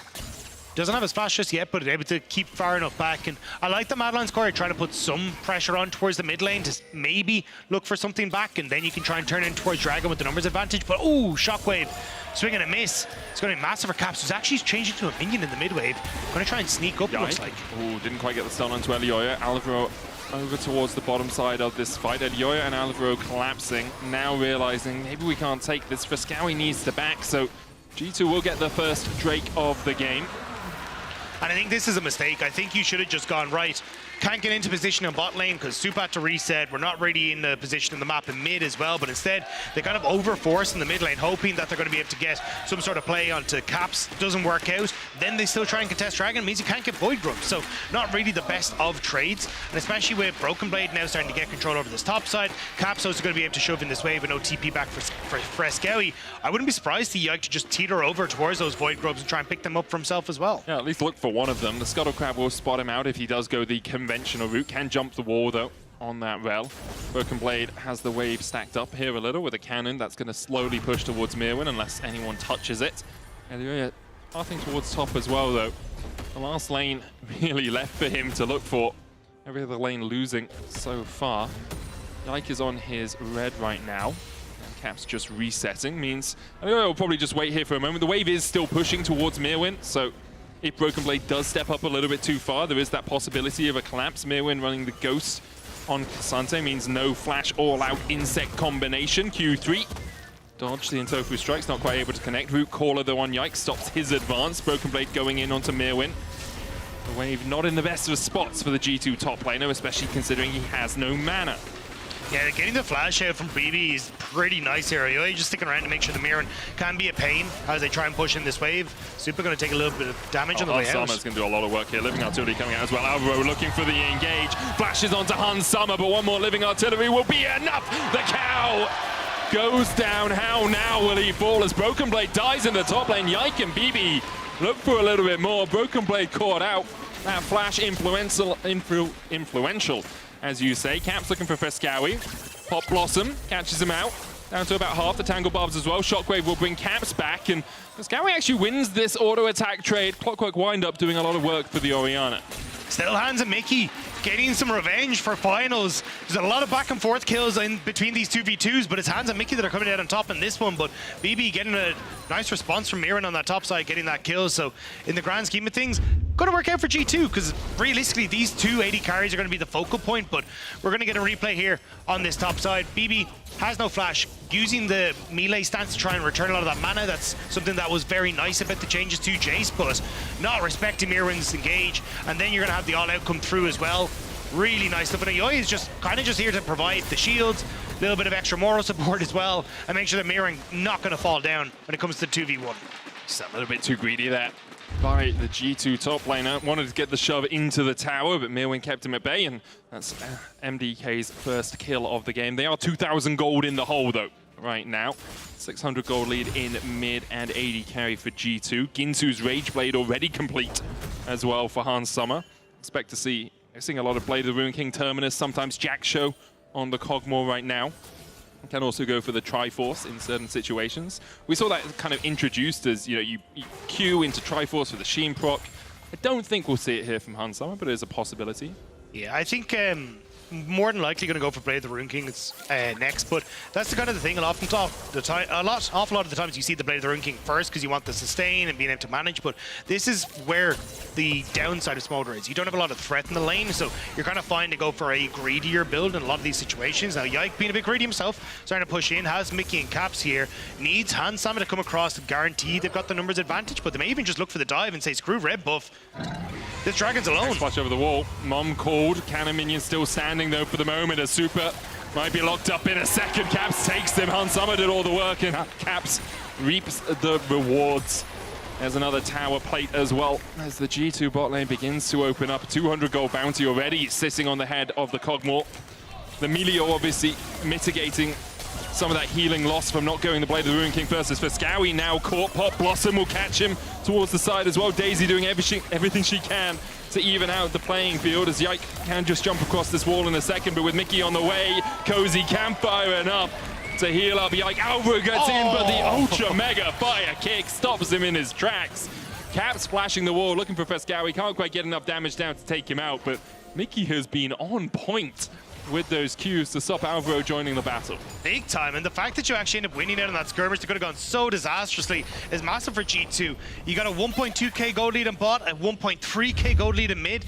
G2 are taking these skirmishes so incredibly well, and turning on to Frescowie here, like, you're kind of just running out of damage, unfortunately for Caps, where he just doesn't have enough cooldown reduction. The flash away from Frescowie on towards the Q means that he's going to be fine as well, and then this is where it gets dangerous for Yike, but Mickey quicker on the roam, the shield, the Cozy Campfire heal, and then this interrupt as well is perfect, because it means Yike just barely able to survive. And again, that shield into another shield with the ignite ticking is just so well for Yike. And even that's one of the rare moments I've seen Dylan Falco react to something. Usually he's stone-faced as Yike looks for the engage here. Magnet Storm not quite off cooldown yet, I don't believe. Be up soon. G2 though aren't going to make the same mistake that Mad did earlier on. They'll back away. They accept that they can't fight this Drake. They didn't have Prio in mid. And looks like Hans Sommer wanted to back away as well. Has finished that Ginsu's, but we're sitting on a lot of gold as well. Managed to pick up another plate in the bot lane since then. And gets the Berserker Greaves for himself, and now will waddle his way back towards the bot lane. Yeah, look, at this stage, it's looking a bit disastrous for Mad Lions Koi. You've already got a massive gold lead on towards this Kog'Maw, who's going to be a menace against the later portion of the games. Not even just the fact you have Mickey, who's going to be able to support him and keep him safe from a lot of the lockup that might come through from, say, like Elyoya, but even then, there's not awful lot of backline threat to be realistic. And with the control you have in mid for Caps as well, it's just going to get more and more difficult for Frescowie to try and take the 1v1, opening up Caps to try and go for some of these more creative plays on the map as well. So it does get very difficult. Mirwin, he goes back in, but Hans Sommer has reinforcements. Mirwin with the all-out Magnastorm, unstoppable with the Pathmaker. Hans Sommer falling low, but Mirwin falling lower as Hans Sommer goes on a killing spree. You can see what was in the mind of Mirwin. Thought he could take the 1v1, and he definitely could have. But unfortunately for him, G2 reinforcements arrived too quickly. Yeah, I mean, this is basically going to be the most pampered dog you've ever seen by the end of this. There's always going to be the helicopter parents hovering around to make sure that he's got his nails trimmed, going to be well fed, and even at this stage as well, picking up more turret plates on this top side, plus he got the void grubs that are going to be there that he's picking up as well. Like, again, G2 very much controlling this early game here. And by doing so, controlling Super and his stacks as well. Super at 77 stacks right now, nowhere near where you want to be on the Smolder at this point. Of course, if the game does go on, Smolder eventually will get to 225. But it is so delayed, and when we get towards those next team fights, Super's going to be nowhere near his power breakpoint. Yeah, especially with how quickly Hansam is starting to reach his, right? Like, you're already going to reset it. Oh, sorry, has just reset nearly towards the Blade of the Rune King as well. You just end up in a position where once you get to 3 items on this Kog'Maw, you just become an absolute monster. And again, we kind of talked about it already, like, Alvaro is main backline threat with Mirwin, and if one of them can get onto him, okay, cool, maybe Frescowy can ult, but Frescowy isn't in the best spots either, so the actual opportunities to pick off Hans Sama are just going to be so difficult unless you are coming in from multiple different angles and just causing G2 so many different issues. Because if you only have one flank, all that happens is Yike and Caps then engage on the rest of your team when someone dives onto your backline as well. Mickey can definitely keep Hans Sama safe against an Alistar or even against Mirwin. We've seen that already, so it's going to be so hard for MDK to actually find any avenue to approach a fight. And Summer now 1.5 items. Super trying to do everything he can, and I wonder how MDK will fight back from this position. Alioya sneaking in, stealing away some camps. He's got Moonstone, so Super will be buffed up as well. Has a pocket enchanter in the form of this Ivern. But Ansama has a few more tools in his toolkit right now. Mickey stepping in, flat from Super over the wall. Hansama gets the cozy campfire. Frescowy steals away that remnant blue buff as Caps is losing here to Mirwin. Dashes away with the rocket belt, but Mirwin's still on the chase. That Iceborne Gauntlet doing work. In Topu strikes, brings the pullback, but not enough damage to force Caps back to the fountain. Will just cause him to reset, so I guess he did force him back to the fountain, just not as quickly as perhaps he would have liked. Big win, because Madeline's Koi are trying to set up for a dive onto this bot tier 1, and with Mirwin now winning the top lane, it gives them an opportunity to say, hey, look, yes, G2 are matching our play on bot side, but we are just going to win on the top half of the map. Caps does stop his reset, though, trying to make sure they can catch that wave. Back. Oh, sorry, TP back, was it? Yeah. And I think this is where you're in a position now that if you're Madeline's Koi, fantastic. If you're able to win out in this 1v1 against Caps, well, now you get to create pressure points on the map that G2 can't really contest with at the moment. I wonder if Broken Blade will start matching against Mirwin again. At the moment, it's Frescowy going down towards the bottom side. Broken Blade going into the relative fog of war of his own jungle, although he will be spotted by a ward. 4,500, the gold lead for G2. They still have that Rift Herald in pocket as well. They want to try and crack this mid lane tier 1, but still Caps and Mirwin battling out towards the top lane. Yank on his way up there as well. Mickey and Hansama walking their way up through the river. You can see pings coming out from MDK. They know there's a very strong contingent of G2 players on this top side. And they know Broken Blade doesn't have TP, whereas Frescowy does. So if they can find a fight, they have the opportunity of making it an outnumbered battle.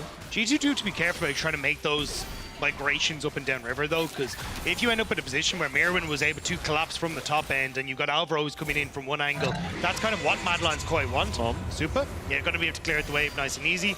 But yeah, you just have to be somewhat careful when you come to this. 6 seconds, though, on towards Dragon. G2 have already completed their journey south and will be able to pick up the Dragon for themselves. A far-side alteration in the blue pit. It looks like one, but if that's an actual ward, there is an opportunity for Mirwin to TP in behind. It is a far-side alteration, so can't TP to that. Dragon secured by G2, their second of the game. MDK did stop the stacking earlier on, so Mirwin stays up towards the top side. It's Broken Blade going up to answer him, and both the mid laners down towards bottom lane. I would say Cloud Soul, though, for Hansama. Yeah, it's going to be a bit annoying. Also for Caps. True. it's quite nice. Even for all of them, obviously, is beneficial, but it's pretty deadly in the hands of G2. Cloud Soul, very powerful. I think underestimated because it used to feel like one of the weaker souls, but now it's in a very strong position. Movement speed, one of the most overlooked attributes that you can have in League of Legends. Just makes you so much stronger than your opposition, especially at this level where it's all about those micro movements, those little side steps, those little jukes, getting to the play first. As Super gets to these Razor Beaks first, trying to get some of these for his Q stacks at 136 right now. Still about 100 away from where he would like to be. Caps looking for the engage, doesn't quite land on Super. There's the stun from Alvaro, but he's going to have to back away because G2 are overloading this mid lane. They're not using the Rift Herald as of yet. Feels like they really want to hold on to that one, but still that mid lane tier 1 stands for MDK, so they are forcing G2 onto the back foot ever so slightly, or at least delaying what G2 want to do. Yeah, I like Madlan's Courage just trying to match G2 on the macro side of things, and it's working out relatively well for them, where they're just trying to transition across and again use the pressure point that is Mirwin, and they're making G2 work for it, right? You've got the push now on top side, which is why Madlan's quite feel comfortable to just take a bit of a nose in towards the top side jungle to see what vision control they can get down, let Mirwin play that a little bit aggressive, but it's also trying to open up an avenue for Mirwin where he can just try and collapse across. Like if you guarantee that there is no vision here, as soon as Mirwin dips into Fog of War like this, it becomes a lot more difficult for G2 to be able to put pressure into the mid lane or contest you on the mid wave, and again, that just opens up more room for MDK. Perhaps it's just the least subtle. Say, oh, I wonder if this minion was actually able to come from that bush. Caps walks in, Super has to back away. The rest of his team were on a reset, so he respects it. Rift Herald now charging up towards the top side. It's not going to make its way anywhere near a tower, but eventually may get there as Broken Blade is pushing out that wave. So tower in the mid lane falls. G2 finally get the prize they've had their eyes on for the last couple of minutes, and it's 2.5 minutes before the next dragon. Rift Herald now working her way through this lane, but with Mirwin here, don't think it will get a charge. Mirwin's underneath the tower already. Depends how safe he wants to play. He does have a bit of vision control around him, so knows that he is not being collapsed on, at least by the majority of G2. So the G2 starting to move in. I think the big one that you're looking at is to see, okay, can we try and get to like another item breakpoint for Super before we really have to fight? Because if you can get towards like Spear Shojin as well, you're in a good spot, but G2 don't really want to let him get there. Super's needed to flash that. The Magna Storm comes out. Super's locked up. Yeah, okay. Okay, Super.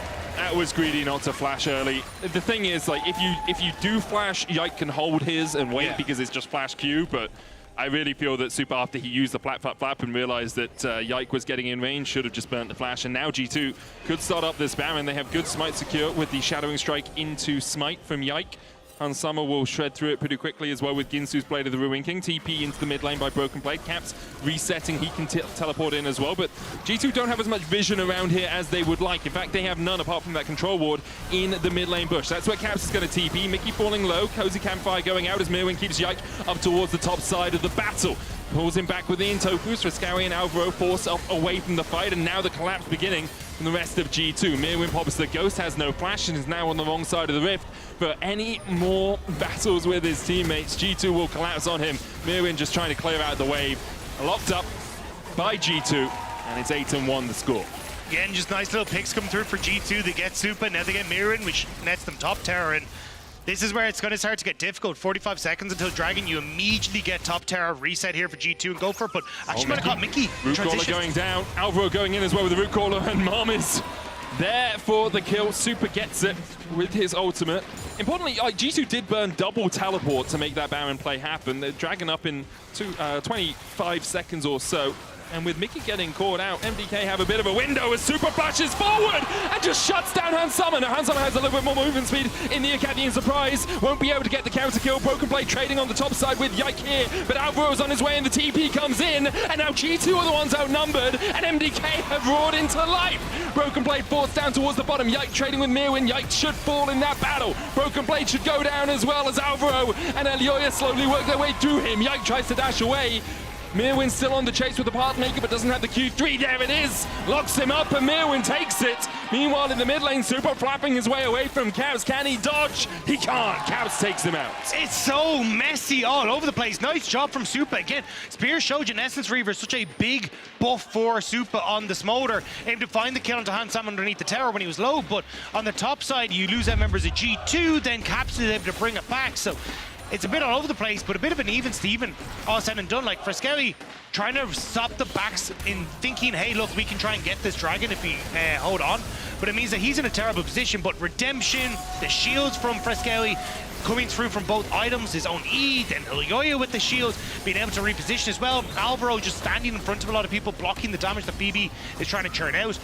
And then Mirwin having that TP to follow up here as well. Super important for Madlan's Koi to be able to finish members off. But then in the mid lane, Super sticking around that little bit too long. And Caps wasn't even hidden. He's just able to chase him down with the speed up he gets off his W. And then the Hextech Protobelt just closing the distance as well. We need to see the start of that fight. Maybe Caps was a minion or something, a little bit deceptive for Super, but yep, Super just getting caught out again. Did have a great play in the mid lane, though, to kill off Hans Summer, who is 2.5 items. The same for Super. That goal lead still 1,000, but nowhere near as consequential as it was a few moments ago. G2 in the picture-in-picture took the Dragon, their second cloud of the game. Super now at 206 stacks. And we are only 19 away from that execute threshold being met. Alvaro going for this control ward, has the Cosmic Opposition, so relatively tanky on the cow. Mirwin, though, will clear it out. Topside control gained for MDK. This is just, again, kind of a bit of a waiting game until objectives, right? Because on MDK side, they're like, hey, look, if we can maybe fish for a couple of picks, cool, but realistically, we just want Super to stack as much as possible, getting very, very close to that 225. But on the opposite side for Hans Summer, if he ends up finishing off this Ruin's Hurricane, he becomes a menace in a team fight with the amount of AoE damage that he's going to be able to do. So I think both teams kind of happy to handshake the slower pace at the moment. Yeah, we're probably 2 waves away from Super hitting the threshold. He needs 13 more stacks, steal away a jungle camp or something, or if we have a cannon wave coming in, which we should, getting over towards the 25-minute mark. Caps takes the tower in the bot lane. It's G2's third of the game, and still their gold lead around 4.5 to 5,000. Depending on the ebb and flow of the lanes. There's the Runans complete for Hans Summer. He's got an Ardent Sensor as well. He has a Knight's Vow. There's an Abyssal Mask on Yike. Like, Yike and Mickey are just pure utility, pure support in this game. Obviously, the engage from Yike can be very powerful in the fight, and Mickey has tools in his toolkit as well, but most of the time it's about buffing Hans Summer and Caps. I think the interesting part of how G2 operate is going to be who's marking who, right? Because it's kind of like Caps can mark Mirwin maybe, or can try and mark Alvaro, and then Yike try and marks the other person, right? To make sure that there's always someone keeping track of where these members are. And this was something that we kind of looked a lot for, like say a team like JDG at Worlds, which was why they were so good, is how good they were at marking the multiple different attack angles. But we have to see Caps with the team if he wants to try and mark someone, because right now it's just Yike, and he doesn't fancy those odds. So just going to hop his way out from under the tower. But I think that's why Madeline's Koi feeling a little bit more confident, because if it is just Yike that they're trying to deal with, it becomes a bit easier for them to try and bypass some of the front line that G2 have. Caps pushing in that bot wave. Mirwin is going to answer it. Super over the threshold now, 227. We'll stop talking about the stacks for a little while until he gets to some ludicrous number like 500. But it is where Smolder really comes online. Rapid fire cannon as well for him, enhancing the range of that possible execute. It's 2 minutes before the Cloud Soul for G2 if they're able to secure the next Dragon. For the moment, it looks like lane assignments are just Caps going bot, Broken Blade going top, Hans Summer, Yike, and Mickey acting as the mid lane defense for this tier 1. I still think it's just a case of the waiting game, unfortunately. I thought this was going to be way more of a banger. I thought this was going to be... We had a really explosive, like, 2 minutes, and then everything's kind of calmed down again. Daisy used in the mid lane here. That tower has backdoor defenses and the TP behind as Caps will look for this. Has that Pop Blossom. Yike looking for the engage as well as Mirwin's on the front line. The Scowie forced off towards the top side of the fight. And Summer has a wall between him. Caps. Alvaro can just collapse on him, but Caps flashes away. The flap as well means Super's out of the fight. Ayoy has the redemption to heal him up for Scowie on the back line, but Mirwin there as well. Caps falling lower, but Super can't quite get the final bit of damage down. And Summer knocked into the middle of the team, but there's the Magnus Storm, and now Super has to deal with the Cogmore on his face, and he just can't do it. But Scowie will fall afterwards, and what a perfect fight from G2. MDK threw everything they could at it, the kitchen sink to boot, but at G2 in the end, come out all 5 players alive. Both teams trying desperately to get onto the enemy AD carry, but with his dying breath, Alvaro thought maybe he'd secured it, but Yike, just like an angel over the wings of Hans Summer, keeping him safe, and now just like that, game's over. Just over. G2 just roared through the base, ripped through it, and straight down the mid lane. They will look for the Nexus. Alvaro and Adeoyo trying to defend, but they can't do anything against all 5 members of G2, who go 2-0 on the week. Hans Summer and Mickey, the fact that they got that early lead over Super and Alvaro was massive in this game. The Kog'Maw coming on significantly earlier than you would have expected with the 5 kills that he picked up coming in towards the end of that game. And then from that point on, G2 just kind of knew as soon as we get some sort of team fight, we're going to be so incredibly strong. And caps the TP in, just closing it nicely. A lot of credit to Mickey as well. That early game, the Ultra Mega Fire kicks really changed the landscape of the fight, because he was almost dead the first time, manages to flash over. The second time we see Yike almost dying, but he manages to get away as well because of Mickey landing those couple of kicks. And sometimes that's all it takes to change an early game. A couple of kills over to MDK. It really was like a cattle prod. It's like, it's not something that does an awful lot of damage, but it's just enough to keep the cattle at bay. Just keep moving, just keep moving. You can vote for your key player of the games at LEC on X. Yike, Caps, and Hansama are your options. Justice for supports, guys. Mickey kind of deserved, an honourable mention, at least, for that game. Everyone else played well as well, like, all credit to them. I think Broken Blade was the only one that had a more somber performance on the day. And I think as well, though, like, yes, I think G2 played exceptionally well, but I also do want to take a look at Mad Lions play, because I think this is, again, a team that surprised a lot of people to the fact that they made it to finals, but also played this game incredibly well. Yeah, they slowed the pace of the game down. They were trying to find ways to trade off on the map against G2, and I think it does, again, speak volumes to this team, the fact that they are going toe-to-toe with so many different aspects that G2 have been trying to perfect for so long. Like, this was a close game, and did end up just coming down to one or two different mistakes, and it could have gone MDK's way. Yeah, I very much agree with you. I think MDK continues to go from strength to strength after we saw them in the finals. They continue to look like a team that will be battling near the top of Spring. The question is whether they can maintain this form, whether teams will start to find them out, because that's always the question when you have a team full of people that have, built up this synergy outside of the LEC. However, I think that's it from us for now. Thank you very much for watching me and Dagda. We're going to hand it over to Law, who is standing by with Romain. It's Romain. Sacré bleu. C'est Romain. It's Romain. Actually, it's been a long time, Romain. Merci beaucoup. Coucou. How are you doing? Really good. A win is a win. I'm happy. We were looking forward for this day as a little rematch from the end of winter. I know. And we got them, so I'm proud of the boys. Do you think they made, not your boys, but Mad Lions Co, do you think they made progress since finals and since you beat them? They couldn't show it today, that's for sure. Yeah. But yeah, I think so. All right. Well, we'll see if you guys face each other later in the split. I want to talk about G2 in general, how you guys refined your approach since last year as a coaching staff, for instance, because you guys won everything. We know how Worlds went. We won't talk about this. Hopefully MSI does not happen again. But how did you, as a coaching staff, refine the approach you had to be ready this year and not commit the same mistakes? We kept the same 5 players, so we needed to change something. We added an extra staff member, which is Duff, and he's helping us a lot to challenge our process, refine our process. We had to explain how we work to him, which helps us to think twice about why we're doing things. So I think it was a great addition, and we're happy with Winter. We want to win Spring to be the strongest EU team coming to MSI. Romain, usually I ask coaches how do they think their player progress. Now I'm going to ask the general manager how you think the coaching staff is progressing, and especially Dylan, who's been working in the industry for almost a decade now, I think. What makes him different as a coach compared to when you started working with him? I think we're trying to write down the book on how to win League of Legends, and we're going deeper and deeper, right? So chapter after chapter, and keeping the same coaching staff and the same player for a second year allows us to go to so much detail into some specific point that I'm really happy. I see the progress, and it's going to be a good year. When you see players who've been playing for years, they have a hard time second-guessing themselves and maybe refining their approach and maybe think differently, would you say that it's something that you feel in coaches maybe as well? For sure. Yeah? Like motivation and day-to-day awareness of what you're doing is for every human, right? So it's a big part of our job together to challenge ourselves from the staff perspective, but also to challenge the players. And we have a really good relationship between us, so it helps, for sure. Last question, when we had the opening teaser of the season, you guys said, and Cap said especially, people are going to try to catch up on us now. We have to stay ahead of the curve. We have to prevent people from basically beating us.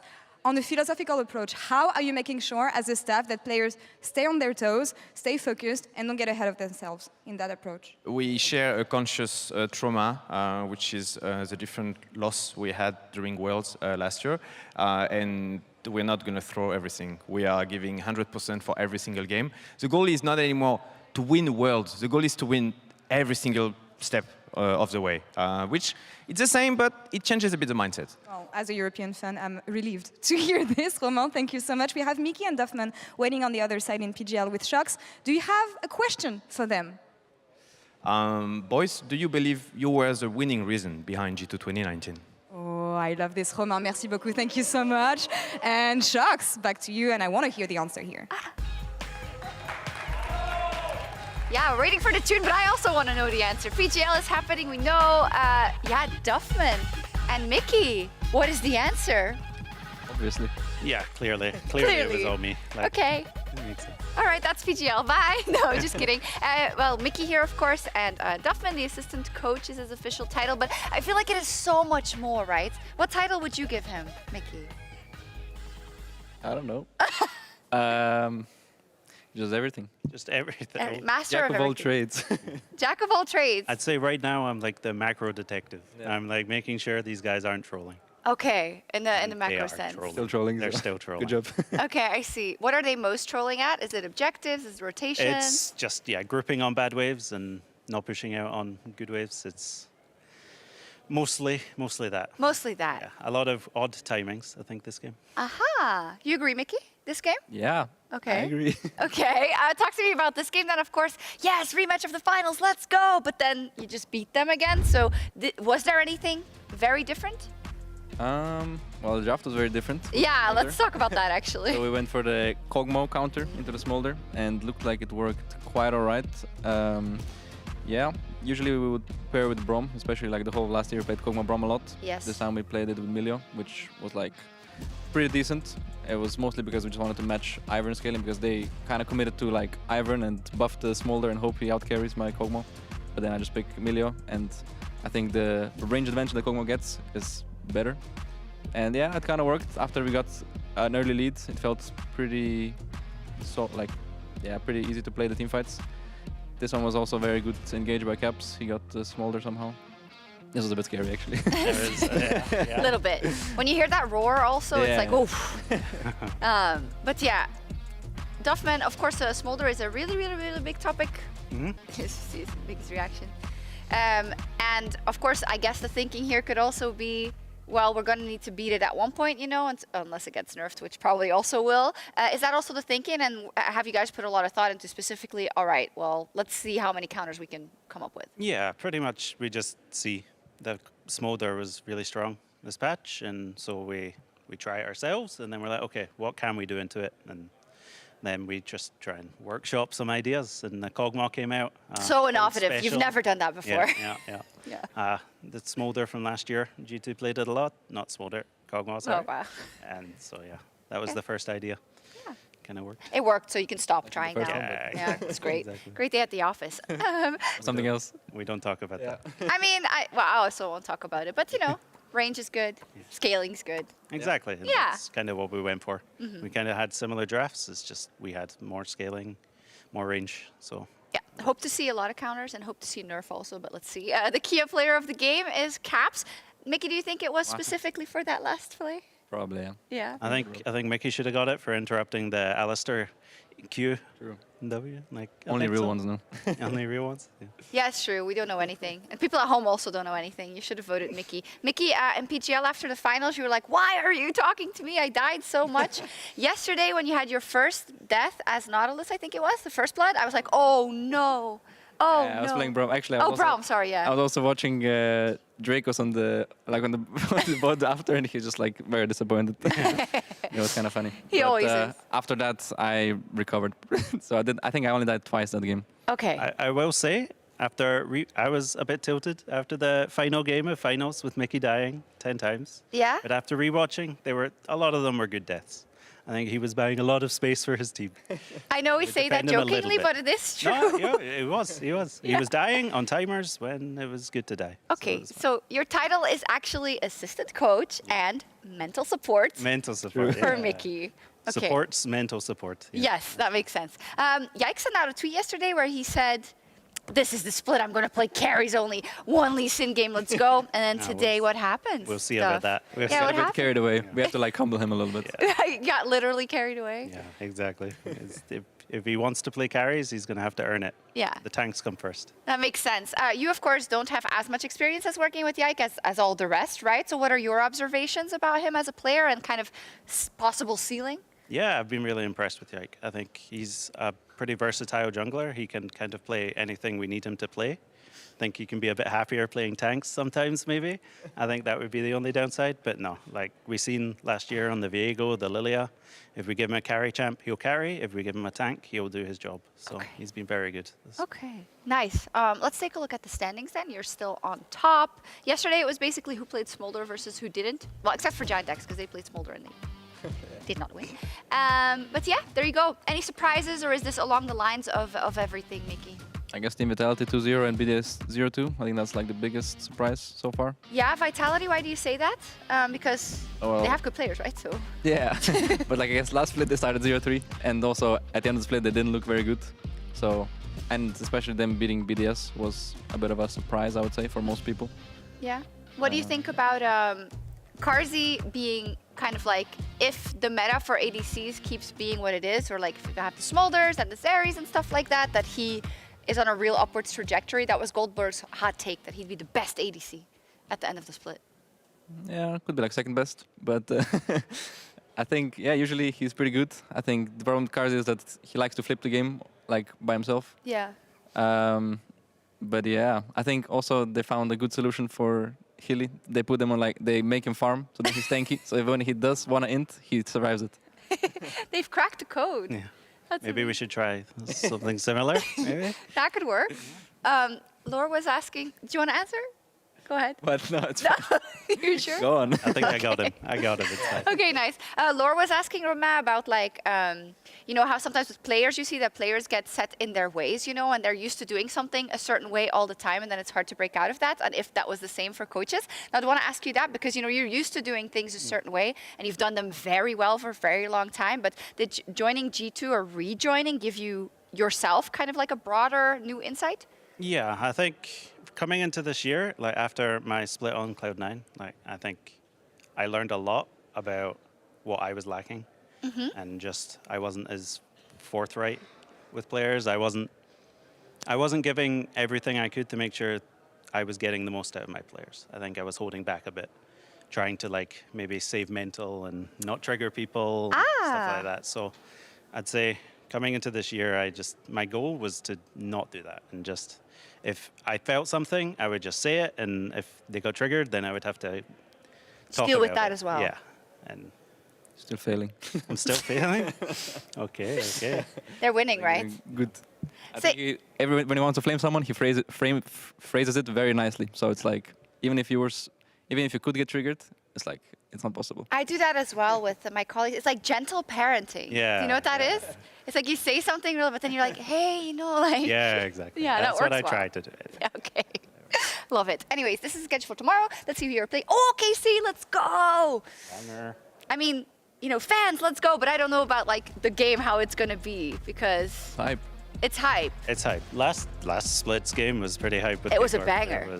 That was a very interesting game. Do you think they're on upward trajectory or scrims-wise? Or? It's hard to say. I think it's too early to tell. I think there's too much variance in best of ones. I think by the time we get to playoffs, we can really judge what's changed. You would just have to see. Okay. I think.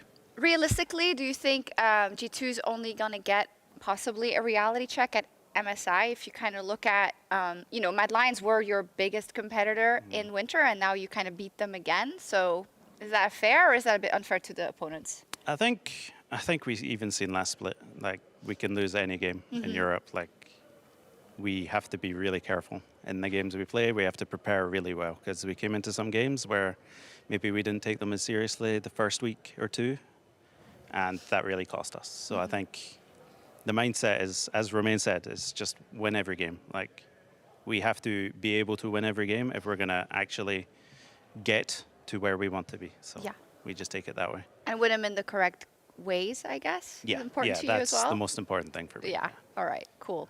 Hey, this Duffman, do you also join the anime nights? I do. You do? Yeah. Okay. I've been recommended my own. And okay. I've been watching some. It's all good. Is Cap still like watching things by himself secretly? No. Okay, good. You stopped that. It's important. He's not allowed, yeah. Okay, it's important for team building. Cool. Exactly. Thank you two so much. Congratulations, 2-0 so far. That's it for the LEC again for today, but we'll be back tomorrow, the last day of the first week of spring. You can head over to the LCS right now for potentially 4 tiebreakers. Jad, are you ready for it? Oh, last week of LCS regular season. I can't believe how well 100 Thieves have done. They're contesting for first. I'm just excited for another Contracts Baron steal. Those games have been crazy. IMT already beat C9. Shopify can still make playoffs. All of our best scenarios have Shopify beating Cloud9. We could have 4 tiebreakers today. And Sven is going to be here to cast all of them. To tiebreakers!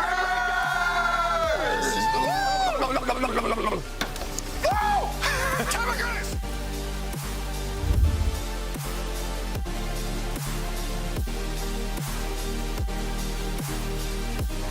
I mean, we first banned Wave, then we banned Volibear, and then we banned Senna. And then we somehow ended up with like this draft. Yeah. Coaches off stage. Okay, bye. boys. Yeah, guys. Good draft, Simon.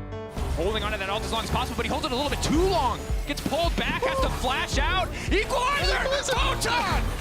Oh, from death, just clean! The chase! Flash out to safety, flack it on the flash in, will finish the job. Aatrox, kill this guy. I'm coming. I can CC him. No pressure, bro. I stand. Collector. Enough. Super going to take a little bit of damage on the way out. Summer's going to do a lot of work here. Living Artillery coming out as well. Alvaro looking for the engage. Flashes onto Hans Summer, but one more Living Artillery will be enough. The cow goes down. How now will he forward? But look at this. Noah's already down to half HP. Targum's coming in with Glacial Fissure as well. Oscar in and shot down. Good collapse from KC. Razork, Glacial Prison. That's the next Smithy if I've ever seen one, but Razork, the Magnus Storm will only buy him a second. Good play. KD. Good job, guys. It's not good job. Go back to front of back. Yeah, Look. I speed you. We can win. Good job. Nice engagement. Nice one. Nice. Let's go, boys. Unstoppable now. Big gonna be in trouble. Instantly gonna try to ult, but Wonder just doing so much damage. Fit now just running the dash forward. Wonder getting the solo kill. Look, I got I want them out. Huge. Ari might die. Play in rumble. Look, Rakan. Zeri is next, I think. I play with you. I have Q. Block me. I have Q. You block me. I'm the carry. You block me. But here, Photon is making it work. It's the strongest rumble I've ever seen, Dragos. We beat the best team in the league. Good job, guys. I guess, yeah.